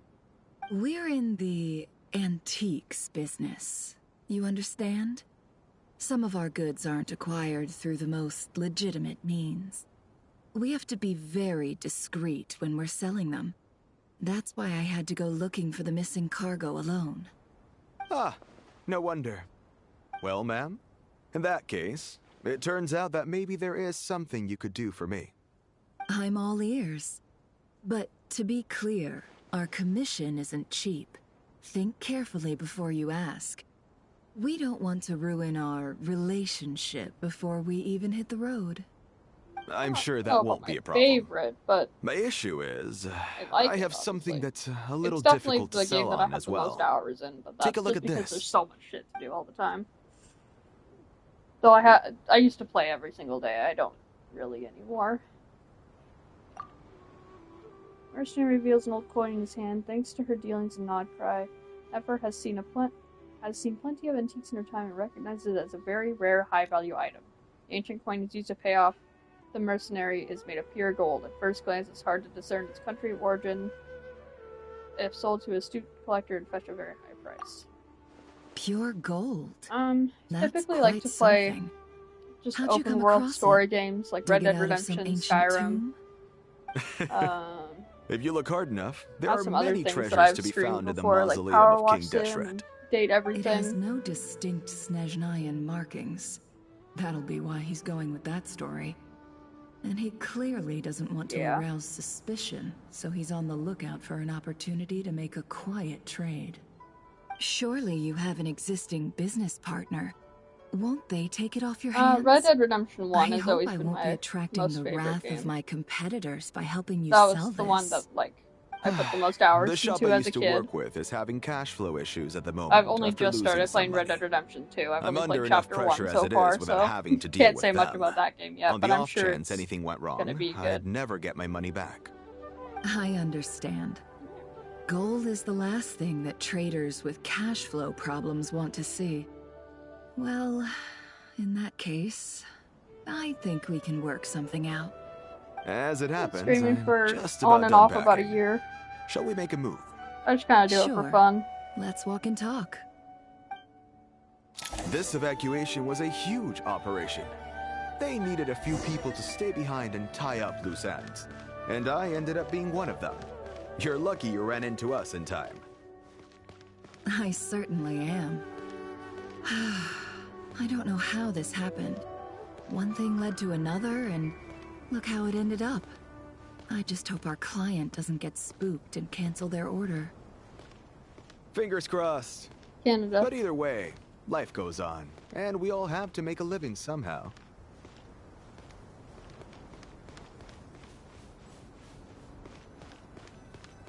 I don't know why everyone on Twitch is so keen on giving away where they live.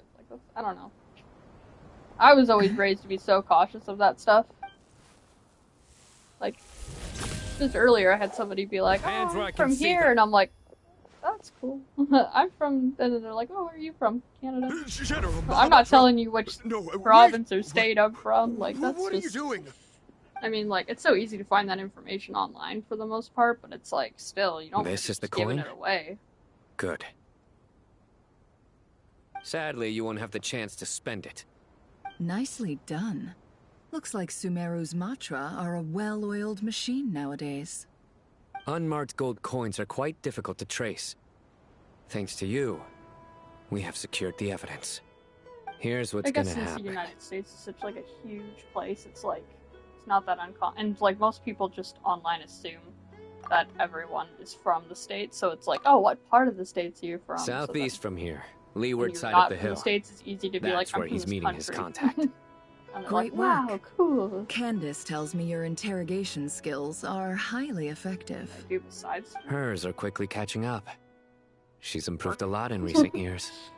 Looks like it's over to you for the next Work, step. sleep, eat. Because I'm quickest on my I feet? don't know. Because you know how to trail a I watch target. a lot of YouTube. Plus, it'll for the be most easier part, to monitor and their but activity yeah, from the air. I work full time Fine. in I'll be housekeeping, quick. so for the most part, I'm just constantly doing that. One more thing. The taking care Traveler of just brought a family and message from the cats. Dendro Archon. Once you're Mostly done with my this, cats. we're to meet up at the mausoleum of King Deshret. Got it. Will do. Sure you'll be okay on your own? Gee, It's hard to I don't balance know. everything, having a Maybe you full-time should come job, with me. taking care of yourself, a house, pets, and having a social life. With you.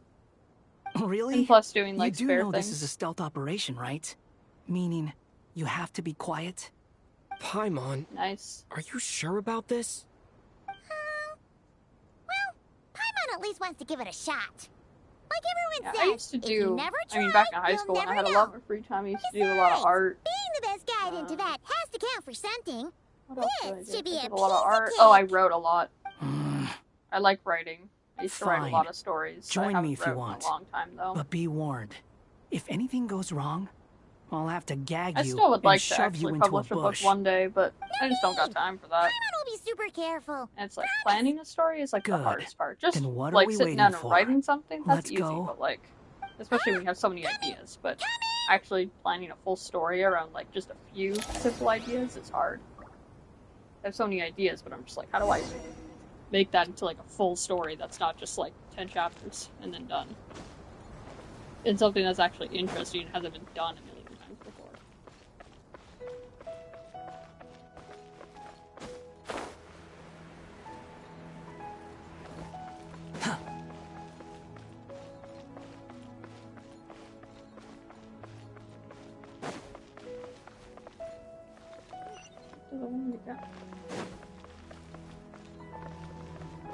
Yes, I can feel free to use these guys.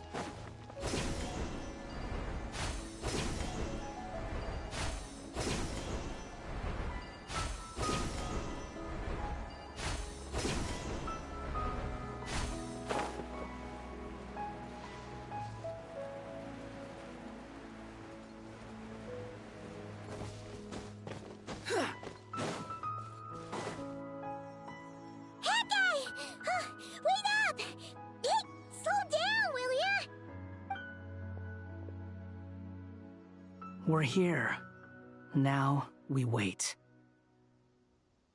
Okay, yeah, cool. Cool. What's on your mind, Paimon? The idea? Huh? Nothing? I thought all you cared about besides being a guide was food and sleep. Why the sudden urge to go on a dangerous mission? What's that supposed to mean? Paimon's been on plenty of dangerous missions before. But never on your own. You hardly ever leave the Traveler's side. My Just idea about saying, what? I'm kind of at loose ends right now. So if you did want to share, I suppose I'd have to listen. If not, suit yourself. Makes no difference to me. Hat guy? Do you think Paimon is useless? What? Where's that coming from? When we were in Notcry, Paimon suddenly realized something. Even though Paimon's with the Traveler every single day, whenever we face real danger, she can't do anything to help. Paimon doesn't get like this very often. She just got really scared when the Traveler I got have kidnapped Discord, that time. but I don't really use it ever. What if he never came back? What would Paimon do then? And the more Paimon thought about it, the more useless she felt. But Paimon doesn't want to be a burden. Paimon wants to be a friend who's actually useful. Does that make any sense? You know, that feeling of just being completely useless and... Oh. Paimon probably sounds so ridiculous right now. You asked the right person. Boy, do I know that feeling. Oh, that guy. I'm not gonna try and encourage you. What I will say is this. When you start doubting yourself, you have two choices. Give up or change. You Seen have this to make the cutscene decision to online move already a few forward. times. Otherwise, no amount of consultation from other people is gonna help you. So ask yourself, what do you want? To get stronger? To learn more?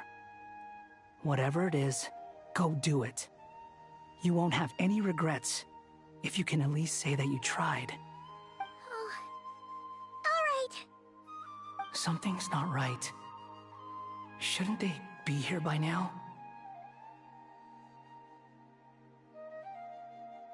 Paimon, is it just me? Or is it a little too quiet around here? Should Paimon take a look? We'll give it another hour. If nothing happens, we head back. Okay.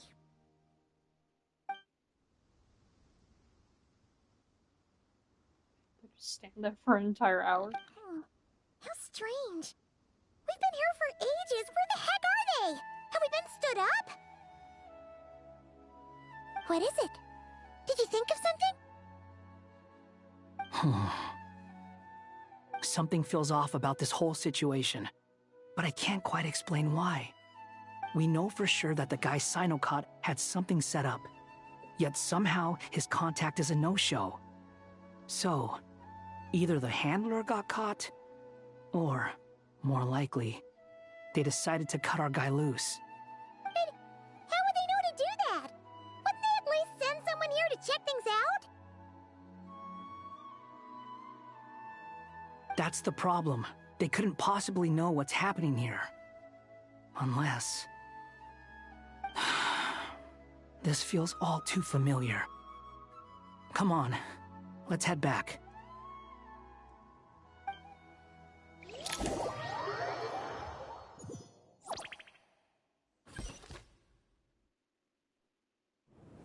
Even though this isn't a formal meeting, I'd still like to start by saying how grateful I am to each and every one of you. Thank you all for coming here and standing by our side. Shesipank and Bennu are currently assisting the scholars with the maintenance of Aru. Please forgive their absence. As for Hermanubis, may he rest in peace. We remember him with great fondness. There have been times when I imagined what it might be like to meet you all. Now that it's really happening, I feel quite emotional. Time has taken many things away, but that which remains is all the more resilient. I must say, there is one thing that rather surprises me. You appear to be in good spirits, Lesser Lord Kusadali.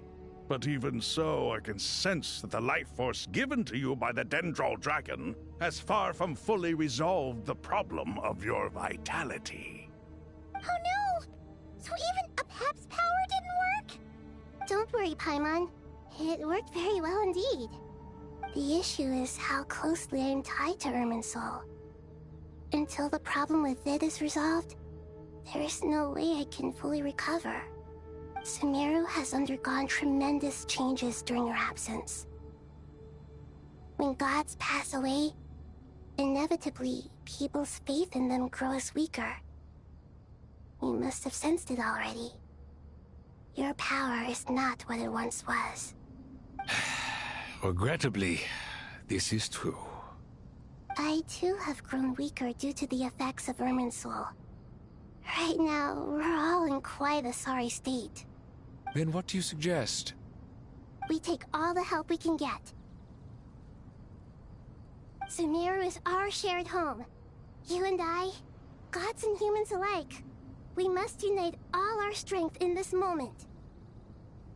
Though Al-Ahmar is no longer with us, the alliance between the three gods remains in force. Regardless, as subjects of our king, we have a responsibility to support Sumeru through this catastrophe. Not to mention that it was the people of Sumeru who released us from this prison of Aru. Times have changed, and the people of today possess greater wisdom than those of the past. You really know how to give a rousing speech, Koti. Now then, let us learn more about your plan. The brightest minds of the Sumeru Academia are busy opening and renovating Aru. They claim it has something to do with Irminsul? Correct. Irminsul has existed in Teyvat since the very beginning. But during the Age of the Dragons, it did not possess the significance it holds today. After the heavenly principles arrived, the power of the Light Realm was divided into elemental energy, and Irminsul was refashioned as a device that records and preserves all information. Since then, everything in this world has been inextricably linked to it. As the Dendro Archon, I have a duty to protect Irminsul. To Sumeru, it is both a national treasure and undeniably a major threat. Tevad has seen many upheavals in the last few years. The most recent of these was a major crisis in Notcry, which forced Sumeru to be even more vigilant than usual. I made sure to monitor all the pathways through which an outsider could potentially transmit themselves into Irminsul. But despite my efforts, a major problem still arose within. I still believe that someone has actively invaded Irminsul. But rather than taking any of the pathways I referred to, the intruder chose instead to utilize the most direct route. And the only one that cannot be protected against. By entering Irminsul through death. I see what you mean. You cannot simply stop all deceased souls from returning to the ley lines because of a potential invasion that could occur at any time. That's right. As important as it is to guard against external threats, I couldn't allow myself to stop the souls of the departed from finding peace. Please, understand how difficult this predicament was for the Dendro Archon. Defense has never been an easy task. After Irminsul was invaded, my authority was quickly restricted. Soon after that, the tree began denying access to any connections. I'm sure you feel responsible, but you are not to blame. No one can predict every possible disaster. There will always be trials and tribulations for the world to endure. But the people of Sumeru should not have to endure this. We must find a way to break through the lockdown and connect to Irminsul. And this is why you need Aru. Yes. The only thing in Sumeru capable of rivaling Irminsul in terms of overall function and performance is Al-Akhmar's legacy, Aru. All I managed to do before falling into a coma was make some minor adjustments to Irminsul. Using Aru is a last resort, and a move that comes with enormous risks. The Scholar's initial plan was to borrow Aru's power to reboot the Akasha, then use the Akasha to connect to Irminsul and investigate. Unfortunately, Irminsul has suffered far greater damage than they first thought, rendering that plan futile. To rise to the challenge, we had to resort to more extreme and far costlier means. This has led to a number of new contingency plans. To reclaim Irminsul, our brightest scholars have made further modifications to Aru with multiple goals in mind. I thank you all for giving them your blessing in this endeavor. Human wisdom has clearly improved over the millennia. You have not only our support, but that of the Jinn, the Aranara, and the Pari. Together, we will do everything in our power to save Irminsul. By the way, when you spoke earlier of an intruder, it almost sounded as if you knew who you were dealing with and what they were capable of. Well, since you ask...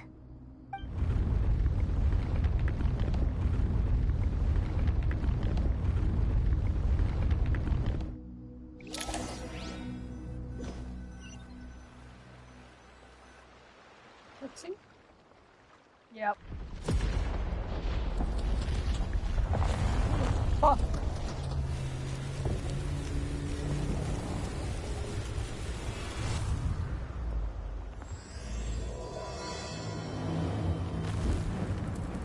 Oh, now it's fire.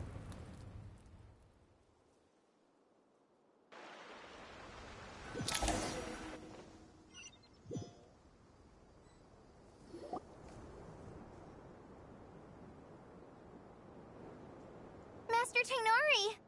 What is that? Is this Irminsul? How did this happen? What's going on inside? Luckily, we managed to evacuate everyone. What in the world was that? Wait, was that in Sumeru City? Is that like the tree in Sumeru City that grew? Oh my. I understand now, Dendro Archon. You make yourself quite clear indeed.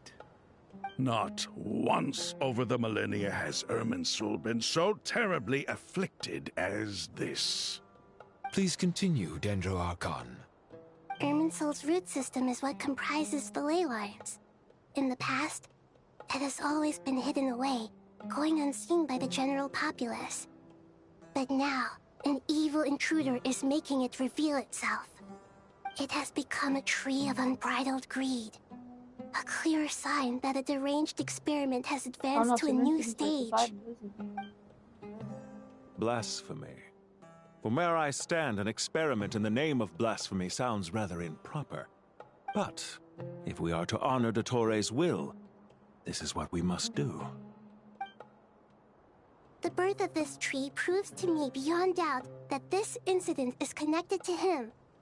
But to explain the situation in full, there is someone I need to tell you about. Most concise and precise language possible, Nahida explains that she knows about the second of the Fatui Harbingers, the Doctor. Isn't the Doctor Dottore? Oh, what she knows about him. Okay. His true name is Zandik, and his crimes are beyond all reckoning. Zandik. So it was him. I saw him in the desert once. A man of supreme arrogance. So this is where it has taken him. But didn't Dottore die and not cry? How is he still able to do all this? He must still have loyal followers amongst the Fatui. Even so, I'm still unclear as to how he has been able to wield such a profound influence over Irminsul. I can confirm that Fatui forces have arrived in Sumeru City. Furthermore, Irminsul seems to be undergoing some kind of mutation. Evil branches are beginning to grow. Things that do not belong to this world are slowly but surely materializing. Sorry, I couldn't think of any other word to describe it. They don't seem to be fully formed physical entities yet, after all. But they are gradually becoming real. A baleful tree, climbing up into the heavens. Speaking of Dottore, I have some information on that front as well.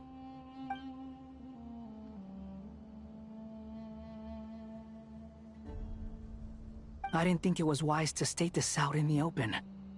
But my theory is, the mole wasn't cut off after he was caught. They wrote him off from the beginning. You mean, the Fatui never intended to follow through with him? Then why plant a mole at all? It's hardly a conventional strategy, and the rationale behind it is pretty twisted. But as it happens, I know someone who works exactly this way. And when it comes down to it, his goals are very simple. He just wants to confuse people, so they can't figure out what he's up to. He's been a collaborator of Dottore's from the outset. That fact alone confirms that Dottore is involved with this somehow.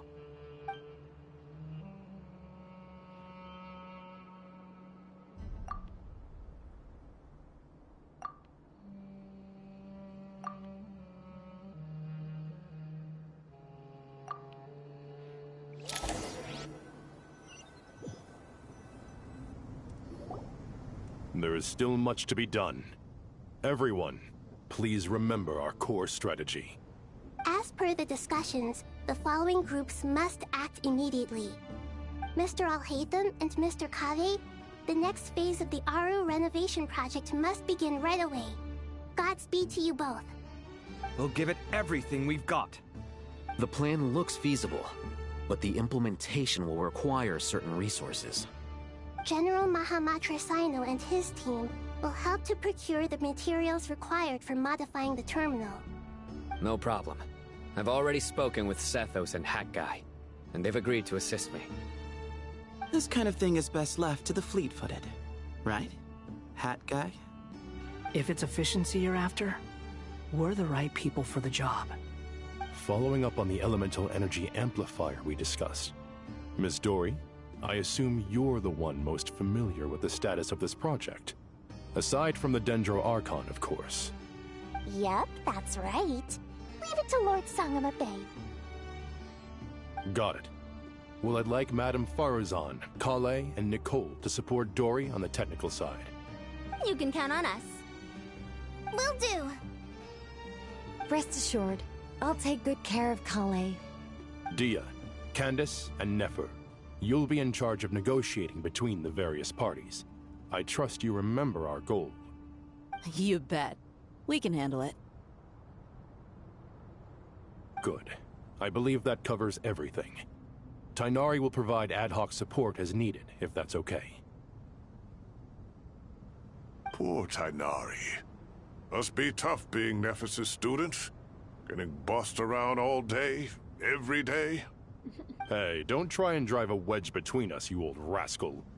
All it says to me is that Master Nephis has faith in everyone's abilities.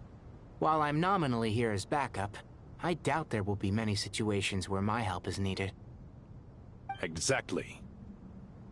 Finally, Traveler, you and I will head to the border between Sumeru and Natlan. Once that task is complete, I'll be asking some of you to accompany me to the Eternal Oasis. The Eternal Oasis? I thought that was just a legend. So it does exist after all. Regarding your trip to Natlan, under normal circumstances, a meeting between our two nations would be a far more formal affair. Unfortunately, Sumeru is all but completely cut off from the outside world at present. So regretfully, we won't be able to give the Pyro Archon Mawika the grand reception that she deserves. My apologies for the inconvenience. I don't know why you're apologizing to me on Malbuika's behalf, but okay, not a problem. We'll do No our point utmost. putting too much pressure on yourselves. That goes for everyone. Right. Especially you, Dendro Archon. I'm sure you're still feeling quite weak. Don't worry about me. The Dendro Dragon's life force will sustain me. Plus, we'll be there every step of the way. Nahida will be just fine. Yes, I believe in myself. And I believe in every one of you. Well, time to get going. We all got our tasks.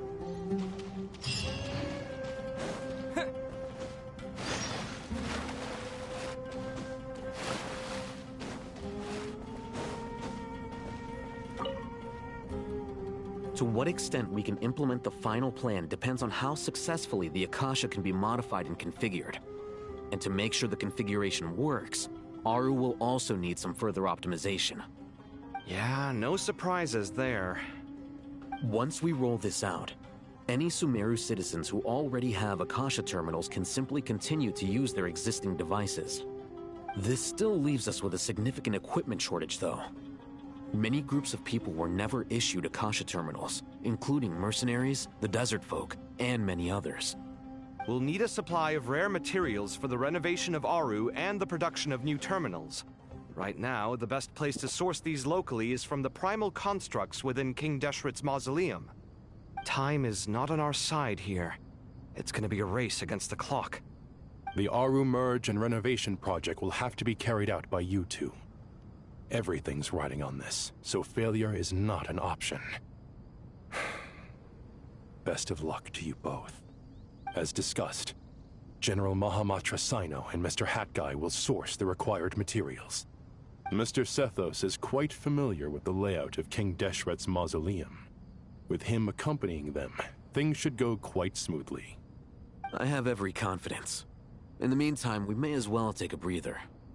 Makes sense. There's not much we can do until the materials arrive. Get in formation and stay close.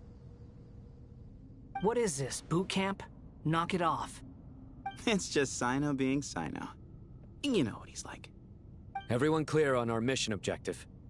Look at the excess primal constructs, dismantle them, and extract the required materials. And King Deshret's 7 pillars agreed to this? If they're just sitting there doing nothing, we might as well put them to use. Thoth's words, not mine.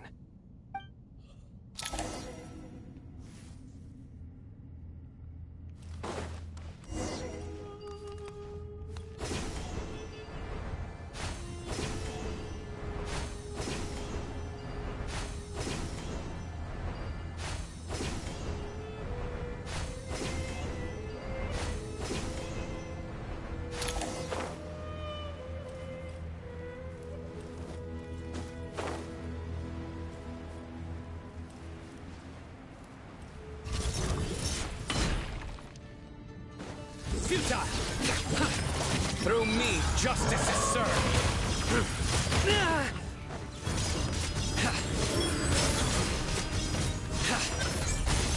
Your penance is due!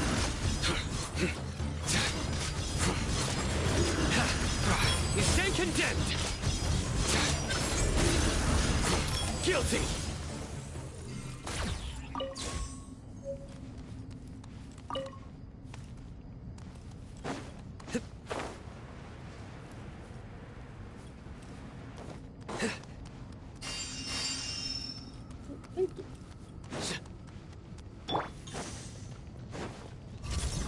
Give me some space.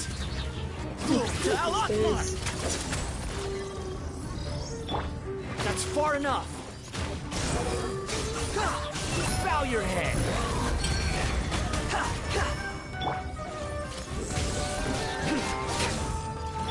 Squall and Fury.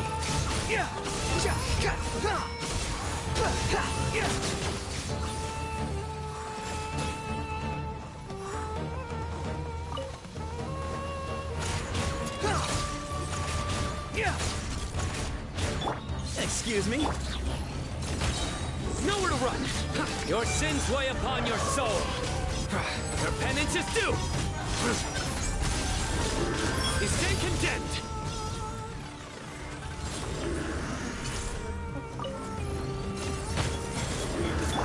Way ahead of you! The wind rises. You dare to gaze upon me? The sage's wisdom! Surrender! Squall and Fury! These devices should still be usable even though they're broken down. Let's take them back for the others to review.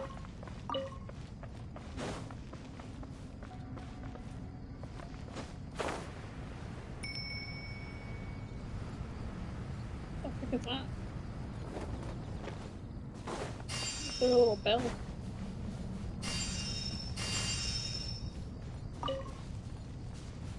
We're just blocking off the dead ones. They really thought I'd get more improved than I actually did.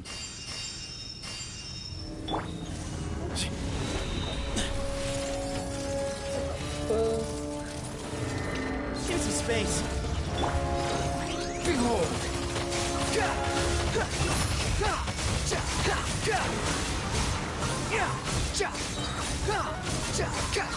Know your place.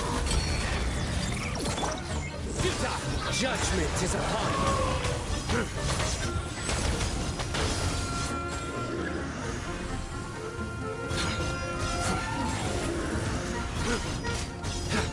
Your penance is due! You stand condemned! Guilty! How many do we need again? Enough to make an Akasha terminal for everyone who doesn't own one. I remember you telling me how revolutionary these Akasha terminals were. You've used one before, right? The Academia declared the Akasha to be the most powerful and comprehensive wisdom dissemination system in history. That should give you an idea of how powerful it is. Certainly sounds impressive. Neither Hat Guy nor I have ever had an Akasha terminal. Well, if it all goes to plan, that's about to change.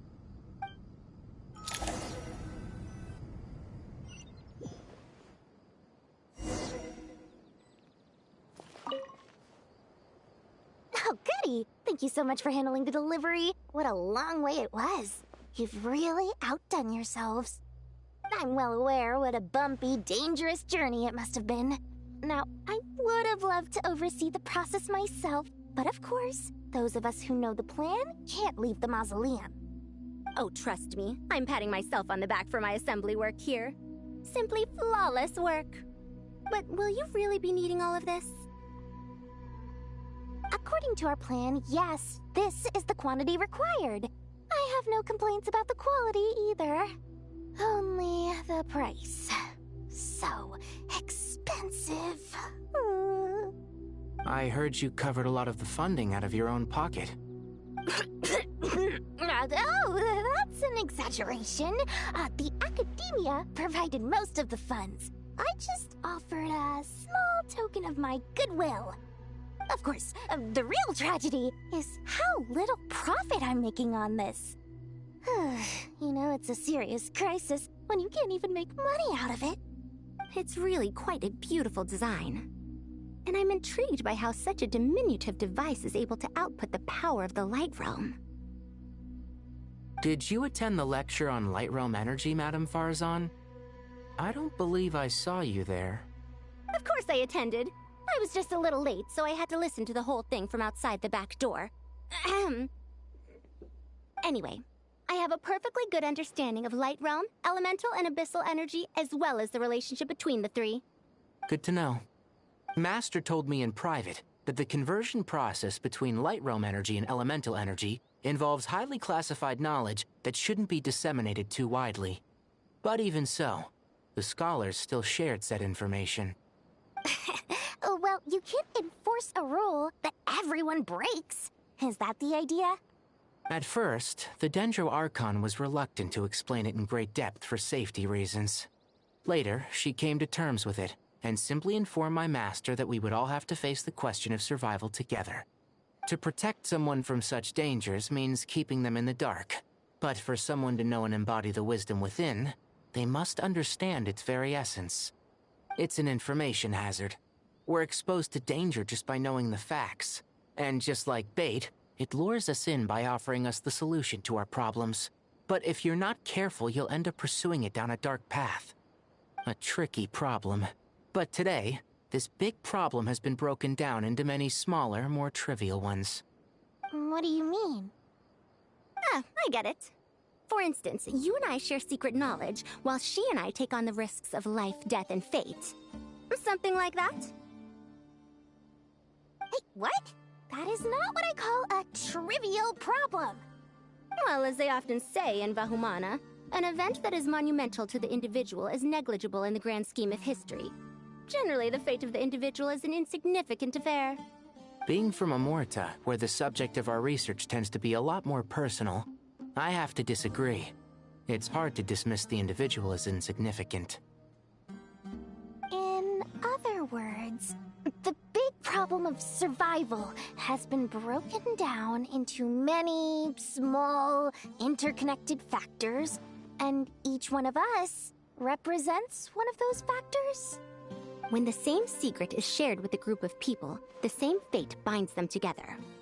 Most people would find this unimaginable, but to us scholars, this is the path that has always beckoned to us. Sharing knowledge is a good way to fight against fate. I will always believe in that. All right, I think that's everything. Thanks a lot. But don't go anywhere just yet. I'll still be needing you to calibrate the equipment.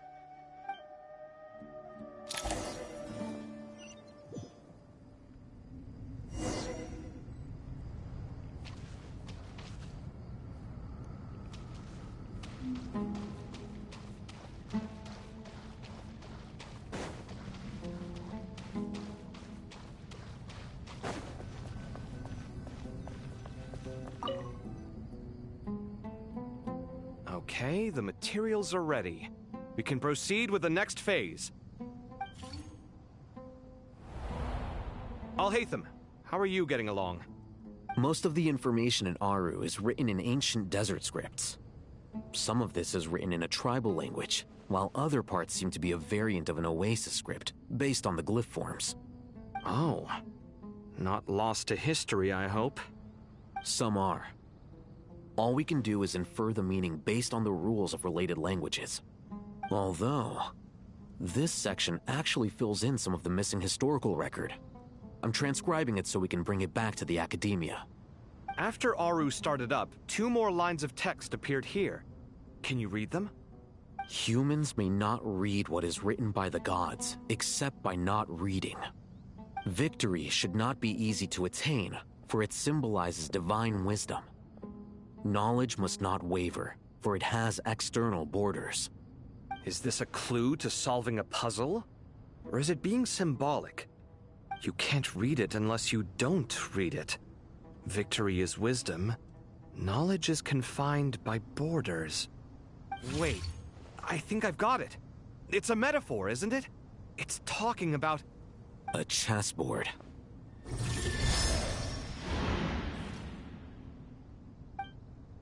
You were right. The youth of today are skilled at solving riddles. Have the secrets buried in the desert not been unearthed over the years all the same? Since Aru is a place reachable through wisdom, this day was bound to come sooner or later. Oh, I've always been against overly cryptic sentences. Don't you get tired of reading and writing all that? Ah, it's you three. Just in time. We've been delving deep into Aru, and now this board has appeared. I've heard this was how you'd while away your free hours. You must be quite the experts by now in that case. It is true. King Deshret's chess games are some of the most well-loved of all his wonderful creations. If you have ever been to Safhe Shatranj, you may well be familiar with the chess pieces you see here. Is this chessboard supposed to be another visualization of the interior of Aru, then? Naturally. Visitors, everything is ready. Only by completing the challenge on the board in accordance with the rules will you be permitted to overwrite Aru. 1 second. It's not dangerous, is it? Dangerous? Why, yes, of course. I should be the one to go, then. Wait for me here. Sounds like the self-confidence of our present company has rubbed off on you. Don't be ridiculous. I'm your upperclassman, and that means I have to look out for you. I appreciate the sentiment, but a game of chess typically requires 2 players. Besides, I'm sure they won't let things get out of hand. Keeping things relatively safe is in your best interest too, isn't it? Fair enough. I mean, you guys are controlling the difficulty, so please don't go too hard on us, all right? Ah, but Bennu said he wanted to put some respect into these whippersnappers. All right, all right. Thank you. Obviously, we'll still try to be careful. This doesn't seem like ordinary chess. Is the goal to defeat the opponent? No, you must enter the board and pass the trials we have placed there. Ready? How was that chess? Let's do it. Can't we just play actual chess? I like playing actual chess. During the chess trial, Hatham and Kaveh must move separately, consuming actions as they do to traverse the obstacle-strewn chessboard. The trial can only be passed once both Hatham and Kaveh reach the end. Areas that Hatham and Kaveh pass through will be marked.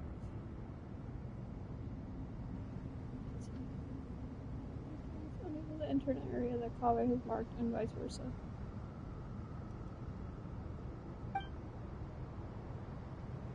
Kaveh can move some of the pieces in the chessboard if you push them towards empty areas. I think can activate some pieces in the chessboard to unlock certain areas.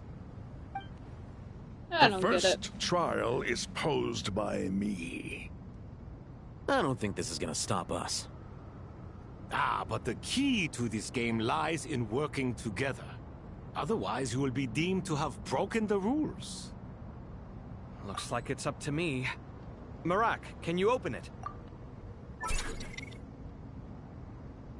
King Deshret's favorite primal construct. Living on in suitcase form, of all things. Amusing. Ho-ho! Excellent work. So, what is the goal?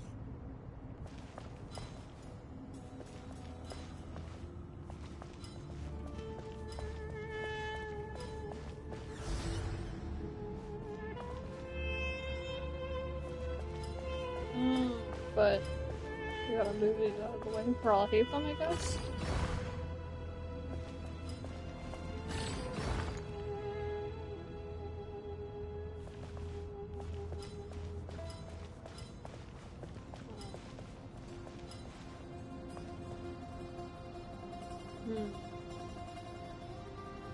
What's the red thing?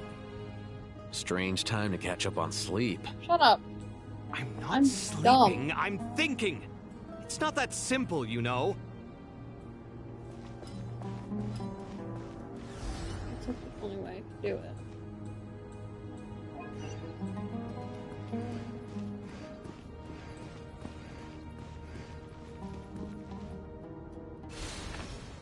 Ah.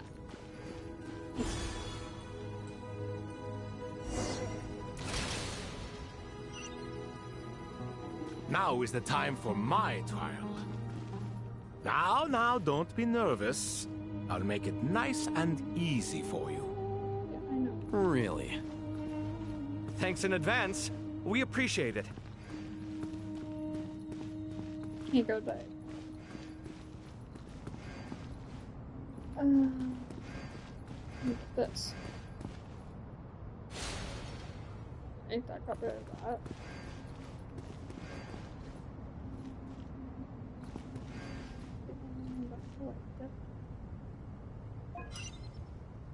Oh, I gotta keep those.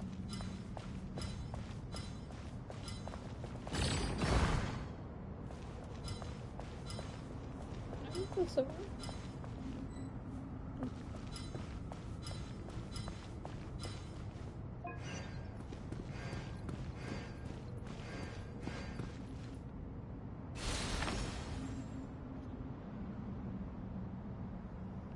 And then I can probably move that.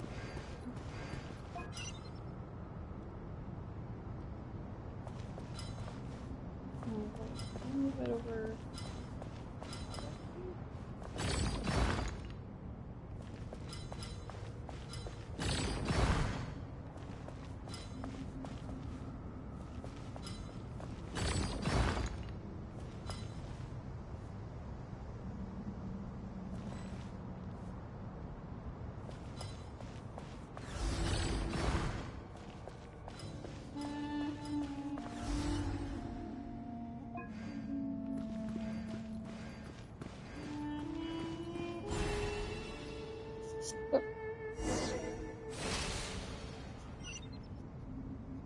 Ibis King, don't you think this all rather inappropriate?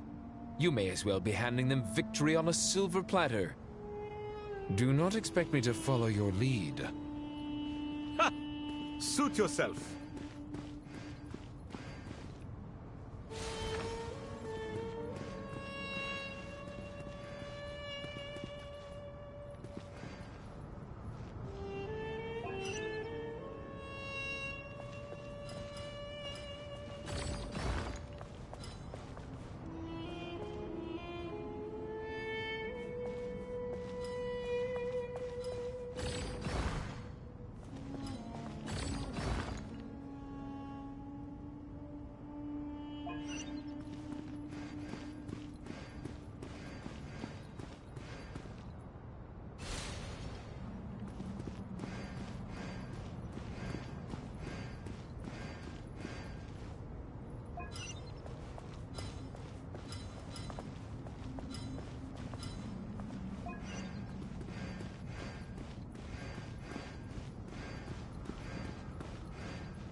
Get tough.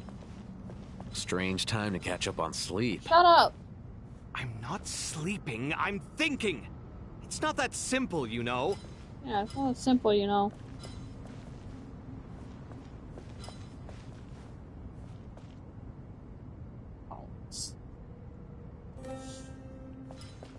Do I need to reset? Yeah, I need to reset. Ibis King, don't you think this all rather inappropriate? You may as well be handing them victory on a silver platter. Do not expect me to follow your lead. Ha! Suit yourself.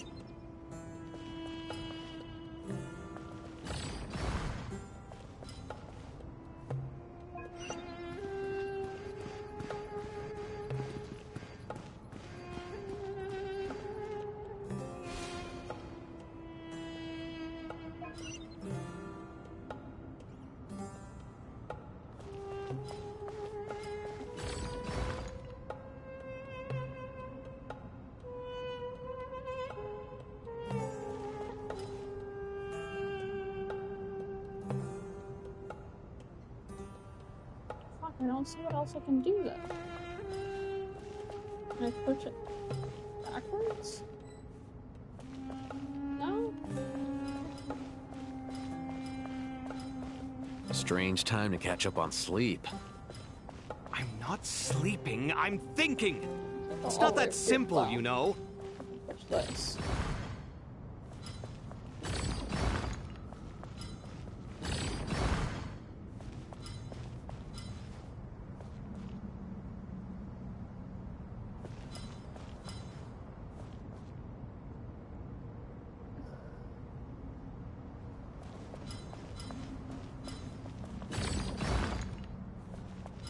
That out of the way, but that doesn't help this one.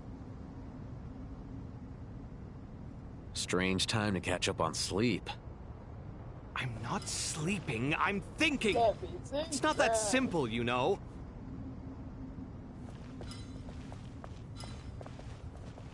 I literally have to push it this way.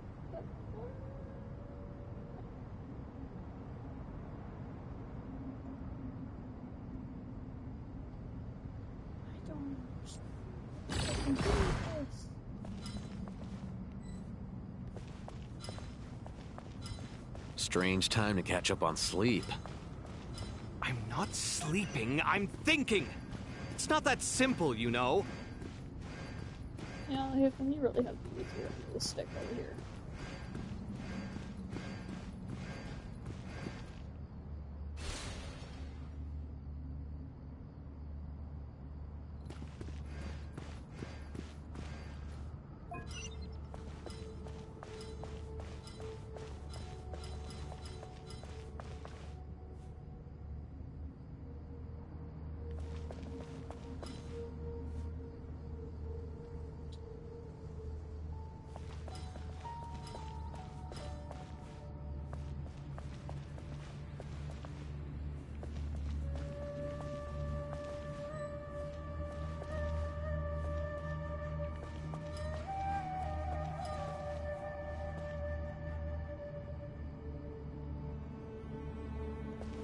Strange time to catch up on sleep. There's no other way. I'm not sleeping, I'm thinking.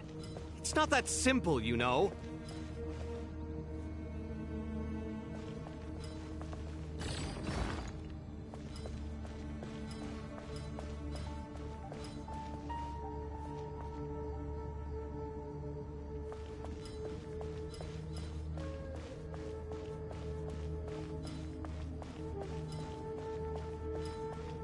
What the fuck am I supposed to do? I don't understand. Ibis King, don't you think this all rather inappropriate? You may as well be handing them victory on a silver platter.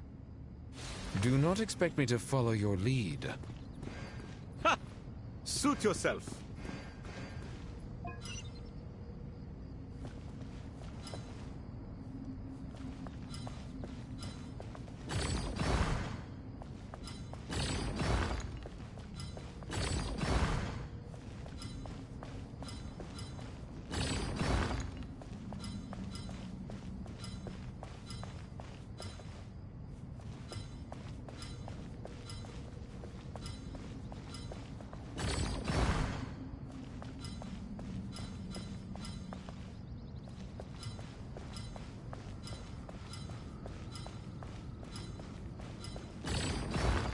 Strange time to catch up on sleep. I'm literally moving, bro. What are you talking about? I'm thinking. It's not that simple, you know.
but then we both can't get over here.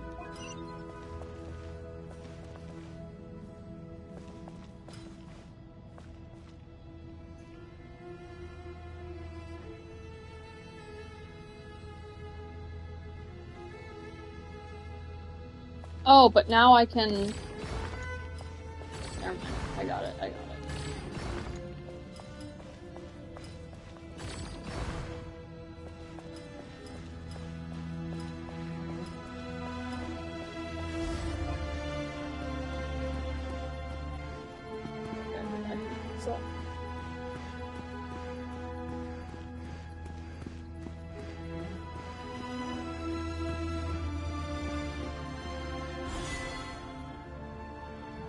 Holy crap, that was annoying.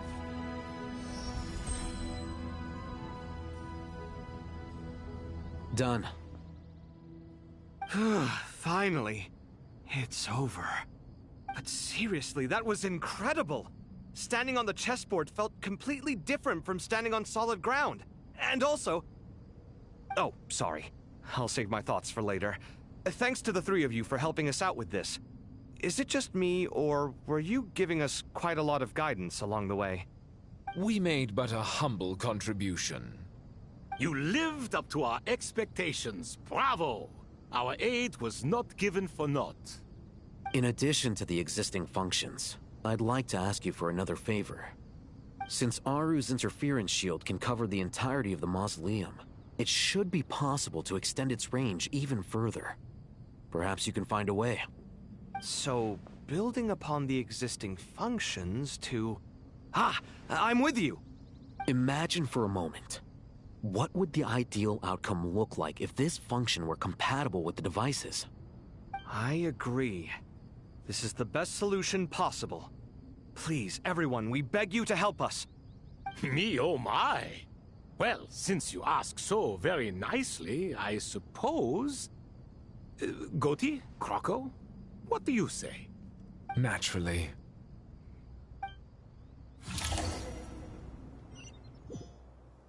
Time to go! Let's go find Nahida!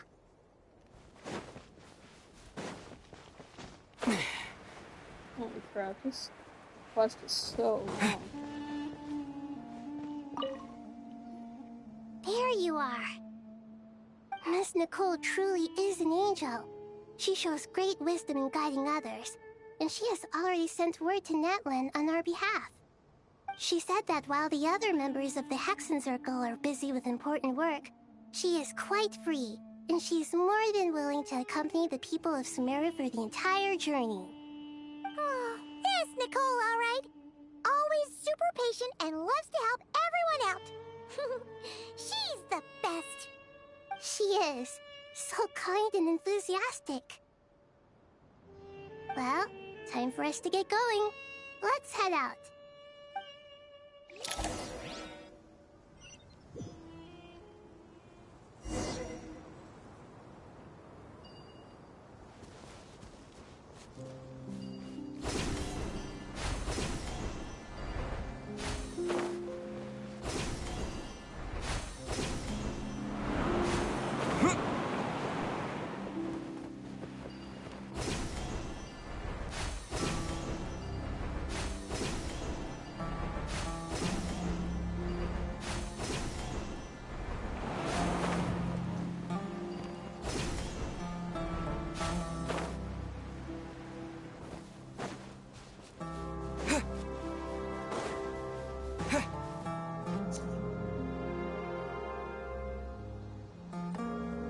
This should be one of the closest places to Natlan in all of Sumeru. There's the barrier Nicole and Nefer mentioned. It completely cuts this nation off from the others. But why? Why separate you from the rest of the world now, specifically? And if I'm not mistaken, Irminsul was polluted once before, wasn't it? That's when the forbidden knowledge is eliminated, but the fact that Irminsul is polluted should remain unchanged. Malvika!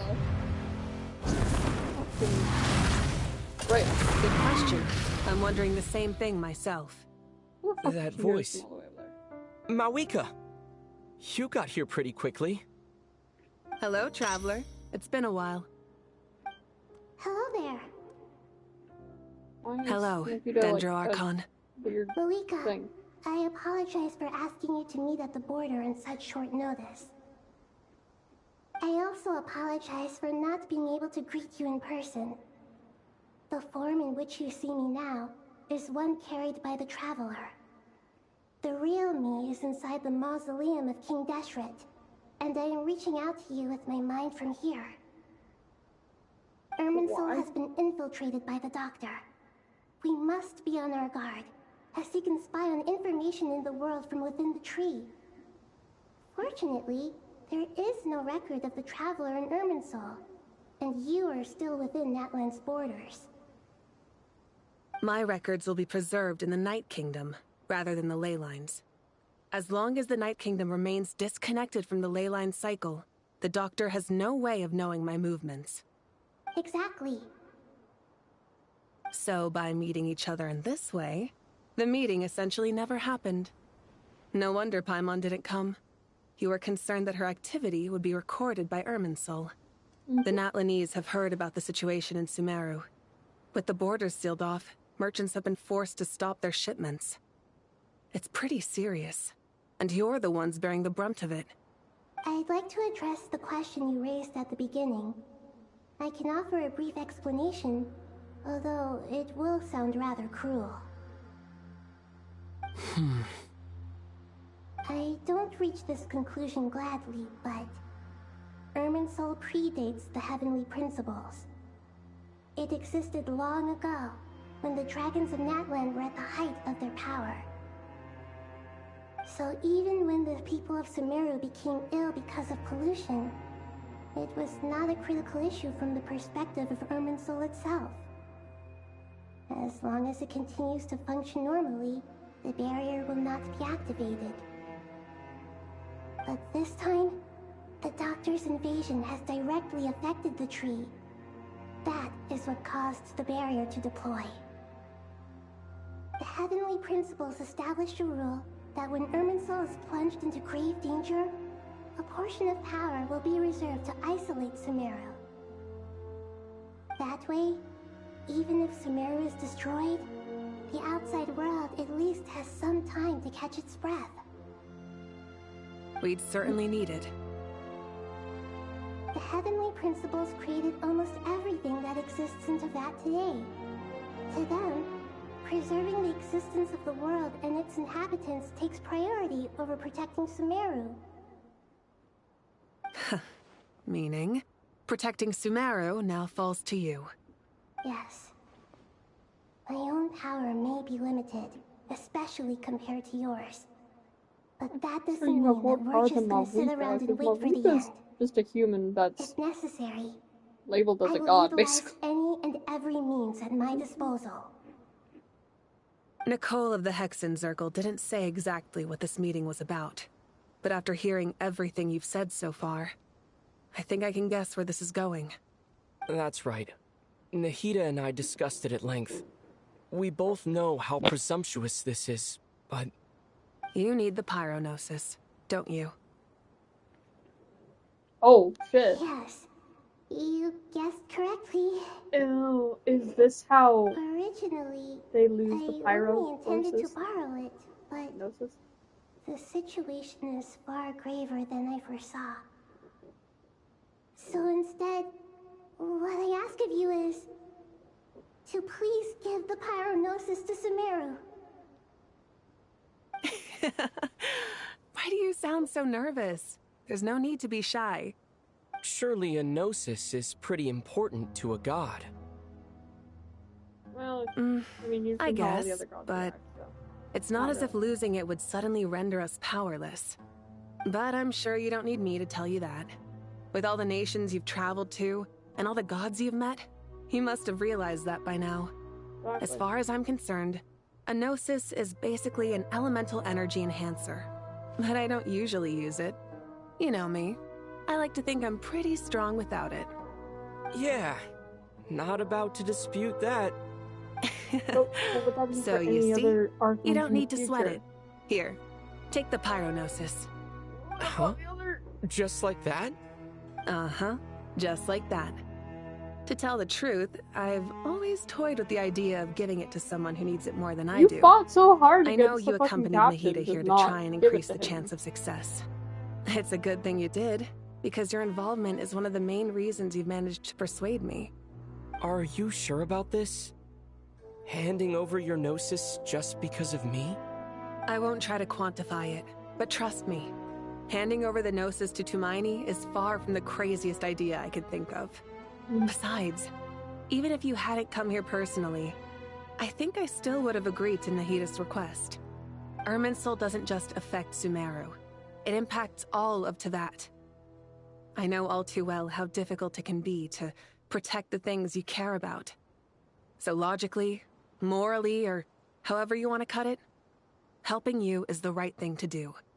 You don't need to tell me the specifics of your plan. Where the Gnosis is involved, the tighter the secrecy, the higher your chances of success. Malika,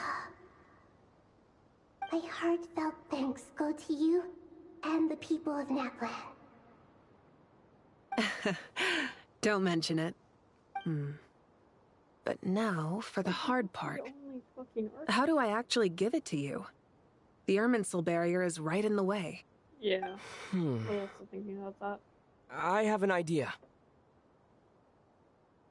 Can I just pass through? Yeah. Because he's not part of this world. So. Incredible. What did you do? Just made a lucky guess. This seems to happen quite a lot. Things that apply to everyone else don't seem to apply to me.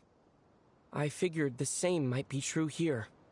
Irminsul usually produces effects based on the records it holds. Since the Traveler is a Descender, Irminsul contains no records of him, and thus has no way to impede him. Is that right? You really are full of surprises. Catch. Whoa! Just fucking throwing the noses at me. Thank you, Mawika. Thank you for trusting us with something so important. All right. No need to get so formal. It's not like we're strangers. Besides, there's still one problem. You might be able to pass through the barrier, but I don't know about the Gnosis. Any other surprises for us, Traveler? Let me try something. I have the Pyronosis in my hand. It feels strangely ordinary. Not particularly heavy, and yet this tiny thing symbolizes the mighty authority of a god. I need to think hard about my memories of Pyro. My memories of journeying through Natlan. All those important experiences I've had. The Gnosis disappeared. Did we just consume the Gnosis? I'm fine. Are we a god now? The Pyronosis disappeared into my body.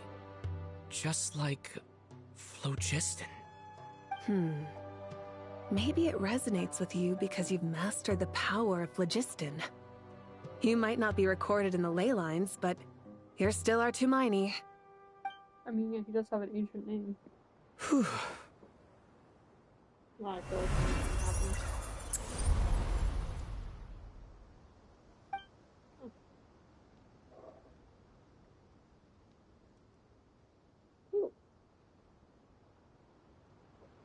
Please allow me to express my gratitude once again, Malika. Pleasure. Well, I've given you all the help I can. The rest is up to you. Good luck. We won't let you down. Yeah. We aren't about to lose.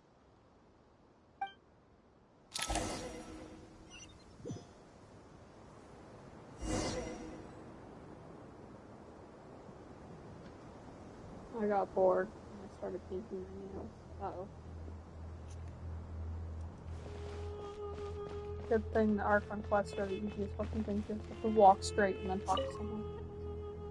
Traveler, Paimon, How are you feeling? Paimon's a teensy bit nervous, but only a teeny tiny bit. Seems like she's gotten way braver over the last few years, huh? Of course. After all the adventures you've had with the Traveler, I'm sure you've gained a lot of experience in grown as a person. I'm doing all right. What about you, Nahida? How are you holding up? With the negative effects of Irminsul, I'm a bit like a piece of fruit that's been burrowed into by hungry insects and left to rot. I'd be lying if I said it was nothing. But please don't worry. We all know what we're getting into, and we've prepared as well as we can. I believe in everyone. I believe in you. And I believe in myself. Stoking the fire inside oneself is certainly one way to live. But knowing when to rely on one's companions is also a form of great wisdom. I've been quietly learning little things from everyone. Like plucking tufts of fur from a sumpter beast. Me too. With the constant traveling, I'm always learning and growing. That's the journey of life. I think there's someone else here who would share that sentiment. Don't worry about what I think. I was just passing by and happened to overhear your conversation. What are you talking about, Hat Guy? This is the top floor. No one passes by the top floor. Says who? You can fly just like I can. I would have thought it makes sense to you of all people. I don't know why, but I feel a little more relaxed now. It shows that you feel comfortable laying down your burdens in our presence. It means that Sumeru is a place you can trust, where you know we have your back. And we feel exactly the same way around you. That's what it means to be friends.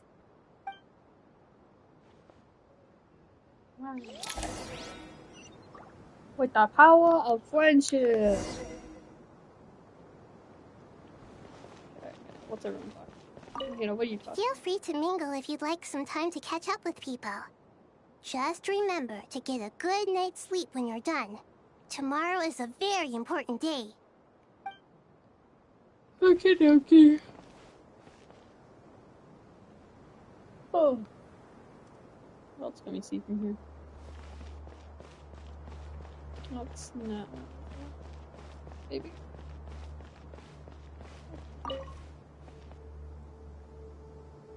Ah, it's finally done. Ugh, but I have a nagging feeling that there's something I've forgotten. Okay, oh, there you are. Everything wrapped up on your end?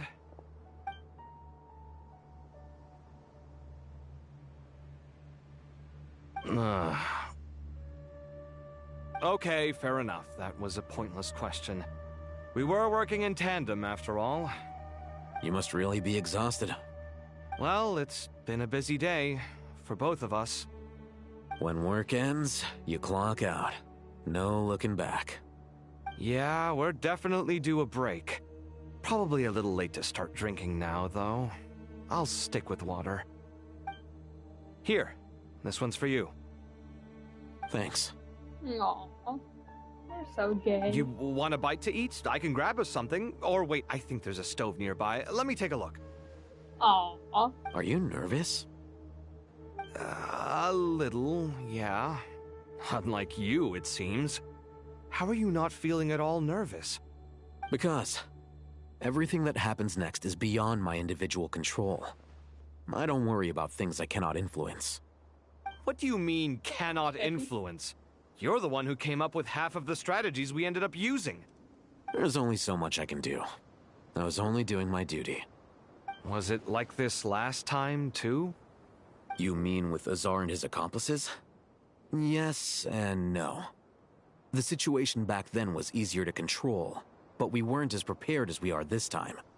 So the enemy is stronger, but so are we. I still vividly remember the way you interrogated me in the library after the fact. Where were you when Sumeru needed you most? If your memory is so vivid, you might also recall that it was you who came looking for an argument. You're often the one who initiates these things, you know. I came for a conversation. I didn't know it was gonna turn into an argument. Anyway, at least I showed up this time. So, what do you think? What do I think? I think we're certainly better off for it. It's good having me around to help out, huh? Absolutely. As a citizen of Sumeru, you displayed a remarkable sense of responsibility in the face of disaster. Certainly feels that way. I just shudder to think how the world would have ended up if we hadn't gotten control of the situation. So, do you think this is what impending disaster looks like? The sky is so clear, and there isn't a whiff of decay or destruction in the air. It's hard to imagine that the fall of humanity could happen on an ordinary day like this. Awful things happen all the time. Sometimes people can stop them, and sometimes they can't. What you and I have done is increase our chances of stopping this one. Lofty ideals may provide no defense at all against nihilism, but perhaps little decisions can. Oh, nothing. It's nothing. I hope everything works out tomorrow. It will. As long as we stick to the plan, our chances of success are good. It's really strange. You're my junior, yet you always seem to act more like an upperclassman than I do. I think it's mostly a matter of temperament. Ugh. Walked right into that one, didn't I?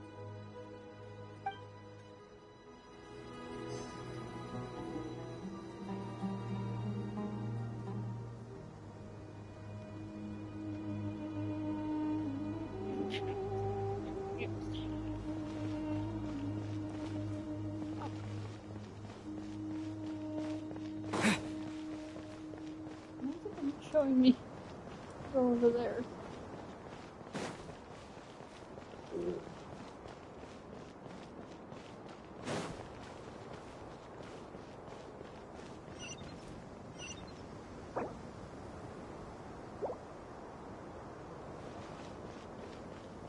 Like all day. It's really this thing. Is it that thing? I thought that thing was the leaving thing.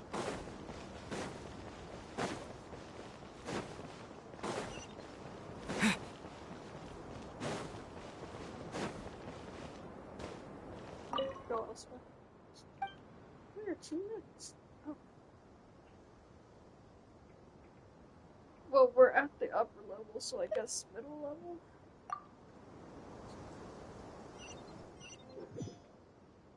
In the middle.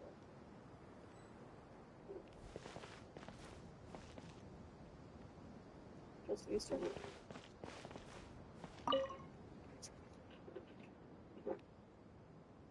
We'll make our move after sunrise tomorrow. Good. Is everything ready? As much as possible. That'll be enough. Don't let the pressure get to you. We'll take things one step at a time.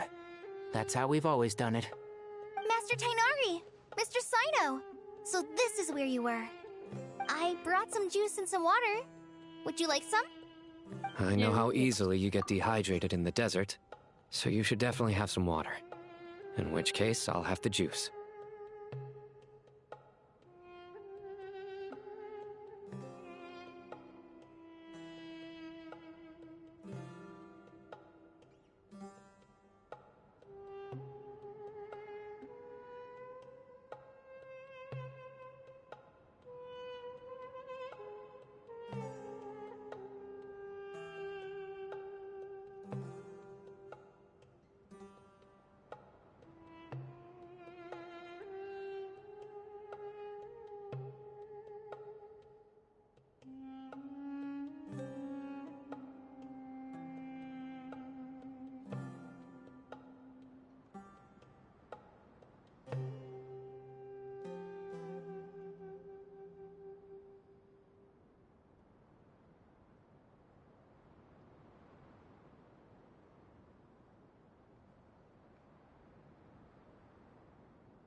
I gotta ask, though. Who's on juice-making duty at a time like this? Madame Farazan said she was feeling a little nervous, so I told her about the automatic juicer my friend invented. She took it right off me and started making carton after carton of juice. A juicer? Did Sucrose send that to you? Yeah, I hadn't had the chance to try it out before this incident occurred, but I couldn't bear to leave it behind in Gandharvaville. The juice is very sweet. I think so too. Kale, how are you feeling? Physically, I'm okay, but it just still feels strange to me. Why would a great power like this come to someone like me? I know the feeling well. That same question ran through my mind every day as a kid. At least now, you have someone who can relate to you. All the more reason that you should apply for Spontamod. Tighnari fiercely opposes the idea, though. Those two things are completely unrelated. What are we all chatting about, Would anyone like any juice? Oh, you have some already. I had some earlier, ma'am. Maybe give the extra to someone else? Very well, very well. I shall be off then. There's this enormous power, and then there's little old you. You feel like there's no connection between the two. And that sense of dissonance is difficult to get used to. Yeah. But after all this time, I can't believe this stuff still gets to me sometimes. I knew you were in here. Makes me feel a little childish. Kale, just because we normally keep the conversation light doesn't mean we can't discuss deeper issues. I don't think it's childish at all. You were the victim of a terrible crime. It's normal to struggle with the fallout from it. You have absolutely nothing to be ashamed of. My professor once told me that no incident can be considered truly resolved until the victim says it's over. Your rage and your pain are completely justified. Thanks. Miss Nicole said that the same god remains which were once used to inflict so much pain upon me have now become a weapon with which I can protect everyone. It's like my own personal kind of evolution. Every innocent person who's been hurt needs time to realize that it wasn't their fault. I was the same. But it's all about to be over. Tomorrow, it ends for good. I don't know if you've noticed, but you rarely stumble over your words anymore, and your outlook has become much more positive. It's a big change from how you used to be. And since this isn't over, you can settle the matter on your own terms. It's time you seized back control. I believe in you. Yeah. Sumeru is my home. And it's so important to me. I have to protect it. No. I will protect it. And once you're done, how about you come back and apply for Spontamod? Stop it with the sales pitch, would you? Hey, excuse me. There are still 3 unclaimed cups of juice here. Why don't you take one each? Ugh, my arms are getting sore from carrying them around everywhere. Madame Farazan, why are you... Here, let me take them off your hands. Thank you, Madame Farazan. Drink up and enjoy my handiwork. I think I'm going to make something else now instead. Please, try to relax, Madame Farazan. Your nerves are starting to get the better of you. I know, I know.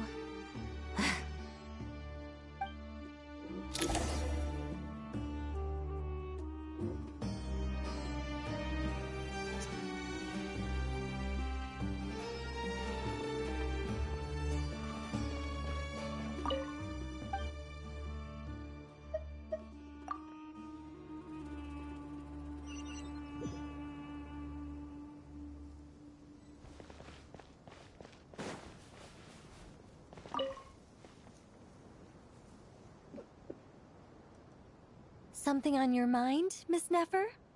Nothing in particular. It's just... right now the future feels strange and unfamiliar. But the future has not yet arrived. How can you say how it feels? Some people know that there's an impending disaster. Others remain blissfully unaware. Each group is imagining an entirely different future while walking towards the same one. But when they get there, they'll still find they feel differently about it. People are shaped by their circumstances. Different circumstances create people with different perspectives. I've always found the perspective of the Vahumana Darshan to be a particularly incisive one. Even at the height of the crisis in Nodcry, people held diverging opinions. But things are different this time. Indeed. Regardless of faith, gender, wealth, skin color, or eye color, everyone in Sumeru knows what will happen tomorrow. The world has never been an especially fair place. Yet now, against all odds, a moment of unprecedented unity and equality is about to take place. It's fascinating. If only my father could have lived to see this era. Era. To me, that term represents a much greater span of time. It can be an unsettling word. I would even say I'm afraid of it. Do angels even feel fear? Yes, at least I do. I fear the gap that grows wider with each passing day, and the never-ending flow of time. Time renders all memories insignificant, and reduces all splendor to nothing. But those memories are the one thing I do not want to lose. You're very human in that regard. If angels draw too close to humanity, our wings burn away in the bright flame of awareness, and we fall to the earth.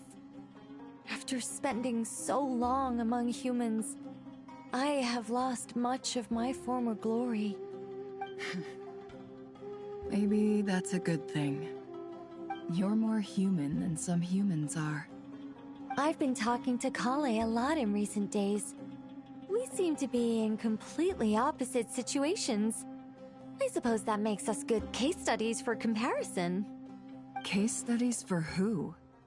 Myself, I suppose. After comparing the two of us, I suddenly discovered that I desired more than before. It was a gentle, pleasant sensation. Just as most people pursue glory and miracles, I too am pursuing miracles of my own. Guiding humans to make the miracles in their hearts a reality. That is my miracle. It doesn't sound so bad, does it?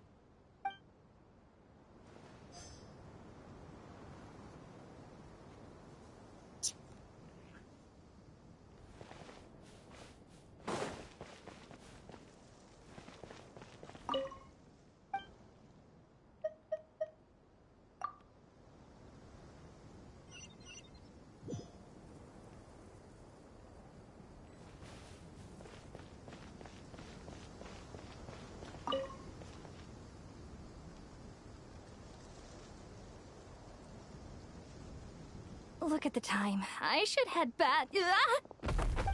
I'm so sorry. I was in a hurry and didn't look where I was going. Are you all right? I'm fine. Wait, you're... Have we met? Not exactly. I think we may have crossed paths by the house of Dana before. Oh. You're Hat Guy! From Vahumana, right? You recognize me? The clue's in the name, Mr. Hat Guy. Fair point. It's getting pretty late. What's keeping you up? I could ask you the same question. If I'm not mistaken, all the workload for the Ratawahis Darshan wrapped up a good while ago. Well, I have something of a background in Satyavada life, so I was helping the Dendro Archon make some preparations. But I must have lost track of time. Did you find the experience enlightening at all? Honestly, it was tedious and uneventful at first. But eventually, I think I did sense some profound truths. But they also brought a lot of suffering with them. I was told that I even shed tears while I was meditating. Though I have no idea why. Sorry. I hope I'm not scaring you. Not at all. It just proves you're very accomplished in your research. Good night. I wish you all the best for tomorrow. Thank you, sir. You too.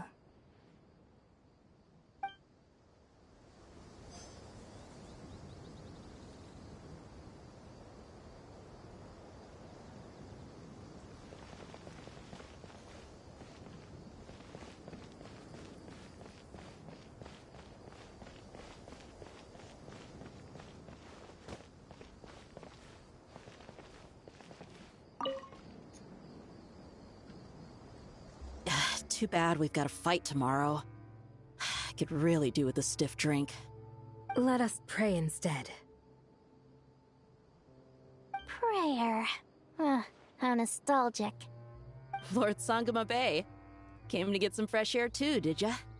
That's right. Actually, I was hoping I might run into you, Dia. I wanted to let you know that I've stocked up on that perfume you said you were so fond of. No, really? I'll take 2. Any chance of a friends and family discount? I knew you'd ask that. And I'm afraid to say that... Surprise! It's free of charge. That's very generous of you, Lord Sangama Bay. Does this mean you've made a fortune in Notcry? Nope. Turns out, it's not that easy to turn a profit there. I even ran some assorted losses. But anyway, that has nothing to do with why I wanted to give you and Dia a small gift. Remember that merchant caravan you two rescued in the desert last month? That was transporting my goods! No way! I had no idea that was your shipment. Explains the, eclectic mix of goods, though. Lord Sangama Bay's investment in the desert and generous stockpiling of goods has helped many people over the years. The shelters you funded especially have made life a little easier for the children and the elderly. Wait, how did you know about that? Oh, I see. Nefer told you, didn't she? Ugh, that pesky lady. Aren't intel brokers at least supposed to charge for divulging people's secrets? She and Candace go way back. It's normal for close friends to share things you wouldn't tell to everyone else. Sure, but why did they have to be things about me? That's how Nefer shows that she cares. She wishes for all of us to know what a generous person you truly are. It must be hard trying to make a living far away from home. Just because we can tell what kind of person you are doesn't mean everyone else can. Well, maybe her intentions were partly good, but I don't think that's the full story. I'm sure she enjoyed knowing how much it would annoy me. I'm telling you, Nefer's got a mean streak. Definitely with you on that. Does praying help you stay calm? Defending one's home is a just cause. My heart is filled with a mix of anger and hope. Anger. You know, being able to get angry is a good thing. It shows that you're in touch with the real world, and that you have the passion to pursue something you believe in. My lady, what are you doing out here? Just taking a walk to clear my head. And look where I ended up. Were you praying just now? Yes, Miss Dunyarzad. Would you like to join us?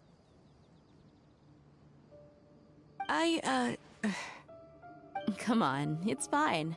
She won't mind who you pray to. Oh, then sure. No. I remember you, Miss Dunyarzad. You visited my shop before. If I recall correctly, the god you worship is the Dendro Archon, correct? That's right. She is such a gentle and kind god. But to me, she's more than just a god I worship. I see her more as a friend. And so do many others. She's not some almighty god who reigns on high, but a genuine friend. Agreed. She's a wise teacher. And a good friend. I spoke with several people during the evacuation. Everyone's aware that tomorrow's battle is one that ordinary people can join too. A battle to fight for our friends and our homeland. Oh, it makes me glad. I can finally do something for those who protected me. You've grown so much since we first met. Oh, a compliment?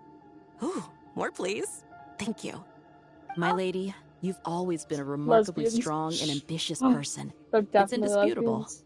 And that's not just a compliment. It's a statement of fact. What are you praying for? Our beliefs may not be entirely the same, but we both wish for the same thing.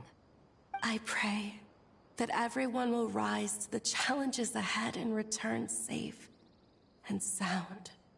I pray for the safe return of all my companions.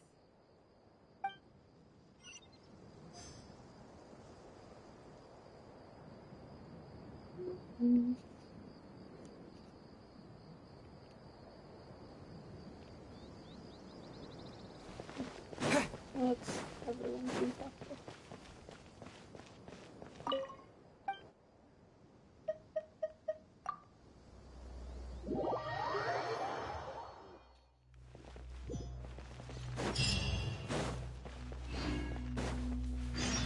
Time to go! Let's meet the others at the mausoleum of King Deshret.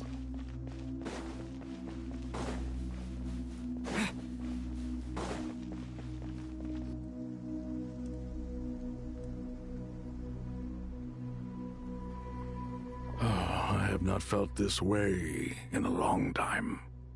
Standing up high, gazing out at the rolling dunes. One cannot know what freedom truly means without first losing it. The golden slumber truly lives up to its name as a dreamland. Though desert sands exist there too, no mirage, no matter how glorious, can compare to true beauty. Dendro Archon, what is on your mind? I was wondering whose counsel I should seek on the questions in my heart. What kind of questions? So many. More than can be put into words.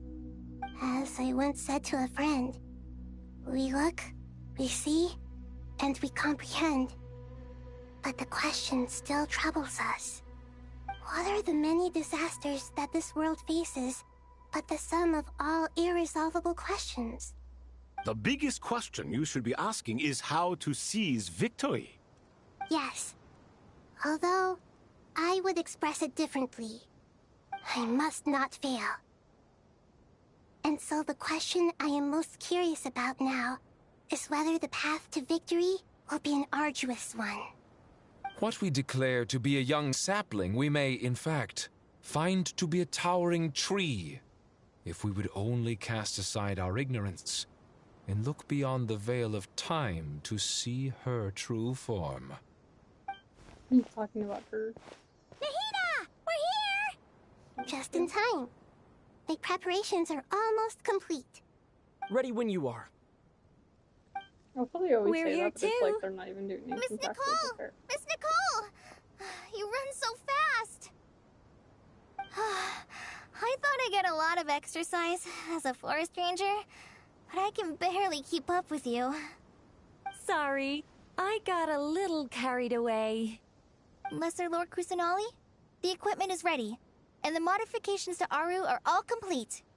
As discussed during our meeting, Accessing Irminsul via the Akasha is no longer feasible at this stage. There are other options, it's just... they're a little more extreme, and more technologically demanding to implement. Maybe you should take it from here.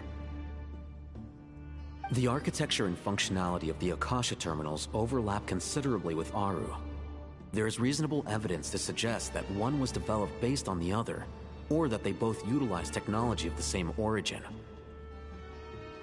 As long as the transplant and merge operation succeeds, Aru should theoretically work on a scale greater than the Akasha and approximately equal to Irminsul. It will become the largest active computing device in all of Teyvat.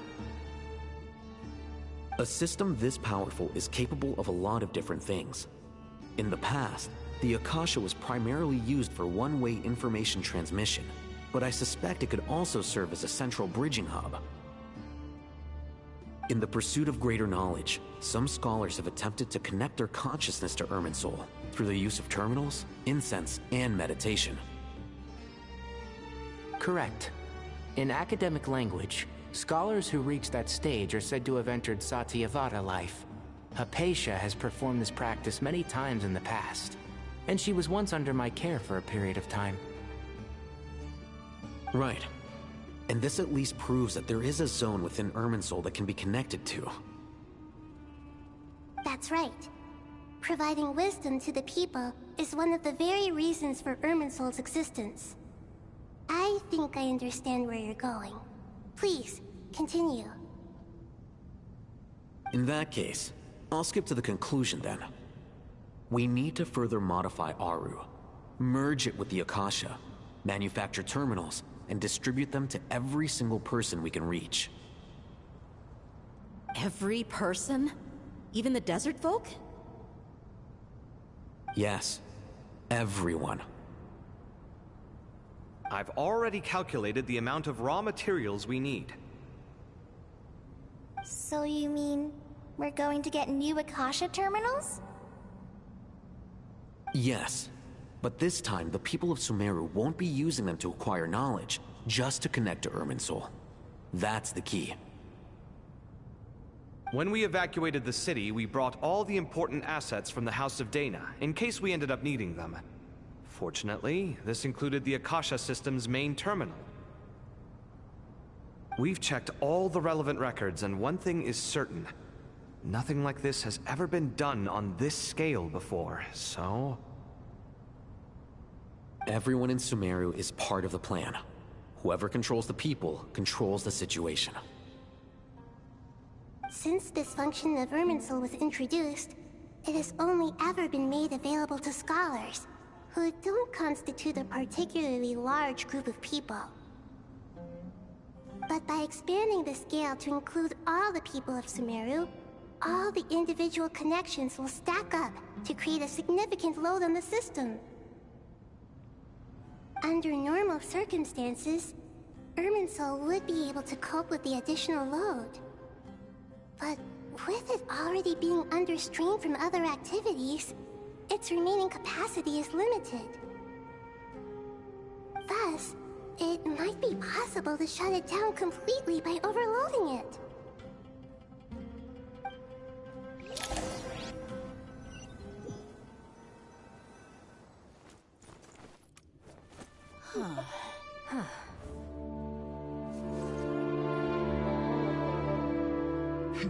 Counting down.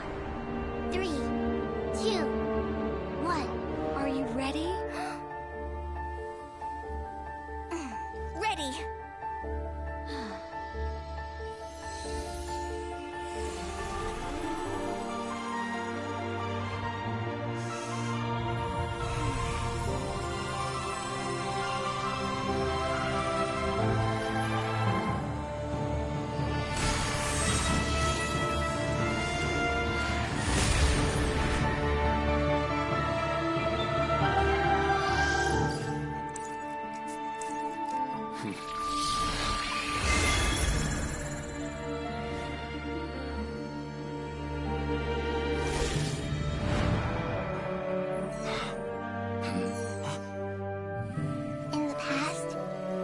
People sought knowledge, they turned to the Tree of Wisdom.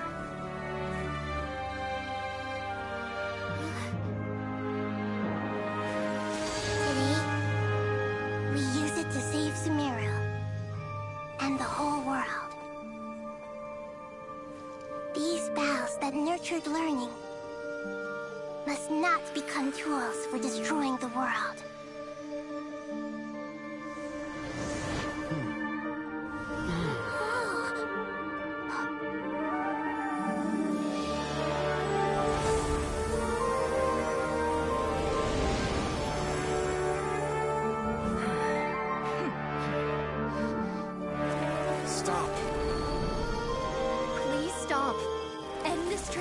destruction!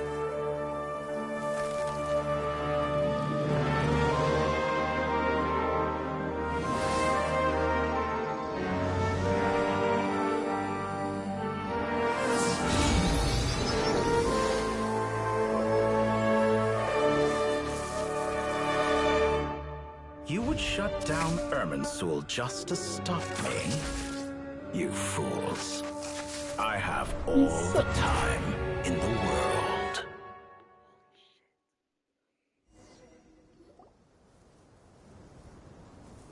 Success! The evil Irminsul tree is step growing! Great.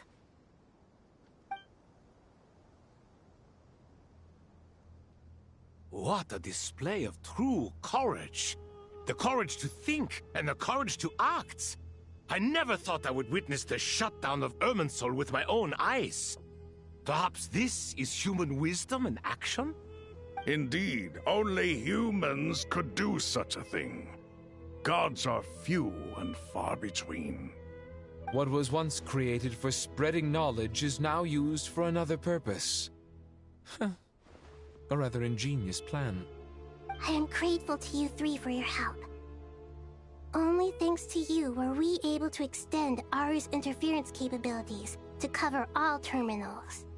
Now, nobody who wears a terminal will have their activity accurately tracked by Irminsul. No matter how many eyes Dottore possesses, he will not be able to see us clearly. Now for the next step. So they acknowledge that I will Dottore need is the still help of like your around. supreme powers once again. How might we be of Is it service, just that his Lord clone, Dendro? or is it the fact that he's in the ley lines? Is that? I what need is to the reach problem the Eternal with him? Oasis immediately. So he's dead. but Right still, like, now? fucking shit. In that case, Ibis King, would you agree that this is a fine opportunity to dust off our old tricks? Never. I assume you have that chess set with you? You mean the one you gave to me as a gift? Asking for it back, are you? How could I? You misjudge me. I just wanted to show you another way you can use it. Connect to Safei Shatranj.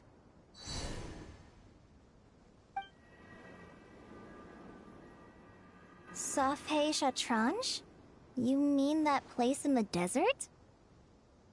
Thoth's chess set gains its power from the chessboard laid out in the desert by King Deshret and ourselves. All ceremonies conducted using the chess set must be activated via Safei Shatranj. In other words, the chess set is an extension of the chessboard. In the past, moving a chess piece was a sacred and momentous act. Transfer initiated. Entering live combat mode.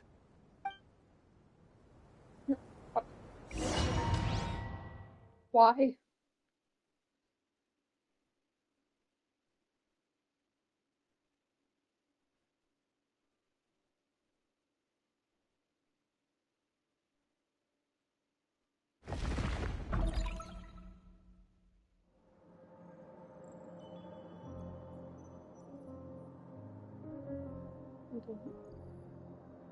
We haven't heard a single word from our spy in the desert.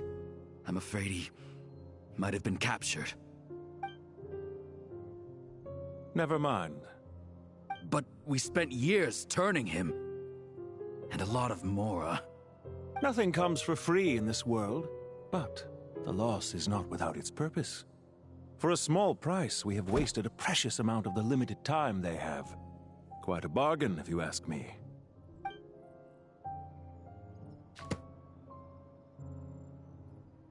Understood. Weighing profit against loss is a necessary part of life.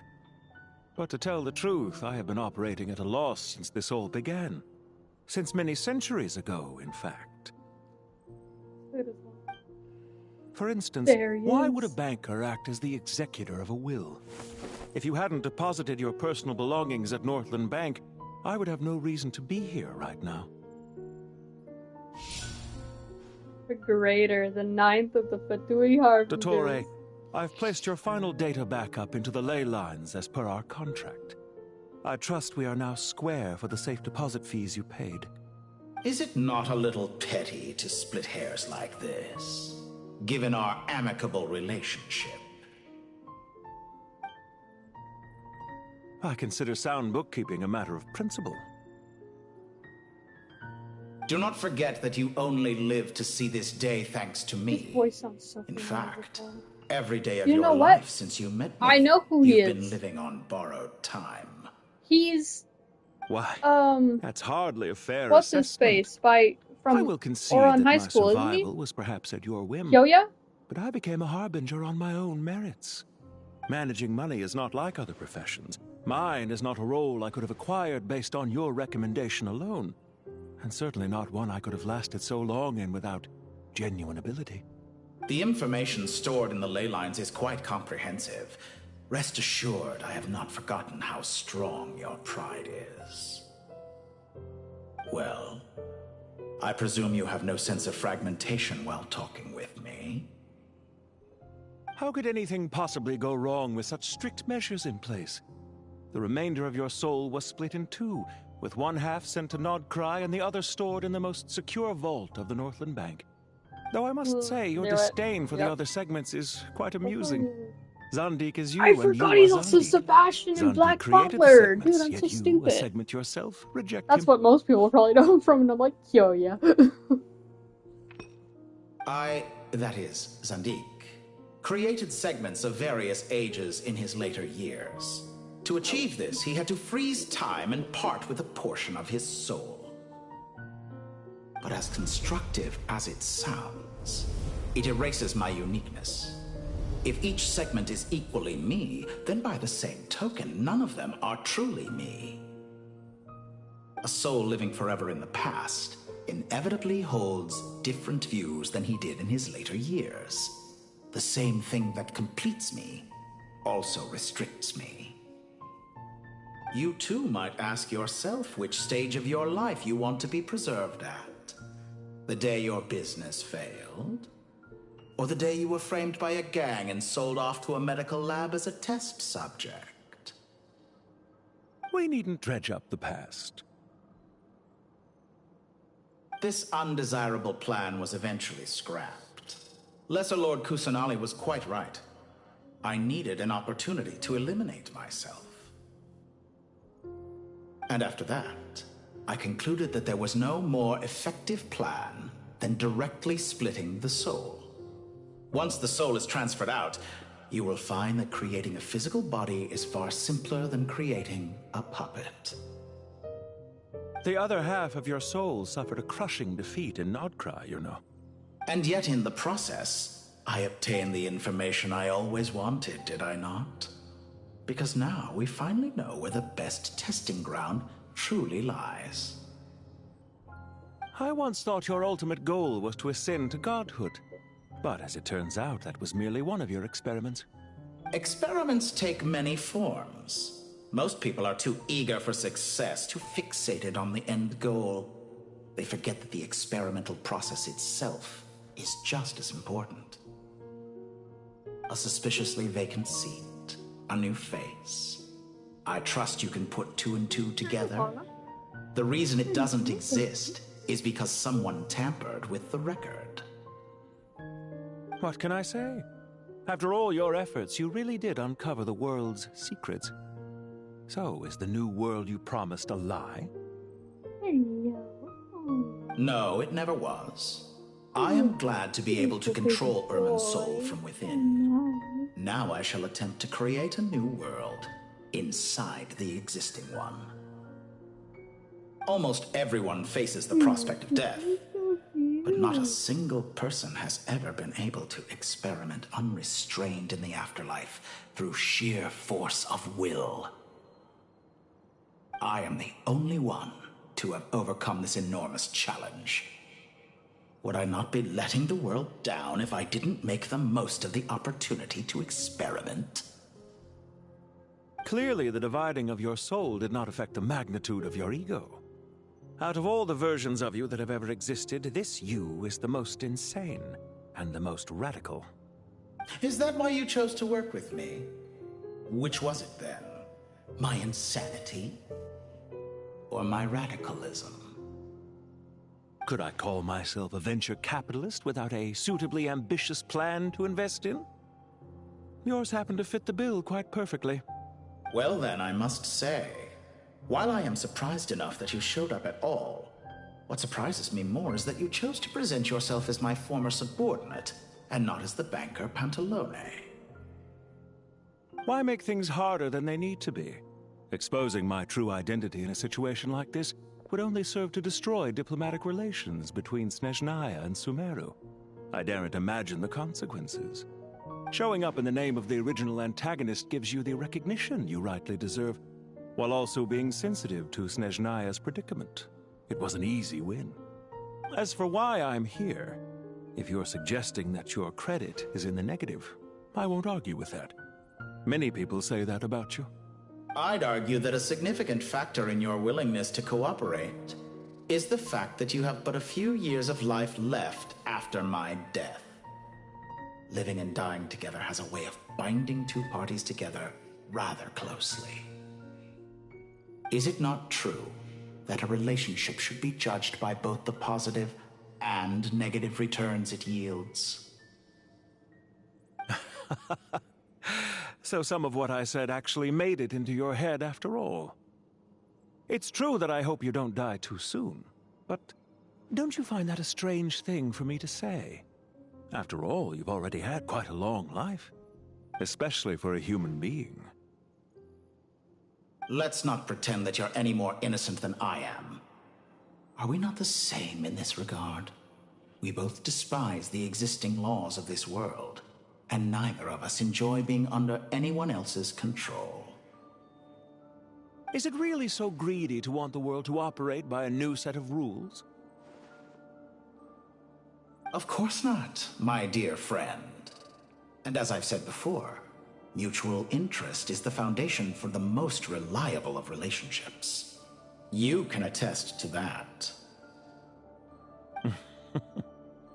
I just hope there never comes a day when I have to work too hard to prove that. Regreater, sir. People have been spotted approaching Sumeru City. How strange.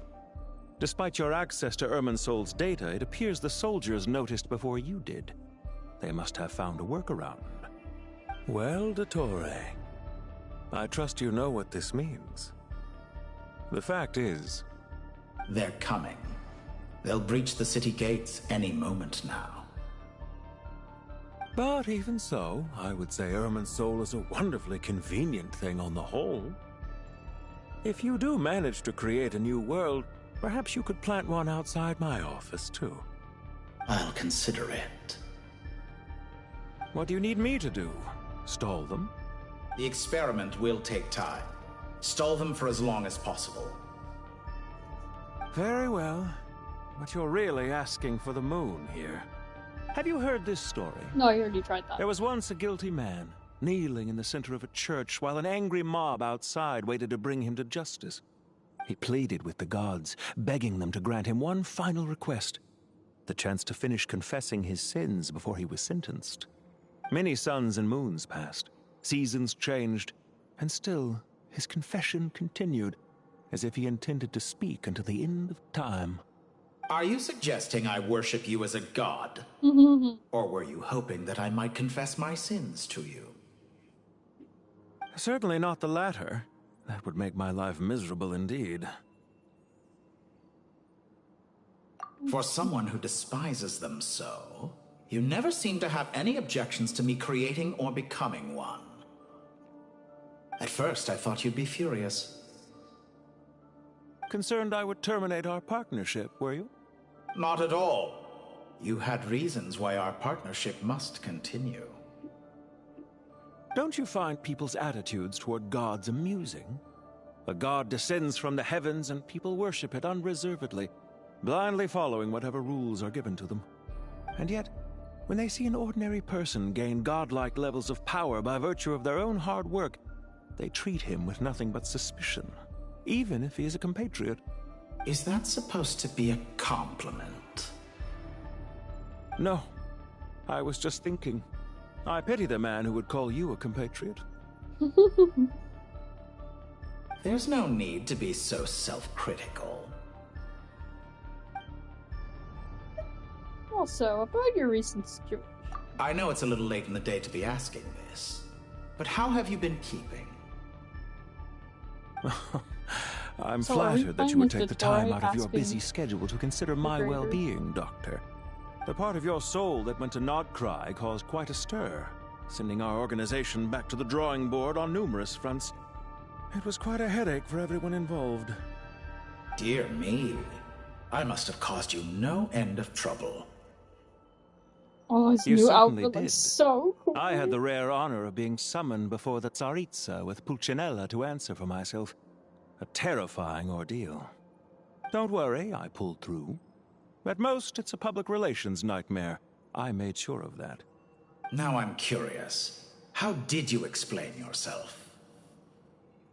Oh, it was quite simple. I just pinned the blame on someone who wasn't there to defend himself. I could hardly be expected to defy the demands of someone as insistent as the Second Harbinger, now could I? How you slander me. You know full well that I am perfectly amenable to reason. There's no question that you are partly to blame for the ruin of my reputation over the years.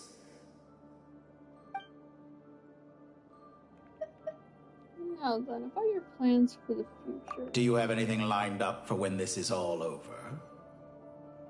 Hard to say. Field work always takes quite a toll on me, as you know.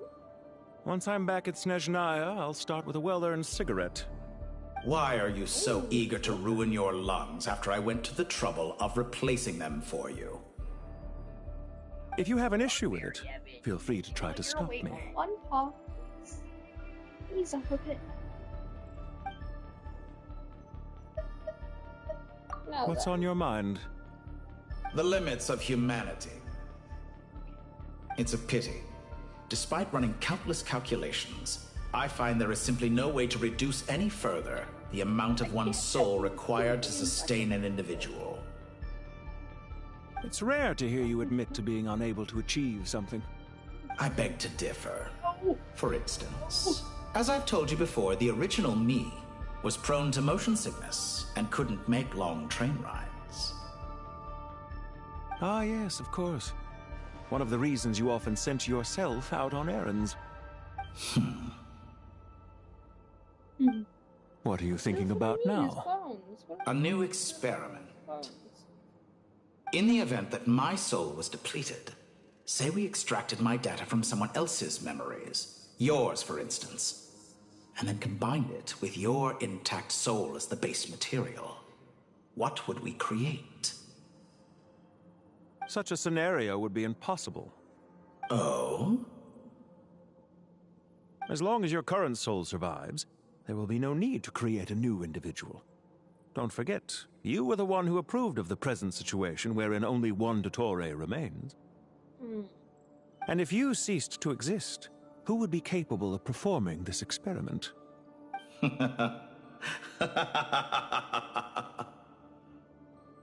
Since the day I met you, you've always excelled at talking your way out of a quandary.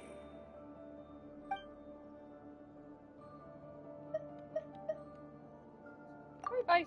Isn't it a little too early to be saying goodbye? Not that I wish to keep you from your business, of course. Very well. Let's leave the conversation there for now. Okay, whack in the face, thank you. Oh, I don't know if you want to go up there, cat. Okay. I don't know how you plan on getting down after this, but you have fun.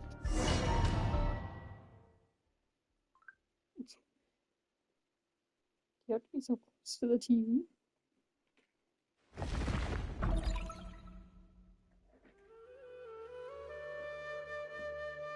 What are you doing? The power of King Deshret's 7 pillars is truly remarkable.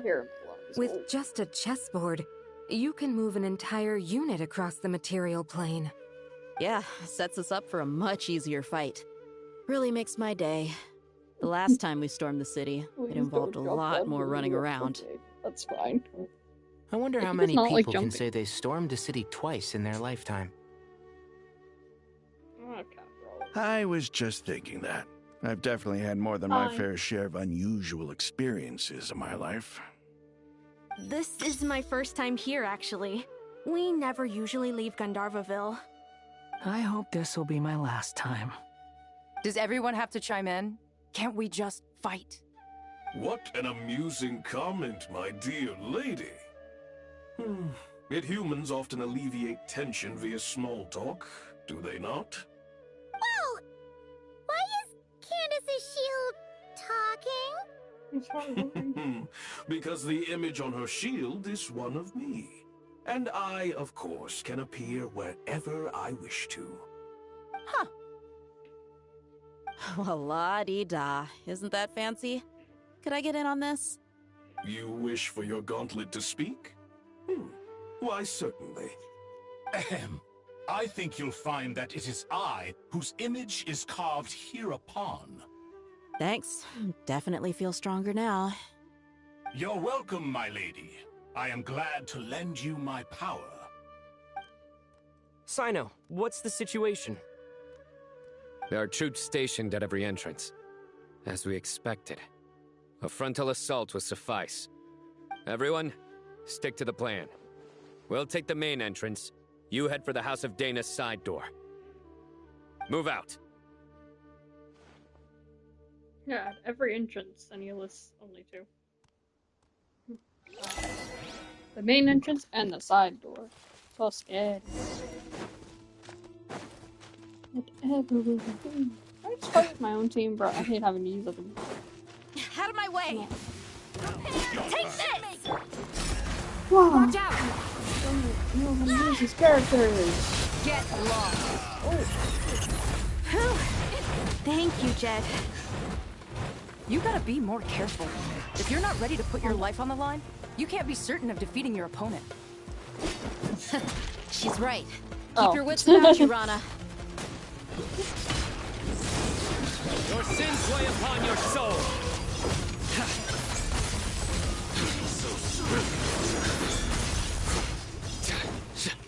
You stand condemned.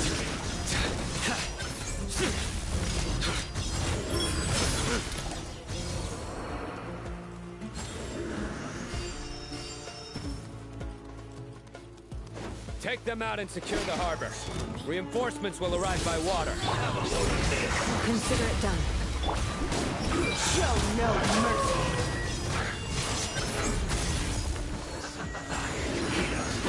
Their penance is due! Her Majesty's power flows through me! Winter shall You stand condemned!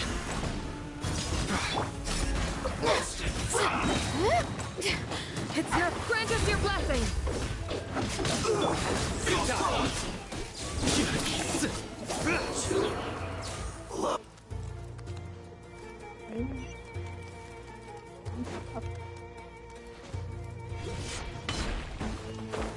That's strong cap. Fight. Let's get it on! You're dead meat!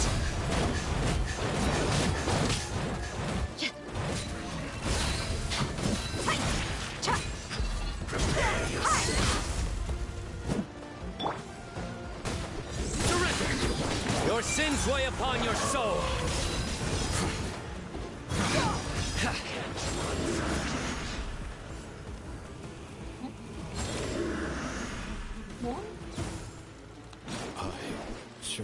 Use of force off this time.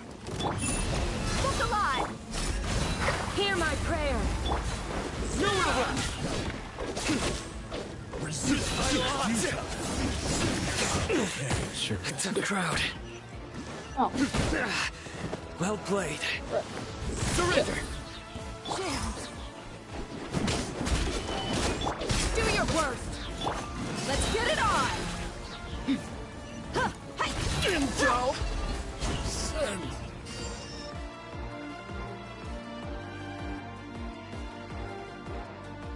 Waterway secured. Brothers! Sisters! Perfect. Just in time. Welcome. Once we've linked up, we'll continue the advance. The team has arrived at the north entrance, as planned. Good. Press on.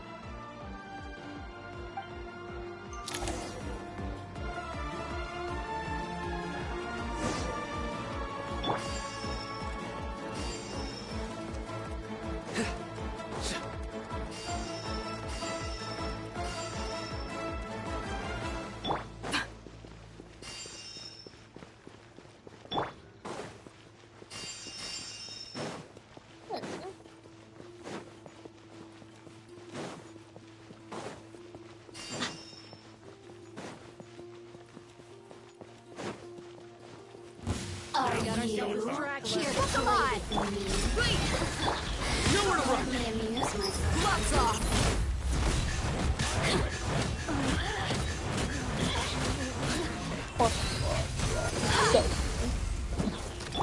Futile! Through me, justice is served! It's your skull! Your penance is due! You stand condemned!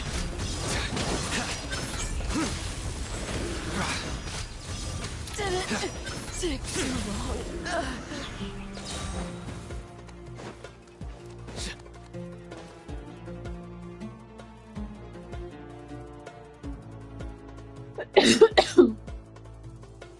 Ow. I still feel like I'm a cat here. Look out! It's an ambush! Finally. Finally. Need to hurry. Take the middle road now. Mahamacha Sino, area clear. Don't relax just yet. More Fatui approaching from the right.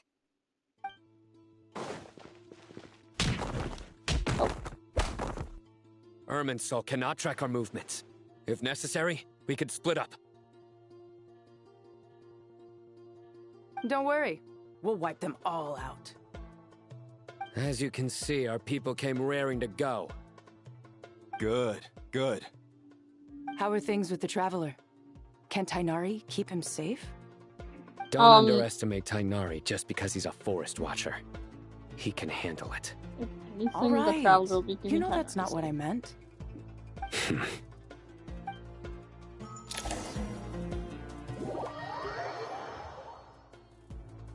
Sino and the reinforcements have drawn the Fatui's fire away. It's our turn. By using a cluster leaf of cultivation, we can pass through certain terrain silently. Good luck with that. We'll just fly up there. Huh? Oh, yeah. Paimon forgot she could fly. Even though she does Ready? it literally all the time. Ready.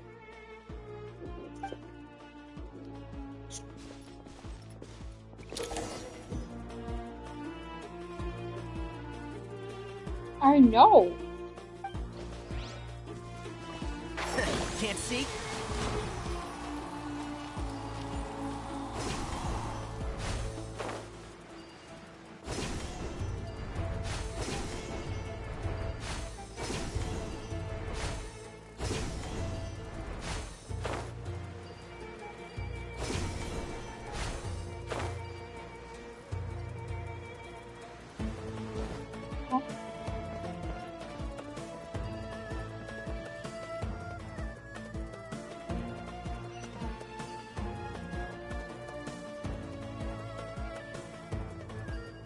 Do other things.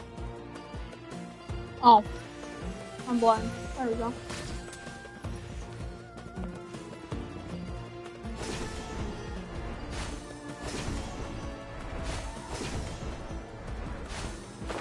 So stealthy, there's no way he's coming. Especially up the fucking stairs. One with the forest. This ought to do The it. wind rises. Time to big one. You're dead. Oh, alright. Oh, fuck. What do I do now?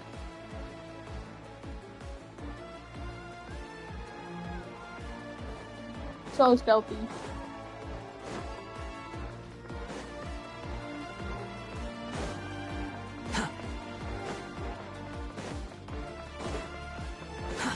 Too slow. Let's nip that in the bud. One thing after. My everlasting flame. Time to ignite. Fuck off. This dude's pissing me off. Squall fury. Bow your head. Die. Couldn't fix it.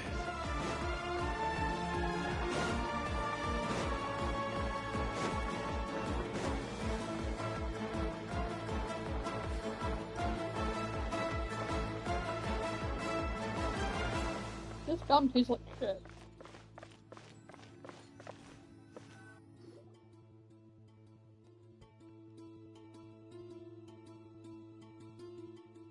Fatui soldiers up ahead.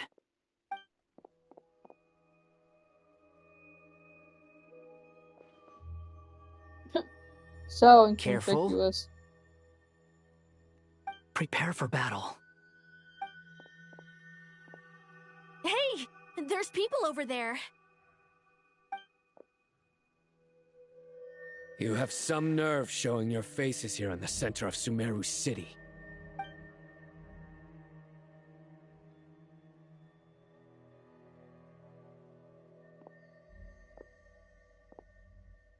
You're right on schedule. Well, this guy sure as heck isn't your average Fatui sergeant. I have stationed quite a few people nearby. It definitely looks like they were waiting for us. But something feels off. Everything about this guy feels too deliberate. I highly doubt he's just a subordinate of Dottores. And he's no mere sergeant. Whatever his rank is, it's high. Much higher than we thought. So you've been waiting for us. But it looks like you're geared up for a conversation, rather than a battle. Very clever, General Mahamatra Sino. I know you're the one in charge of this siege, and I look forward to making a deal with you. A siege? Sumeru City belongs to us! Historically, yes. But things can always change. We have quite a sizable force with us, you know. For instance... There's a Fatui ambush at the north gate. Can you handle him? We can for now.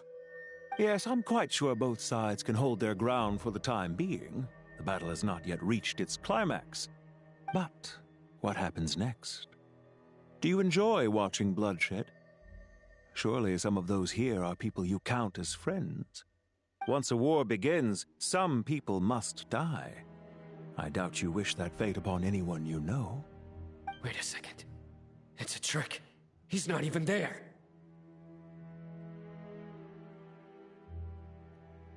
Silence! He disappeared. What was that? A ghost? Curses. He was never there to begin with. That was just a shadow projected there to lure us in. Enough talk. Attack!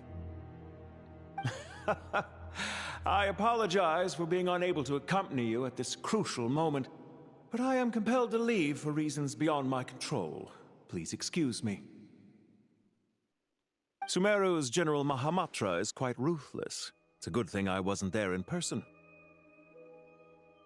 Your illusion held them up for a time just fine. But now that they have seen through it, they will realize you were just a decoy.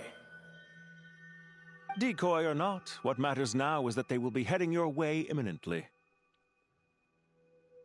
Not imminently. They are already here.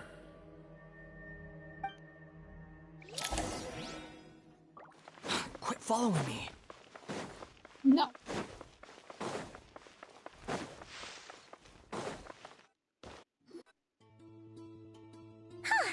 We made it! This is far enough. Tainari, you go help Sino. Don't worry about us. We'll manage from here. Are you sure you don't need me to stand guard? No need. Once the connection is established, we'll disappear from the sanctuary of Surasthana. Go help the others. All right. Goodbye for now, then. Please tread carefully.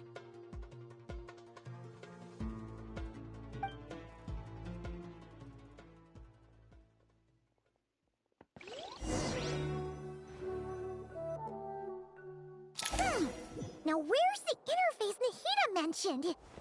Come on, where's it hiding? Found it. It's over here. We can connect to the inside of Irminsul through the Sanctuary of Surasthana's built-in security system. You should be pretty familiar with the process. Is it the same route as last time? For the most part. We don't need to adjust any of the parameters. Then I should be fine. And Paimon? Once you're both ready, we'll set off. Wait! The stakes are way higher this time, right? Maybe Paimon should stay outside and help the others. Then, you can focus on the fight without having to worry about Paimon! Aww. Huh? Why are you staring at me like that? It's nothing. I just suddenly realized how much you've grown. Hey, you've grown quite a lot yourself. Don't you two start getting into it again. Well, anyway, Paimon thinks she's pretty knowledgeable. Who's the best guide into Vatican? And don't forget, Paimon's a college student now. If we say Alhatham's not a weirdo, it's hard to explain how he came up with the idea of you applying to the academia. But for all that he counts, you're doing surprisingly well in your studies. Just goes to show how important it is to have someone supporting you. And Paimon's not the only one.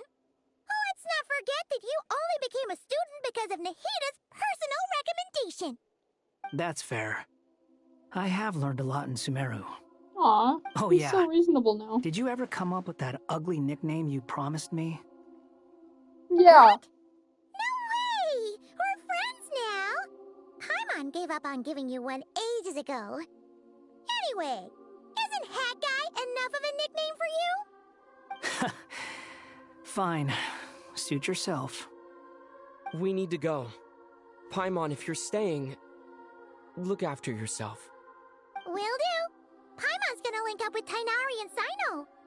You guys are the ones who need to be careful. We will be. Bye for now.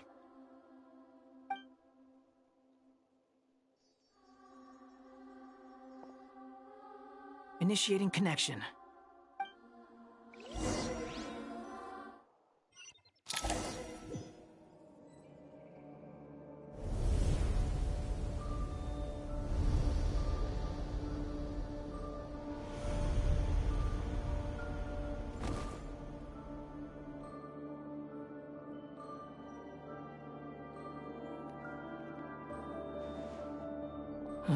Well, here we are again.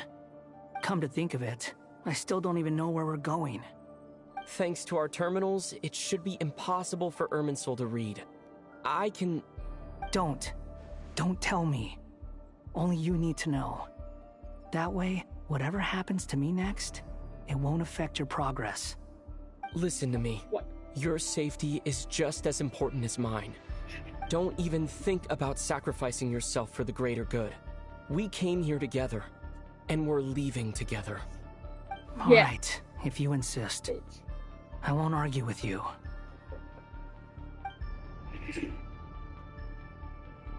Alright, here, let's pick up a key right there, so...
Okay, let's do this.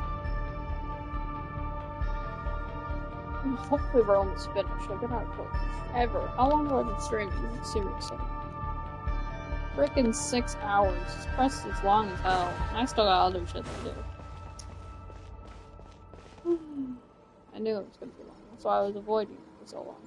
This place looks so different from how I remember. It's unrecognizable. It's a complete mess.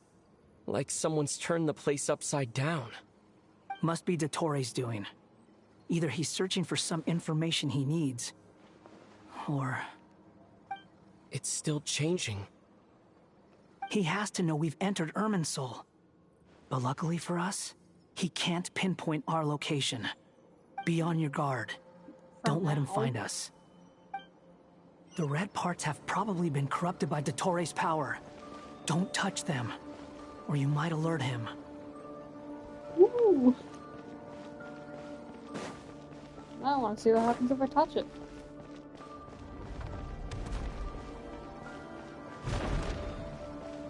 He's looking for us. Tread carefully. That wall could be a problem. Fortunately, it looks breakable. Give it a shot.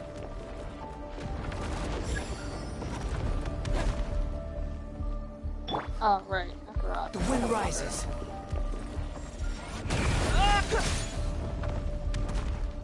That's fine.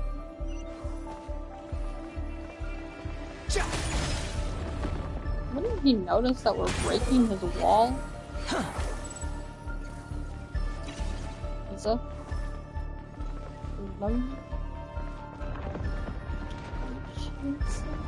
Squall and Fury.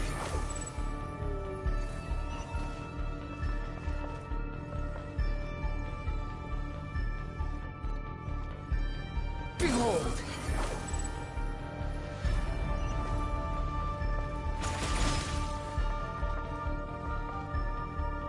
The wind rises. Oh, but.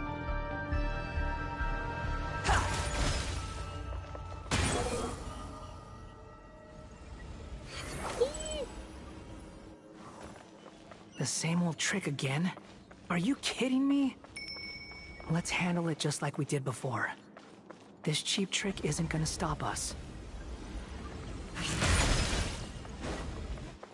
Just mean the walls? Like, go! You're still in the It's wall! a trap! Is that why he's using security over and over again? To get us to lower our guard?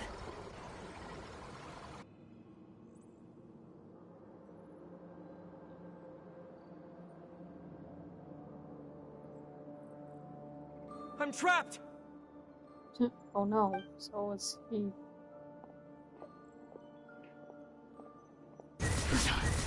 Why won't this thing budge? Hello? Hello? Can you hear me? Nicole? Is that you? Yes, it's me.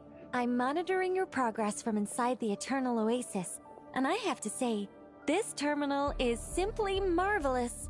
It makes tracking you so much easier. I couldn't see anything at first, but now that you two are inside, I can use your location with support from the terminals to get a partial view of the situation inside Irminsul. It's not the clearest image, but it's better than not being able to help at all. So, here I am. I can't intervene directly, but I can help to guide you out of the jam you're currently in. So please, just follow my lead. Dottore in his current form is a blight upon both Irminsul and the ley lines. Pay attention to your surroundings. There must be sources of his contamination. Is that one of them? Precisely. Take it out. Good work. But we're not done yet. Stay close, and let's see if we can find any others like it nearby. Ah, fuck.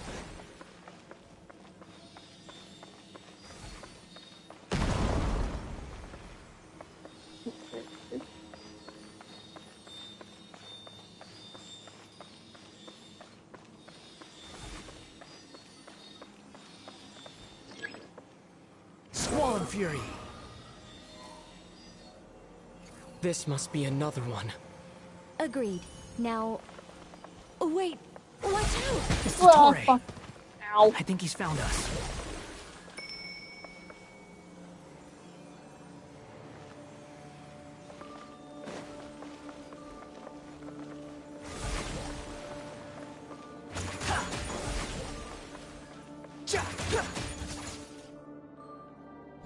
The seal is broken. Quick, get out of there!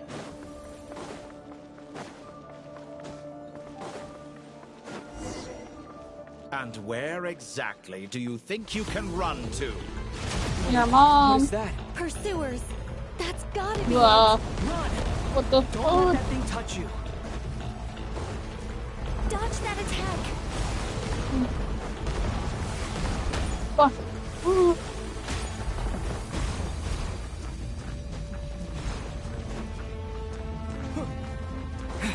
There's more than one path. Fuck. Which way do we go? Straight, I don't know. To the left! Okay. Trust me!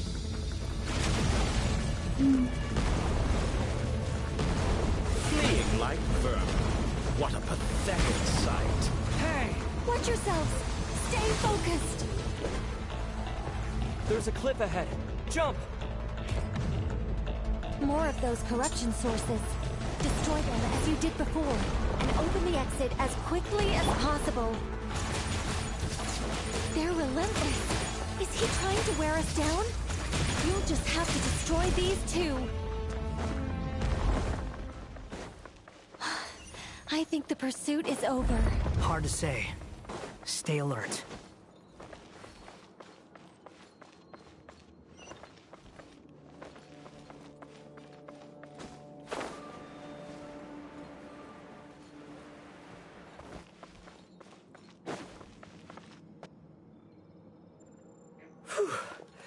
I think we've made it to relative safety. Phew, goodness. That was tough. You doing okay? I'll be fine. Don't worry. Take a short rest, and then... Nicole? Nicole! The connection's been cut. But that means... Look at you supporting one another. How very touching. Oh, shit. Torre! Took you long enough to find us. You're more useless than I thought. Oh, really? I think I deserve a little more credit for my methods than that.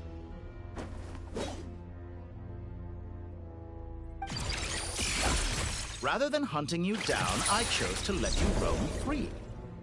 I indulged your presumption that I was unable to track your movements, played along with your clever little plan. Fleeing is for animals, but I rather enjoy watching you flee. Some things lose the will to run altogether as soon as you put them in a cage. If that's true, then why did you come looking for us? Because I wanted to observe you up close, of course. Don't misunderstand me, I'm not here for a fight. Is it so unusual that I wish to greet my old acquaintances in person? After all, it's been a while. Scaramouche. Oh. How does he remember? He remembers? No, that can't be. It's impossible. Why are you so afraid? I have done nothing unprecedented in discovering the truth. Nor did I go to any great lengths to uncover your story. You made a bold series of moves in deciding to erase yourself. And with the power of this great chronicling device called Ermin's Soul, you were able to achieve something quite remarkable. Once most people form an opinion about someone, it tends to imprison their mind.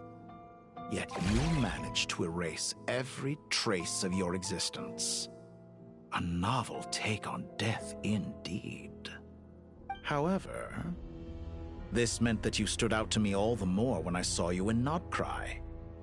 I didn't even have to go looking for you. Just the sight of you was enough for me to intuit the truth. For someone in my position, connecting the dots was a trivial affair. It would have been more surprising if I hadn't managed to piece it together. You seem very pleased with yourself for figuring it out. I'm sure you'd even be more delighted to learn the full extent of your crimes. That would hardly be necessary. Besides, isn't there something that concerns you more right now? Something that fills you with dread? Let me put your mind at ease.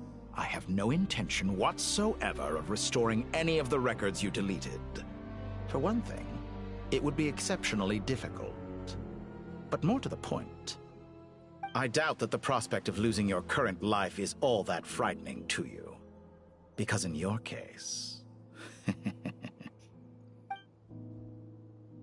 the cruelest twist of fate is that you'll never again have the chance to make up for any of your mistakes. Isn't it? Dottore?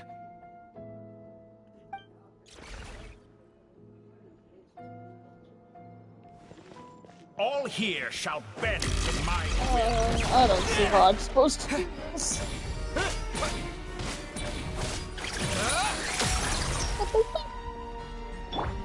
The wind rises.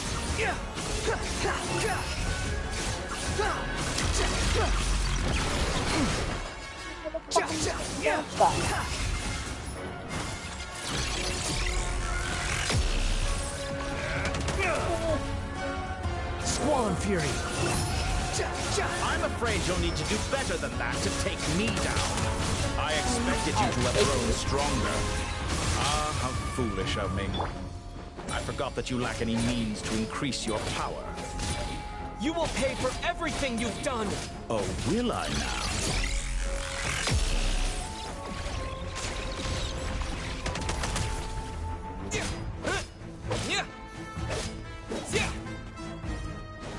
Scorch and burn!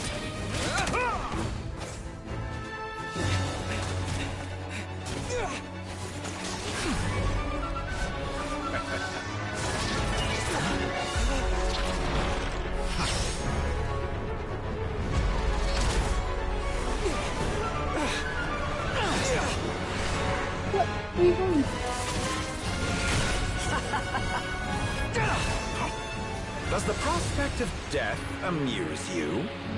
I could ask you the same question! I'll distract Dottore. You focus on the mission. Got it!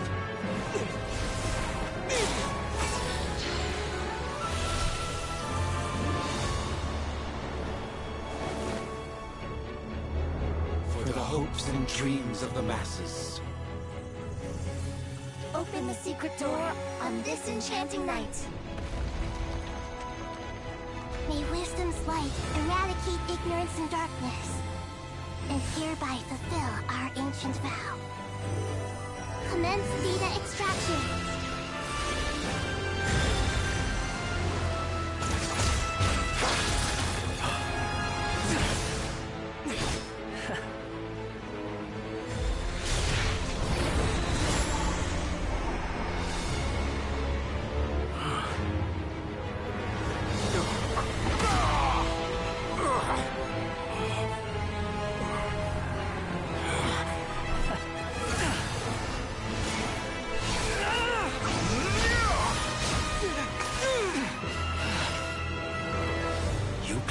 Outdated ideals and stand in the way of progress. You will pay for interfering with the grandest experiment of all time. Oh, shit.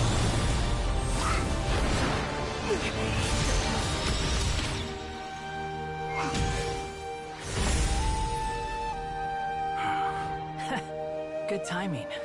Dottore, as clever as you are, you fail to understand wisdom. Wisdom takes many forms, but the path you have chosen eschews them all. Huh.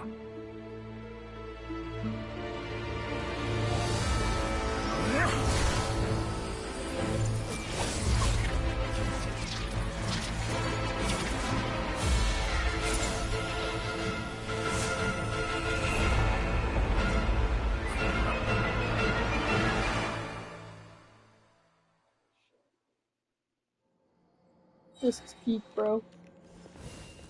I don't know what I was just doing. Okay. Since you are within an Ermin soul, it stands to reason that any power you wield comes from it. You're extracting the information from Ermin's soul just to strip me of my power. I will find his weakness. Oh. Okay. What am I doing?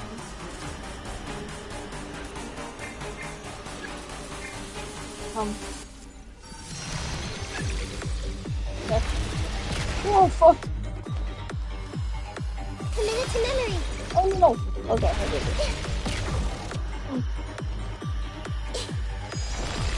This might hurt a little. Grow.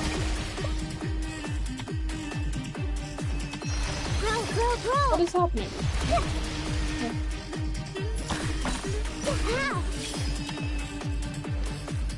I admire your attempt to introduce a new variant, but it's nowhere near enough.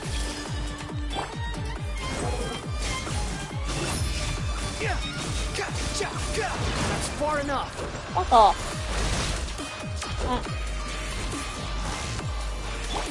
Time to ignite.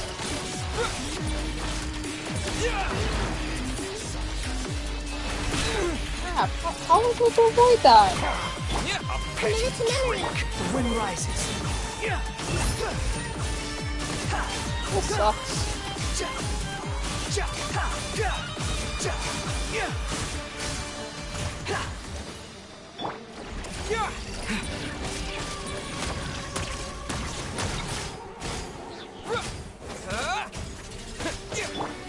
Grow.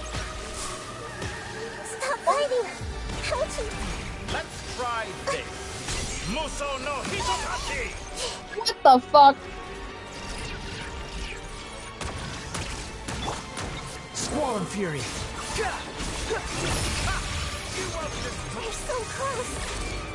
Just hold on a little longer. I'll hold I'm you not up. anywhere close. Hat guy, the rest is up to you. We certainly have a knack for surprising each other, don't we? I'm just getting started.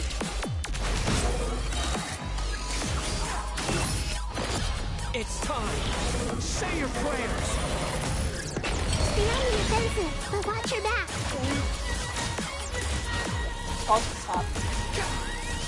Squall and Fury.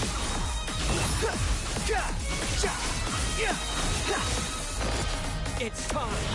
Say your prayers. How amusing. The wind rises. Stop traumatizing him with his mother's power. That's not cool, bro. It's time. Say your prayers. All before you! Blade of the primal flame! You're dead. Oh. How did I avoid that?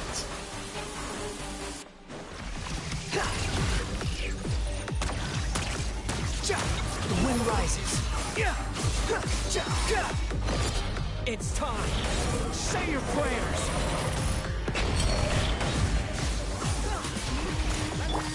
You're confirmed. Finally, time for you to die. Excited? Time for me to die? How could I have reached this place? It's time. Say your prayers. What's it for you? Blade of the primal flame! Behold.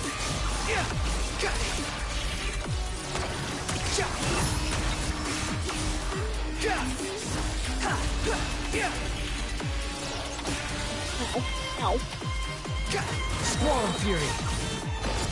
It's time. Say your prayers. Oh no. That's enough!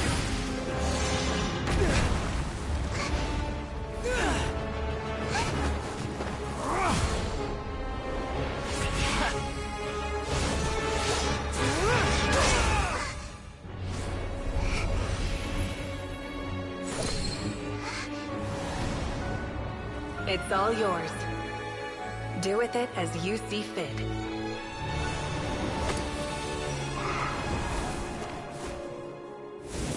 Just as you say, this world is home to some archaic things. And as you suppose, you are a formidable opponent. You have long coveted the secrets of wisdom. So now, I will demonstrate true wisdom in action. I invoke my supreme authority as the keeper of Irminsul. Commend me or condemn me. But give your verdict now!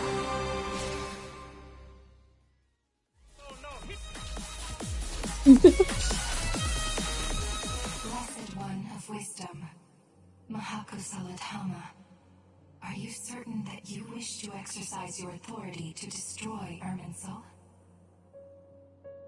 It represents both your roots and your finest accomplishments. You truly intend to abandon the very thing you have always fought for? This is my decision. Irminsul has been corrupted beyond redemption. Irminsul is the original tree of Teyvat. It is the means by which the heavenly principles maintains fate itself. The 7 Archons should honor and revere it, for their authority was bestowed upon them by the heavenly principles. It is precisely because I honor and revere it that I fight for the humanity it exists to protect. Wisdom is knowing how to weigh the options and make the right decision. If you truly care about the fortunes of this world, then it is me you should seek to preserve. Planting a seed begins the chain of cause and effect. Since you have become a great tree yourself, why should the loss of another tree be anything to fear? Till we meet again, Lord of Dendro.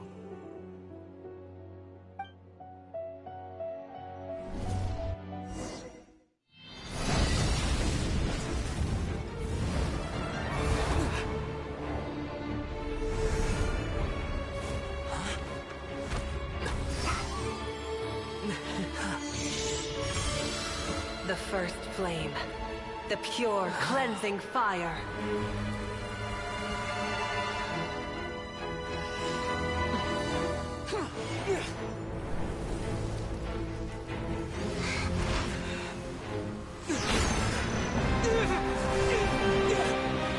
Oh shit. Keep bringing me down with them.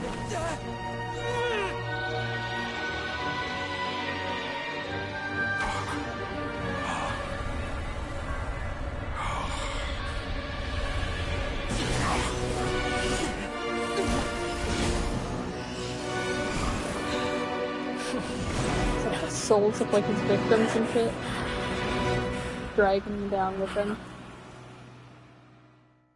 Is he officially dead now, or?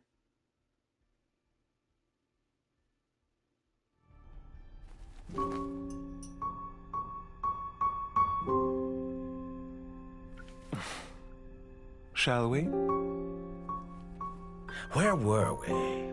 I was suggesting that you needn't perform when signing a contract. You're only sitting here because your bank demanded an evaluation of the trustee. So you told a story about a young scholar from a merchant family in Sumeru? I told a compelling tale, didn't I? The post-expulsion story is far more captivating. The human experiments or the elixir of immortality? The part where you die. Ah, yes. My favorite part. The 35-year-old Segment thought of himself as Dottore, reserving the name Zandik for the original specimen. Of all the Segments, he was the most selfish. After his expulsion, Dottore searched for a new direction. He joined the Fatui, studied Elazar in great depth, secured resources. He was rather fortunate in his career. Zondik turned to Conrian technology and successfully created his segments. But this was not immortality. Even with backup segments, his body would still age. Still, thanks to Snezhnaya, Zondik found the ideal base for his experiments. Then a perfect partnership materialized at a crucial moment. The year that both parties realized they needed more time. Fortunately, Zondik succeeded. In a miraculous turn of events, he gained the extra time he needed. I seem to recall it differently. All right, it's true. No matter how much elixir he took, Zondik remained human and continued to age. Then, on the morning he turned 85... Help me up! Call for help! Surely he would be rescued, Zondik thought. But to his surprise, no one helped him. Zondik was too selfish for that. Don't forget, you're one of us. Yes, and we're all waiting. Waiting for me to die. Pantalone arrived for a meeting and happened to witness what followed. He found it unsettling. I never said that. But the Zondiks were unfazed. It was a rare opportunity for self-dissection.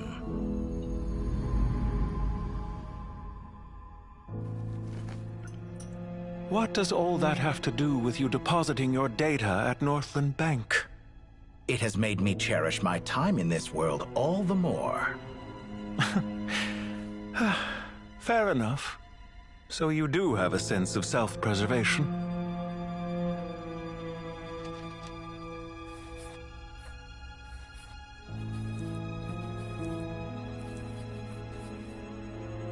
What do you mean? You're hardly normal, and you don't cherish life. You just don't want to admit defeat in the limited time you have. Even so, don't I deserve an interesting ending? I'm counting on it.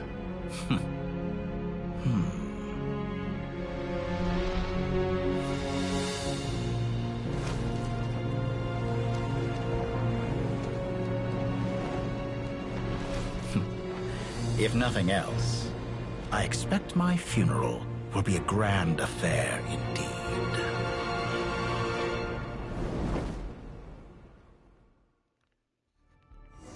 Where's the OG from like the comics? Oh, him. And I totally thought What that a would be like magnificent fire. In Snezhnaya, we light fires to ward off the cold. Fire, it seems, is antithetical to ideas such as cold, frozen, and unchanging. Perhaps it has always been that way. From the beginning, fire has been used to drive away wild beasts and warm the body and mind. You could say it's a form of treatment. One that cures the human heart of mortal fear. Mortal fear? Something you haven't been acquainted with in a long time, by the sounds of it.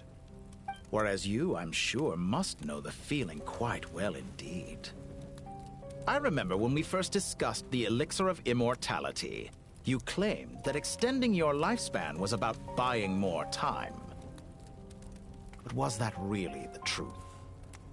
You fear the prospect of dying a wretched end in this world, don't you? Of course I do. I'm only human, after all. And while you may have forgotten it, you cannot deny that you too were once human, Dottore. I do not believe that there is no such fear in your heart. Perhaps you are right. But I abandoned it long ago and devoted myself to my experiments. I have felt no fear since. From the very beginning, I never thought you could win this game. But still you came. Contract in hand. To honor our agreement. Because I am a reputable partner. And as we have discussed, experiments are about more than results alone. The process is equally important. I have come here and completed my creation, and I do not regret my decision. I'm afraid your journey ends here. After I die, there will be no one to make the elixir of immortality, and your remaining stock will only last a few more years. How then will you prove that you didn't perish in this incident alongside everyone else? When I feel optimistic about market environments, I never forcibly adjust them. They have their own direction. And I myself am one such environment. I have been quite particular about many things in my life. But where the manner of my death is concerned, I choose not to be. You make yourself sound so magnanimous. Oh, but I am. And I hope you will be too. It may have been a long time since anyone told you this, Dottore, but I recognize that you are a truly rare talent. Ha! I can see it. The experiment in blasphemy that I've been performing all this time. It has been a long process, and I do not care about the results as much as people might imagine. If the very goal of your experiment was to explore infinite possibilities, then there was never any reason for it to end. Indeed. Yet now, the experiment has officially drawn to a close. What should I call you? Zandik? Or do you prefer Dottore? Suit yourself. Goodbye, Feofan. This time, that's what it truly is. And don't I know it? Goodbye, Zandik.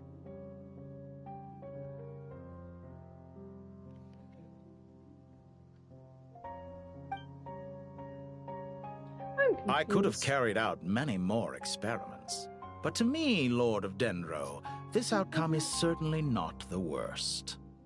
I believe you. But unfortunately, this is where it all ends for you. This experiment does not belong to you, nor do any of the results. Experiment? It sounds like you're trying to outdo me in my own field.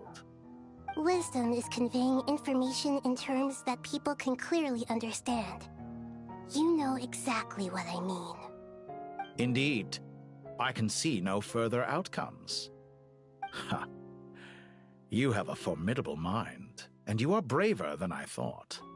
Setting fire to the very thing your survival depends on. Your previous threat was empty, but this time, it is real.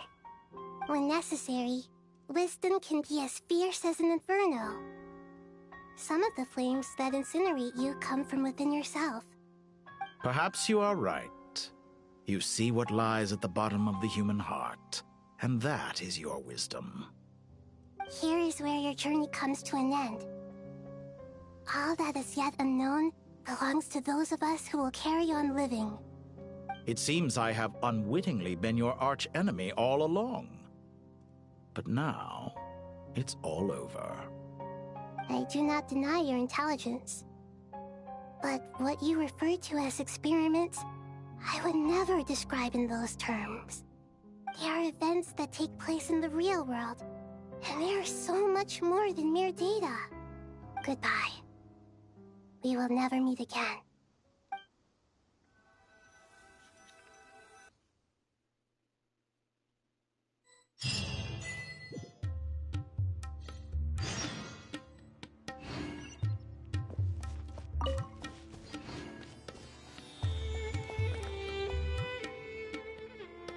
Well, that's the last of them. Everyone on the list is already back where they should be. It was a long, hard road, but we finally finished escorting everyone back. I just pray that we'll never need to leave again. I hope we can stay here forever in this peaceful paradise of our own choosing. Paradise. In the annals of the Temple of Silence, that word carries great significance. It represents the hopes and desires of the gods. They're longing for a place to rest.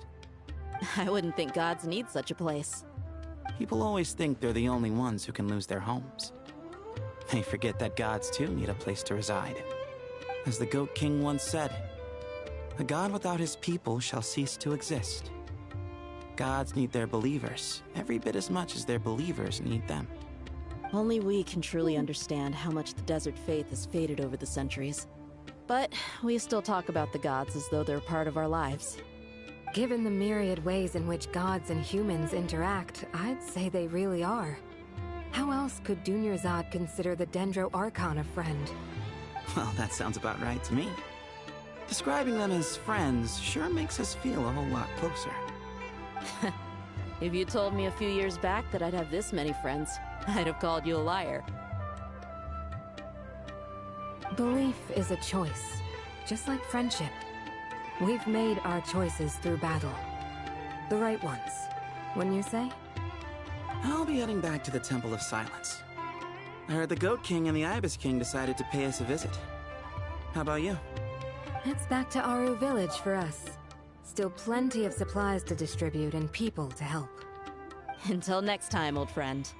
As long as you can find the time, you're always welcome to visit us in Aru Village. Right back at you.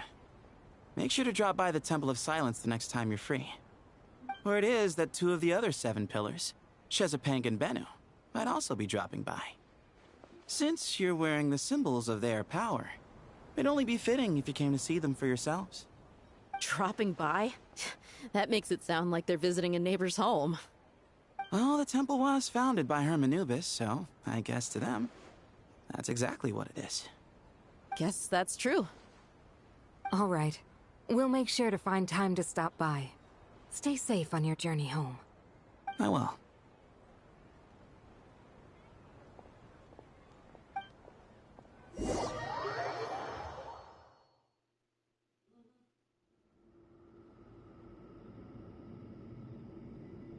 Holy, You this do is have never a going to point. end.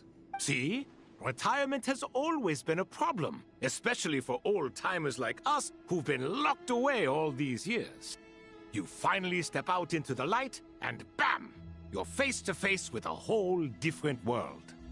Naturally. What do you think, Layla? Huh? Why would you think to ask me? How could I possibly be qualified to decide where the servants of King Deshret should live? Sorry if my question was unclear. Do you think their statues will stand out too much if we place them here? Hey, I never agreed to this. How could we possibly allow our statues to be left in Hermanubis' home? That would be like breaking into someone's house, then pretending it belonged to you in the first place. Different beliefs can coexist. We still need to respect one another. By which you mean, you two plan to stay at the Temple of Silence, for a while at least, but you have no intention of relocating your statues here. So, you see this as sort of a family visit? Is that correct? Family. Huh. You could say that. In a sense, Hermanubis would view this as his home. Just look at this place. Magnificent, is it not? The sad truth is, in the past, all 3 of us invested so much into misguided ventures. We failed to build what we should have, and wasted so much time instead. And what do you mean by that? I mean that for the most part, time spent associating with the likes of Sobek, and, let's say, Thoth, might reasonably be considered wasted. Why does that not surprise me? Go on. Anyway, given how much time we'll all be spending together, I'd say that the bonds we built will end up proving to have been a sound investment. Once Sethos, the current leader of the Temple of Silence, returns, you can discuss the matter of staying here with him. But judging by the expressions of everyone here, I imagine you'll receive a very warm welcome. This sacred ground houses untold knowledge, after all. What better place for the servants of King Deshret to appear in the mortal world? How about we share a meal together first? I imagine it's been many years since you last tasted fresh food. Oh, that sounds wonderful! After so many hundreds of years, I can only surmise that desert cuisine has become a lot more varied. Are we having a get-together? If you'd like, I can help prepare some food. After all, Lord Thoth, you helped me so much in the desert, and I still haven't properly thanked you. Oh, my, that would be wonderful. I'm touched that you still remember. How the times have changed. To the people of today, it seems the Ibis King has become a kind and passionate god. And you, Mr. Herreshoff? What kind of god do you wish to be? To be honest, I haven't given it much thought. How about you, Dendro Archon? Do you have any hopes for your future? Me? I'm very happy with my current life. Forgive my bluntness, but you do not seem to derive your authority from majesty and might, like Lord Al-Akhmar. Clearly your approach has its advantages, but also its dangers, don't you think? I do, but projecting a majestic front doesn't really suit me. Besides, my relationship with others isn't simply one of a god and her people. Not putting on airs might earn you more adoration. Exactly. Besides, I really like parties where everyone brings their own food, and we all come together to share. You should join us. I'm sure you'll find it fun. Last time when we got together for a picnic near the Avidia Forest, it was quite the occasion. Seeing as you're already here, how about we hold the next one in the desert? Can we do that? Wouldn't Tainari have to transport a ton of drinking water? Don't worry, I can help out. Layla, would you like to join us next time? Me? Sure. The more the merrier. That way we... Don't take this the wrong way. I just think you should know. When it comes to passing the time, chess is more our thing. In that case, Dendro Archon, what do you say? If I were to compete against you, I can't say with certainty I'd win, but I certainly wouldn't mind giving it a shot. Where's Sobek? I'm sure he'd be good for a few rounds. Cards, cards, cards! I'll always prefer chess. I wonder what variant of chess we're talking here. Mr. Thoth, is there some sort of astrological significance to this game? And the quest already. Oh, I'm glad you brought that up. As long as the leader of the Temple of Silence agrees, we can search Hermanubis' place for books to teach you how to play.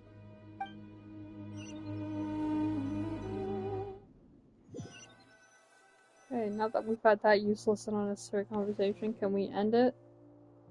Such devastation visited on Sumeru City. So many houses destroyed or damaged in the fighting.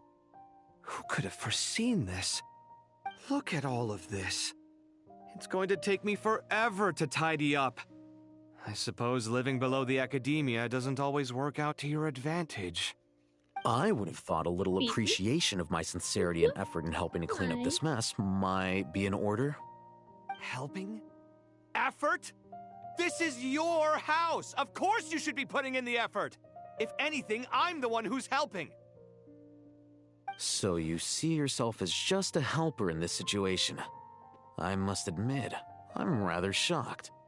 If you're trying to say that since I live here too, I have an obligation to tidy up, fine.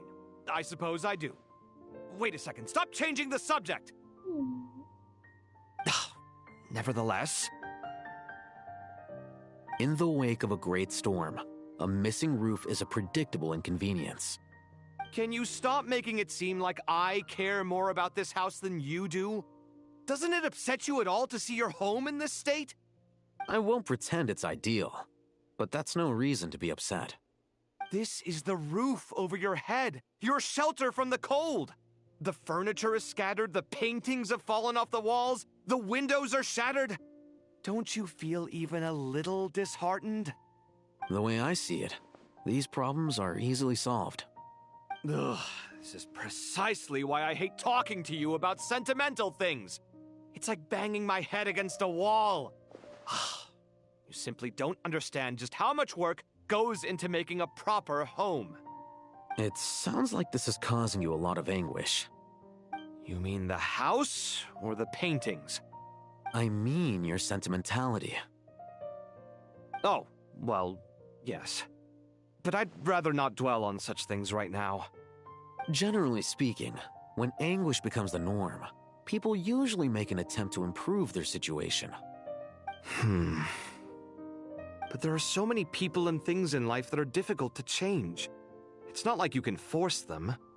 Besides, anguish can be a source of inspiration, and I'm not sure I could break my reliance on it. I'm glad you're able to make yourself think like that. What kind of a response is that? I was stating a profound truth about the very nature of art. Suffering is the cradle of all creation. Even you can't deny that. And I wasn't trying to. I'm just happy for you. Pure and simple. Can't you tell? Happy about what? Happy that you can always find an answer that backs up your views. You... More often than not, life is a process of running into problems and then searching for answers. Yours more than most. Not everyone's so good at justifying things to themselves. It's something that you've been steadily mastering. Huh. What about you, then? What skills have you been mastering lately? Pass me that box. Huh? Okay. You may consider this my progress on the path to mastery. What? Wait a second. Isn't that box mine? Hey, it is! It must have fallen off that shelf. I'll hate them. Those are my paints and inks. Would you like me to put it in your bedroom for you? Huh? I mean, sure, if you don't mind. What kind of progress is this? Does he think he can bribe me? Not that giving me back my own things is much of a bribe. These books on the floor, they're a complete mess. And this one, didn't he say it was an out-of-print collectible? It's completely covered in dust, and some of its pages have even fallen out. Ugh, guess I should help him repair it. This one too. And this one.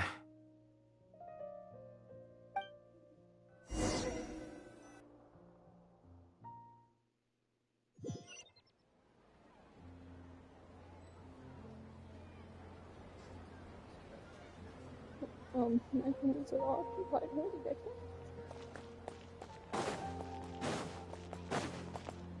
There we go.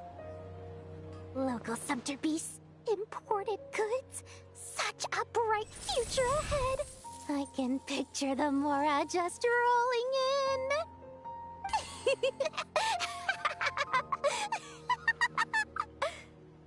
You do realize you sound like a choking cow?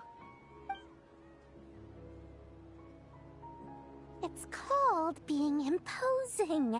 Can't you feel it? Are you not intimidated? Oh, I'm positively shaking in my sandals. What commands do you have for me, oh mighty Lord Sangama Bay? You've got a lot of nerve, Nefer. You went and told Candace and the others everything, didn't you? Seriously, do you have any idea how differently they see me now? Surely that's a good thing. I presume they're more disposed to actually like you now, maybe even view you as a friend. You traded my secret for sympathy! Thanks to you, I've lost every last shred of my mercantile majesty. How am I supposed to make anyone think I'm a big, scary investor now? The dark days of Lord Sangama Bay are behind you. Why not take this chance to make a few honest friends? So silly. Speaking of friends, since when did the notorious Lady Nefer gain such an admiration for holier-than-thou types? A moonchanter here, an angel there? Who'd have thought it? A coming together of fates, nothing more. No need to throw around accusations of admiration. Forget it. You're right about one thing at least. Making friends is never a bad thing for a merchant.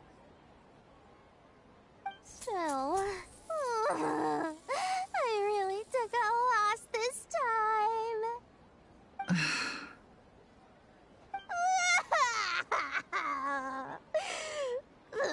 What are you looking at?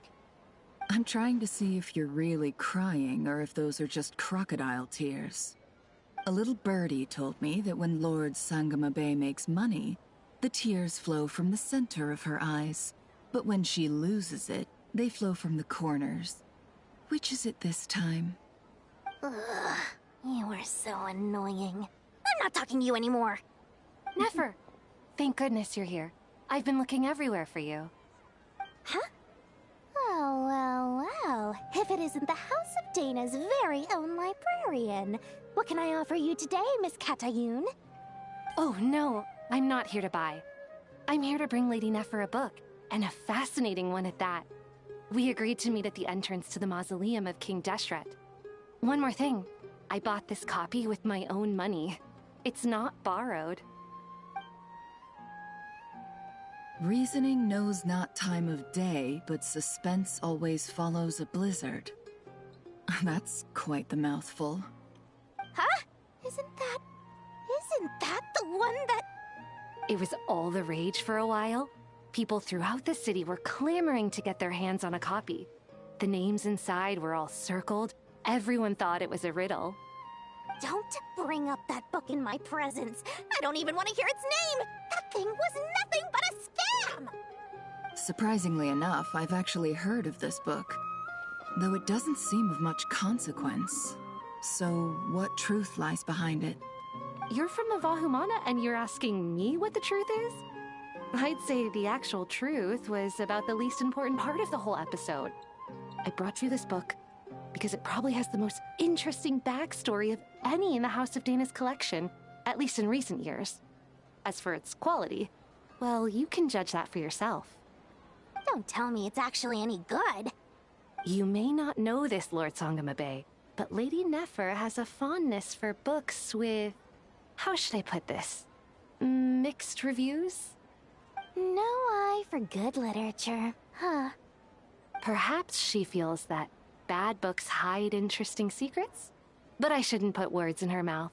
It's probably fair to say she prefers the conversations that books can spark over the substance of the books themselves. Suits my style as an intel broker, wouldn't you say? Very interesting, thank you. I'll return it to you once I'm done reading. And as it happens, I have something for you, too. Incense? I imagine you've already used up the incense I gave you last time. Here's some more. This batch is from Nodcry, so the scent won't be quite the same. Well, actually, I've been saving the incense you gave me. I couldn't bring myself to waste it without a special occasion. But I'll gladly accept this, too. And I promise I'll use it this time. Katayun, you haven't changed a bit.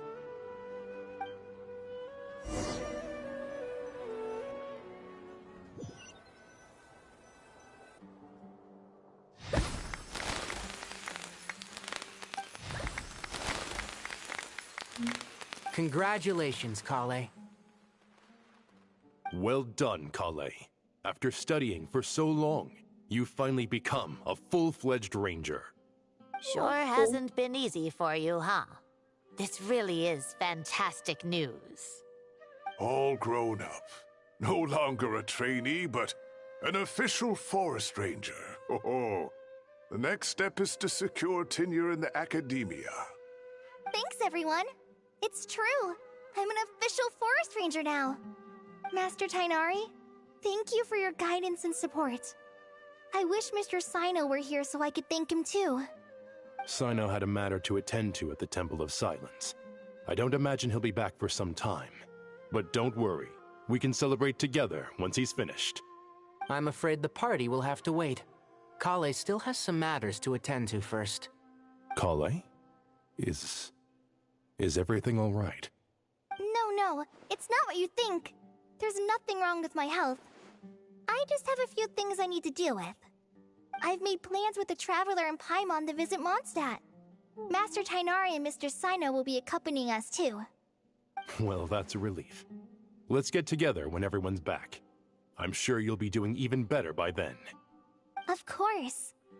I have a feeling you're right.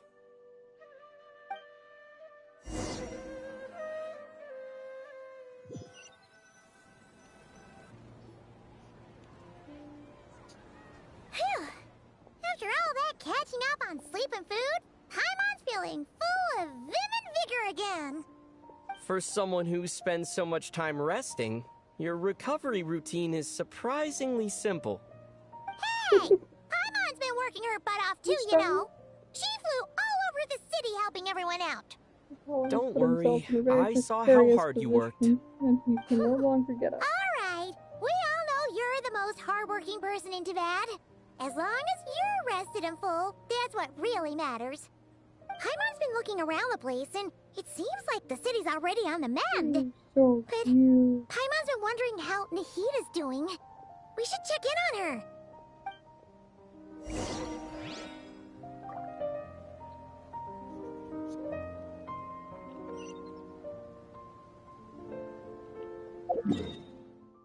Seriously, just put me there.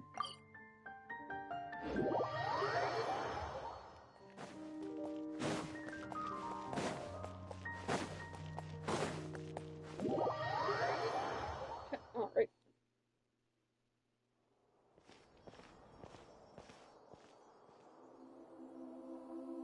Hey, Nahida!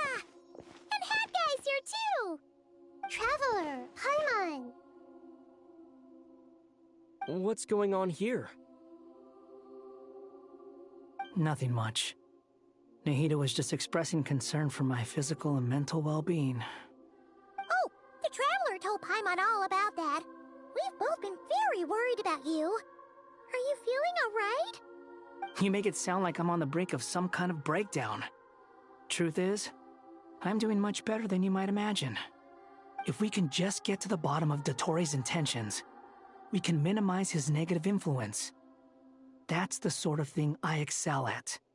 Just listen to that newfound optimism. It seems like having you enroll in the Vahumana was a truly inspired move. I can really see the positive influence. Observe, a classic Sumeru specialty. Chalking everything up to education and learning. To be honest, even I can sense the change in you. Everything Dottori said to you was a way to manipulate your mind. Fortunately, you're no longer under his sway. Can someone as old as me really continue to grow? If it helps, just think of yourself as a late bloomer. It's all a matter of phrasing, and it comes down to what standards you measure yourself by. For a puppet, developing at such an age is perfectly normal. But if you choose to call yourself a late bloomer, it sounds more like you consider yourself human. However you see yourself, well done. Alright, I see what you mean. Anyway, what's your next step? What else can I do but complete my current courses? Everything else can wait. Anyway, that's enough chit-chat. There are still things in the city I need to help out with. I'll be heading there now.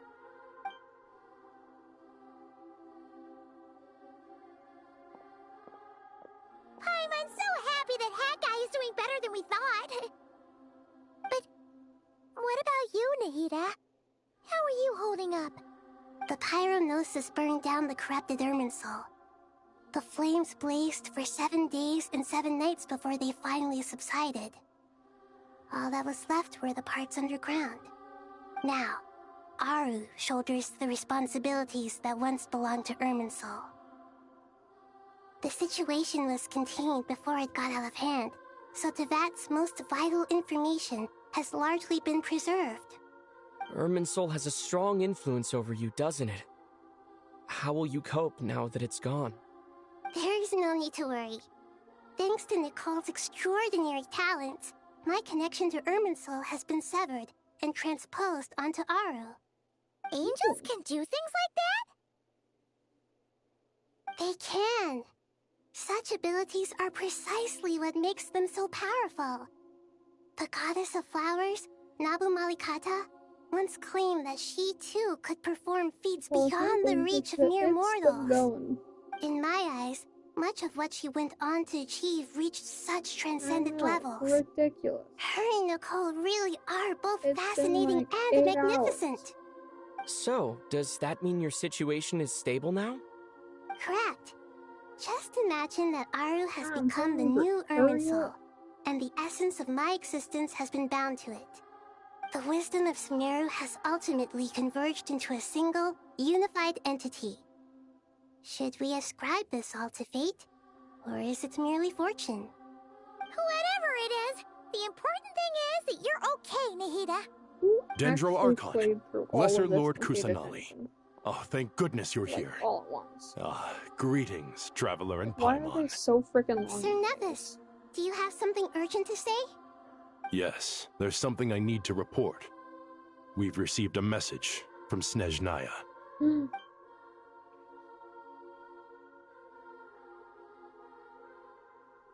The Fatui Harbinger, the rooster, sends us his sympathies, along with all the usual pleasantries. His stance is that, following the unrest and Nod cry, Dottore was subjected to internal censure. This madness was the act of a rogue element, one who cannot be seen to represent the Zapoliarni Palace. No less than can be expected. Snezhnaya paid a heavy price working to stop him. They even lost one of their own harbingers. The letter goes on to say that even so, Snezhnaya cannot claim to be blameless. Apparently, they will deal with Dottore's subordinates in accordance with Snezhnayan law, holding all those involved in his crimes accountable. Additionally, they are supplying relief funds and supplies, which are already en route. They hope this will aid in Sumeru's reconstruction. Sounds like he's got an answer for everything. True, but as diplomatic rhetoric goes, it's highly effective. Completely watertight, both in logic and sentiment. This disaster has had a profound impact on Sumeru. There is much that I will keep in my heart. The matter of Dottore can be seen as settled for now. We are sure to cross paths again in the future, and in that light, Snezhnaya would do well to uphold their responsibilities and keep a tight rein over their actions. With Irminsul burned, the flow of fate now carries many more possibilities. I will be watching carefully. Perhaps we can move on to a less serious matter? Dendro Archon, will you eat with us once this matter is dealt with? Everyone wishes to celebrate together. Your presence would be most welcome. Yes, that would be great. Can this quest Junior end so that I can Sino, eat? and Hypatia all told me the same thing. If there isn't enough room for everyone, we can arrange back-to-back feasts. What a wonderful idea. That just leaves the question of what we should eat. Not more tomatoes, surely. More? Dendro Archon, what do you mean by more tomatoes? Those good friends of yours are always talking about tomatoes. Sometimes when I'm walking through the city, I can even hear them arguing in the fields. It's so stupid. Hurry up. Since you see them so often, you must hear about tomatoes even more than I do. Tomatoes. Tomatoes. The word has a certain magic to it. Like the autumn fur of a sumpter beast swirling in the wind, sometimes flying up my nose. Tomatoes. What can we make with tomatoes? Didn't they say surely not more tomatoes? Wait, why tomatoes? Take your time, there's no need to rush. The Traveler, Paimon, and I still have somewhere we need to visit. Are you fucking kidding me? You'll have plenty of time to think it over before I return. Does this mean you're going to Natlan? Meeting them there in person. It will require a long journey. I know. But this is necessary. I must go myself. Traveler, Paimon, we'll set off as soon as you're ready. Is that alright? Sure. We'll be ready whenever you are. You'll hear no objections from Paimon. We should grab some snacks along the way, though. It'll be just like going on a long holiday. Wonderful. I'm looking forward to this so much.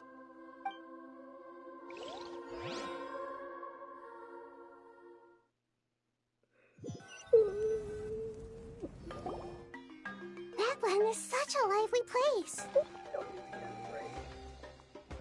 It's super cheerful and positive, too. I can see that. There are people outside exercising at all hours. Such a healthy way of life. You came. Welcome, welcome. You must be hungry from your journey. Yes. Would you like something to eat? I would. Thanks, but no thanks. We've been eating the whole way here. We had a mushroom platter, Sab's meat stew, butter braised chicken, Hadasara pudding. Paimon's positively stuffed. Good for you. All right, all right. No need for all that detail. I'm starting to get hungry myself. Maybe later then. We can wait till everyone's got an appetite. We don't. Then I'll head out for a meal together. Sounds like a plan. Let's find somewhere to sit down.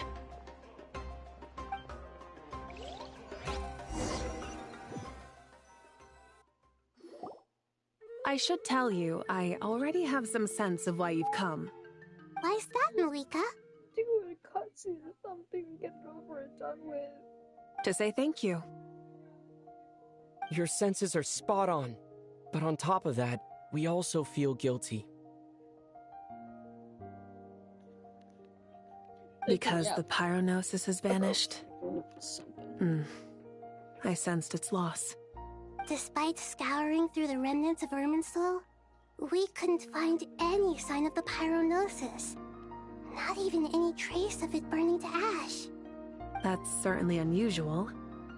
Still, the potential fallout from Irminsul's loss is significant, to say the least.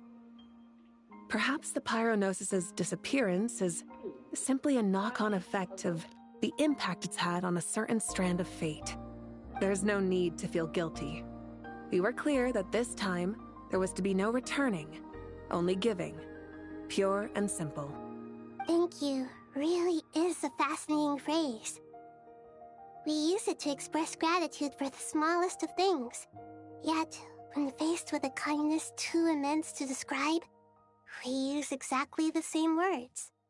It's not that we lack other means of expression. It's that when we truly need to express our feelings, the simplest and purest words are always the most powerful. You're right. In Natlan, we prefer simple expressions too. Companionship, friendship, support. They might not sound fancy, but the sentiment behind them is sincere. That's wonderful to hear.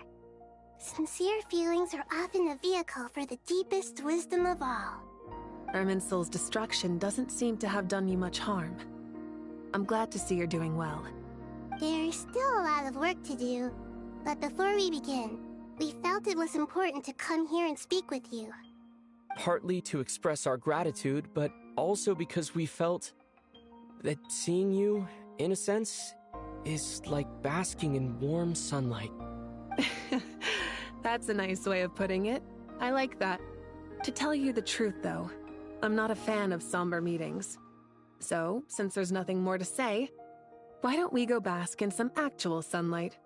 The weather's beautiful today. What a great idea! Paimon's gonna lie back and soak up some rays!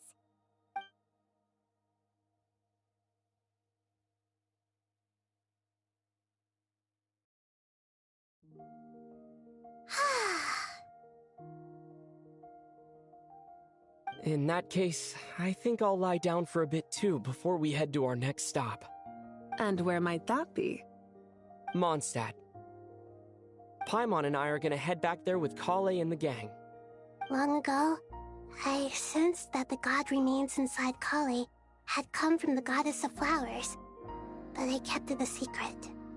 Those remains weren't hurting Kale, not as she is now. They simply exist.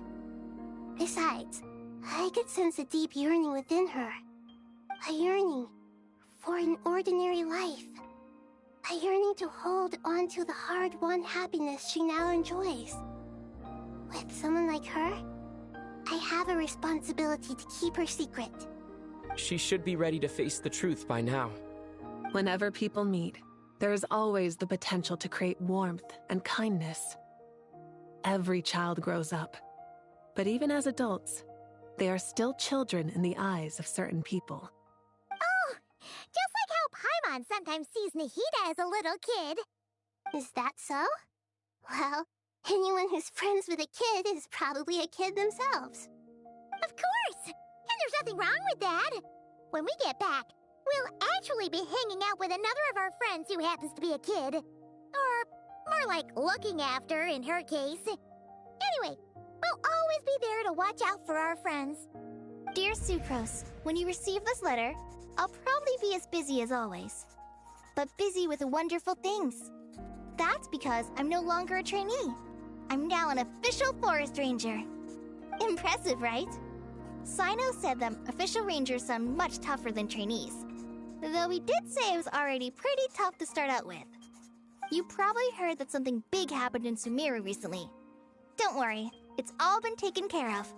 We're heading to Mondstadt soon, so if you're free, maybe we could meet up? Plus, it's not just me, a few of us are going. Hey, do you still remember that time we all got together? You know, when we all went to the Windbloom Festival? It'll be just like that.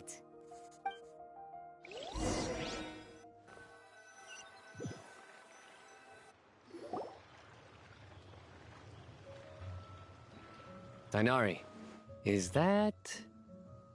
Don't you say it! Is that the great Vayu Vyastra? Behold, the great Vayu Vyastra, General Mahamatra. How times have changed. I wasn't expecting you to beat me to the punchline. You've changed. You've really upped the aggression in your battle against Sino's jokes. Kale, how did you know what I was going to say? For the love of... Hey! Traveler! Paimon! You're right on time! I hope we haven't kept you waiting. Kalei! Sucrose! It's been so long! How have you been? I've been well. Everything's going great. What about you? Are you still busy? Not at the moment. Oh, right! That juicer you gave us works amazing! Farzan loves it! Seriously? That's wonderful. I don't suppose you drew up a detailed test report. Oh, what fruits did you use? How's the texture of the final product? Sucrose, you might want to try asking your questions one at a time. Albedo! Paimon didn't see you there! It's been a while since all of us were together like this. How about we follow the same plan as last time? Good idea, my friend. You never disappoint. So, what are your identities this time? Don't remind him. First things first. Allow me to introduce our very own official Forest Ranger Kale. The rest of us are simply her humble travel companions. This sounds like one of those mushy stories that gets people hooked on some corny, heartwarming premise. Oh, is our story not heartwarming?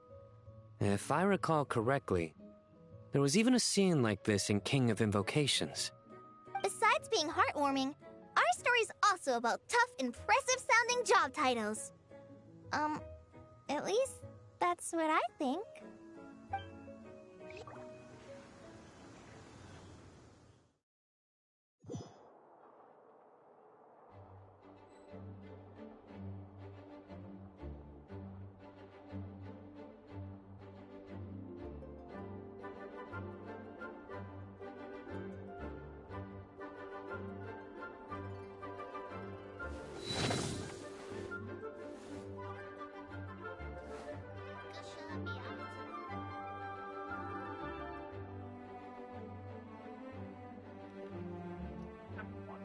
This I'm just going. Oh, is it actually over? I thought I would get an achievement. Why are we even on? Oh, it's over. What? The fuck is that? I'm sorry, what?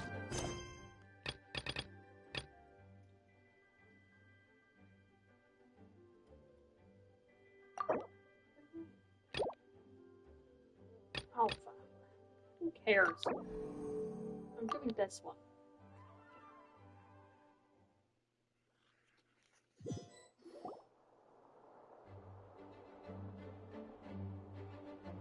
Oh, you're here already? I'm still giving Dodiko a little trim. I won't be a moment. Why wouldn't it be? A trim? Does Dodoko need haircuts too? Of course. It's important to know how to take loving care of the apples of your eye. All of these trivial matters get left to me. It's because I'm an angel, and angels are, in a way, the guardians of all Tavad. Oh, right! Wow, that's definitely an impressive sounding job title. What are you writing? I'm just brainstorming some cool sounding lines. Oh, write them on these card backs. Of course. Clearly, my lines are pretty amazing, wouldn't you say? Miss Nicole. Kale? You seem a little nervous. I was just wondering, who was the person you mentioned who needed their wish fulfilled? Wish? What do you mean? Miss Nicole asked if we could meet up in Mondstadt once everything was over. She said a friend of hers had a wish that needed my help to come true. Well, you never mentioned that before. All we knew was that you'd arranged to meet in Mondstadt. But we thought it had something to do with the god remains. To be fair, everything I told you was true. Anyway, my friend is waiting. Come on, let's pay her a visit.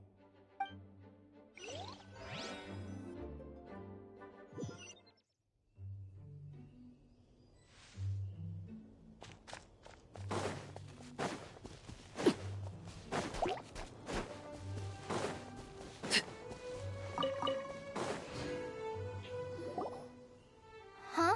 You're... Surprised? I bet you weren't expecting to meet a woman like me beneath this beautiful tree in a faraway land. An oasis will spring from the place where a djinn resides. That saying falls somewhat flat here in Mondstadt, given that everywhere is already so lush and green. Lilupar, what are you doing here? I made friends with Miss Nicole. I asked her to bring me here and then invite Kale to come. The prologue to this story is that I have a wish. It has stirred within my heart for centuries. Millennia, even. Originally, it was merely Al-Ahmar's lie, but now it has become reality. Could this be... Related to the goddess of flowers? My dear young lady, my mistress left her final trace in this world upon you. I can't tell you how glad I am to see you here. And now I have seen you, and peered into your heart. You have experienced hardships and suffered setbacks. The torment an ordinary person might expect to face has befallen you threefold. This is the source of your resilience. But, beneath all this, I have witnessed the seeds of desire. You yearn to return to the simple life you once knew, do you not? I do. I want to throw away everything that isn't mine. But how do you decide what is yours? The scars that others carve into your flesh? The kindness and love they inscribe? Are these things not yours as well? They are. This is something I've talked about with Miss Nicole. Miss Nicole said I should learn how to adjust my standards. I just want to live as an ordinary human. Anything beyond that isn't mine.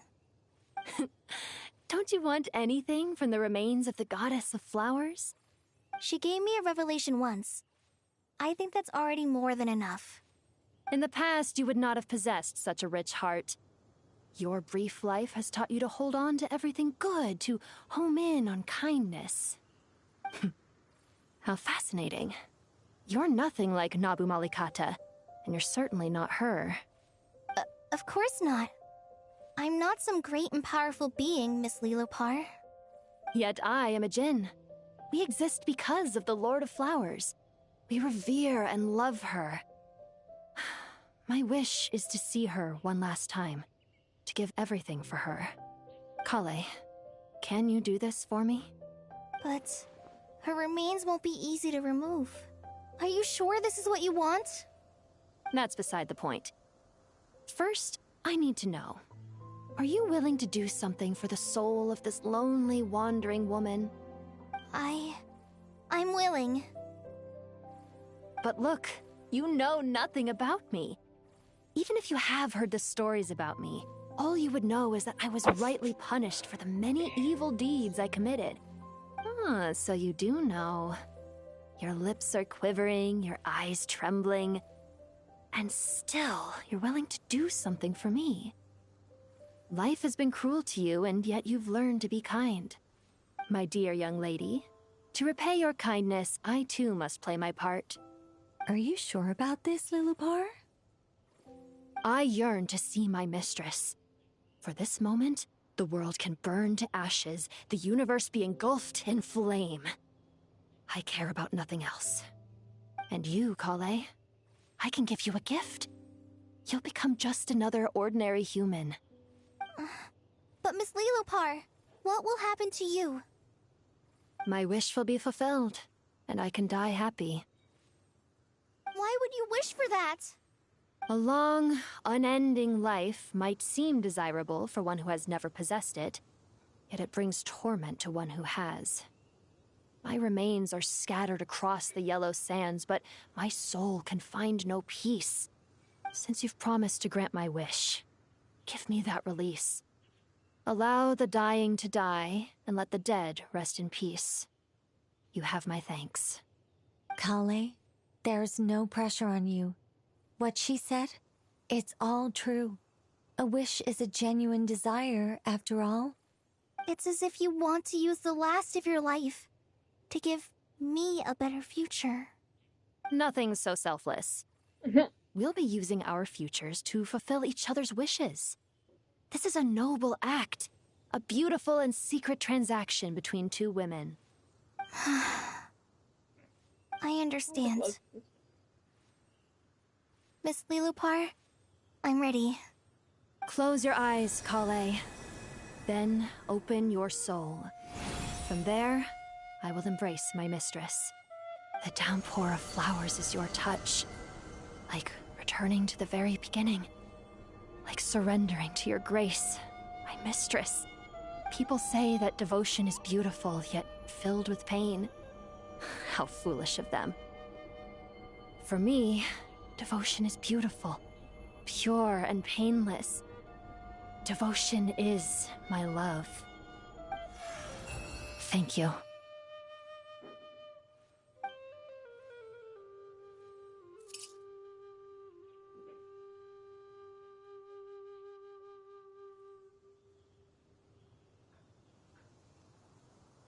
Lilupar! She disappeared? She left, carrying the blessing of flowers. Kale, are you alright? I'm fine. Now that the remains are gone, I don't actually feel any different at all. Those remains weren't hurting Kale. Not as she is now. They simply exist. Besides, I could sense a deep yearning within her. Kale must have already received what she was yearning for. I'm doing fine. I feel relaxed. There's really no need to worry. Then my wish has come true, too. To become ordinary? That's just one of my wishes. Actually, I have a few more. For instance, I want to protect the people I meet and help them find happiness. That sort of thing. So between Miss Lilupar and me, you fulfilled 2 wishes already, and protected 2 people. Wonderful, isn't it? I feel so fantastically happy. I guess that settles things here. So what's next? What do you want to do when we get back to town? Kale, look who I've brought to see you. Hey, Kale! I heard you guys were holding some kind of secret event. How come you started without me? Huh? Oh no, it's nothing like that. We were just saying goodbye to an old friend. Really? Who? Me. The old me. So that's what this is all about. Did you come all the way to Mondstadt for that? Because we knew the old you so we could witness the change? Exactly. The old me is gone. I puffed her into the air, and she became a fluffy pink cloud, floating into the sky, before disappearing forever. Do you think, maybe up in the sky, she has friends waiting for her with test tubes, flasks, and bows? Oh, when you put it like that, it doesn't sound so bad after all. What do you think, Miss Nicole? I think maybe God. that's right. At least, if it were up to me, I'd consider that a happy ending. Dear Sucrose, even though my childhood ended long ago, these past few days have really felt like growing up again. I've become stronger, and I feel like I can finally accomplish things by myself. That's something I actually care Surely about Colin someone as as a character, mysterious and I as love you will Colin. find a friend like this And fascinating. I'm fucking pissed off. Always growing. Always thriving like a plant. I don't care. I came to say goodbye to my old self. I know Okay, that bye. after this, she'll be gone. Thinking about it makes me feel a little lonely. I know the weakness that kept me company will one day leave me too. But somewhere in my heart, I feel a great sense of joy. It feels like I've always wanted to take this step. To walk towards the new me.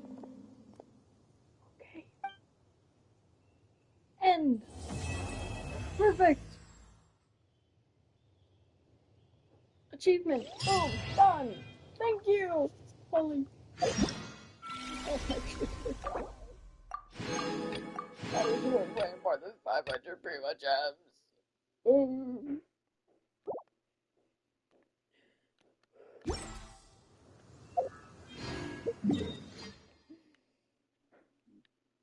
It's all worth it for a second.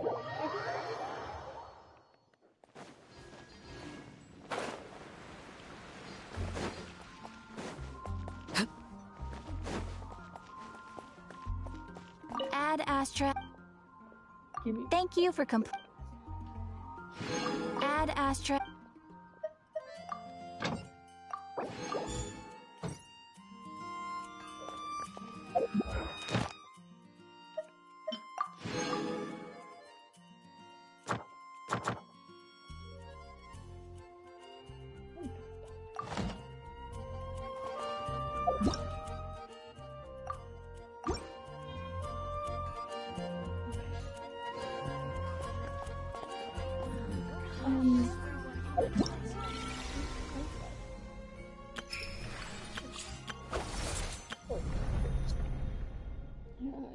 Yeah, I've done 24%.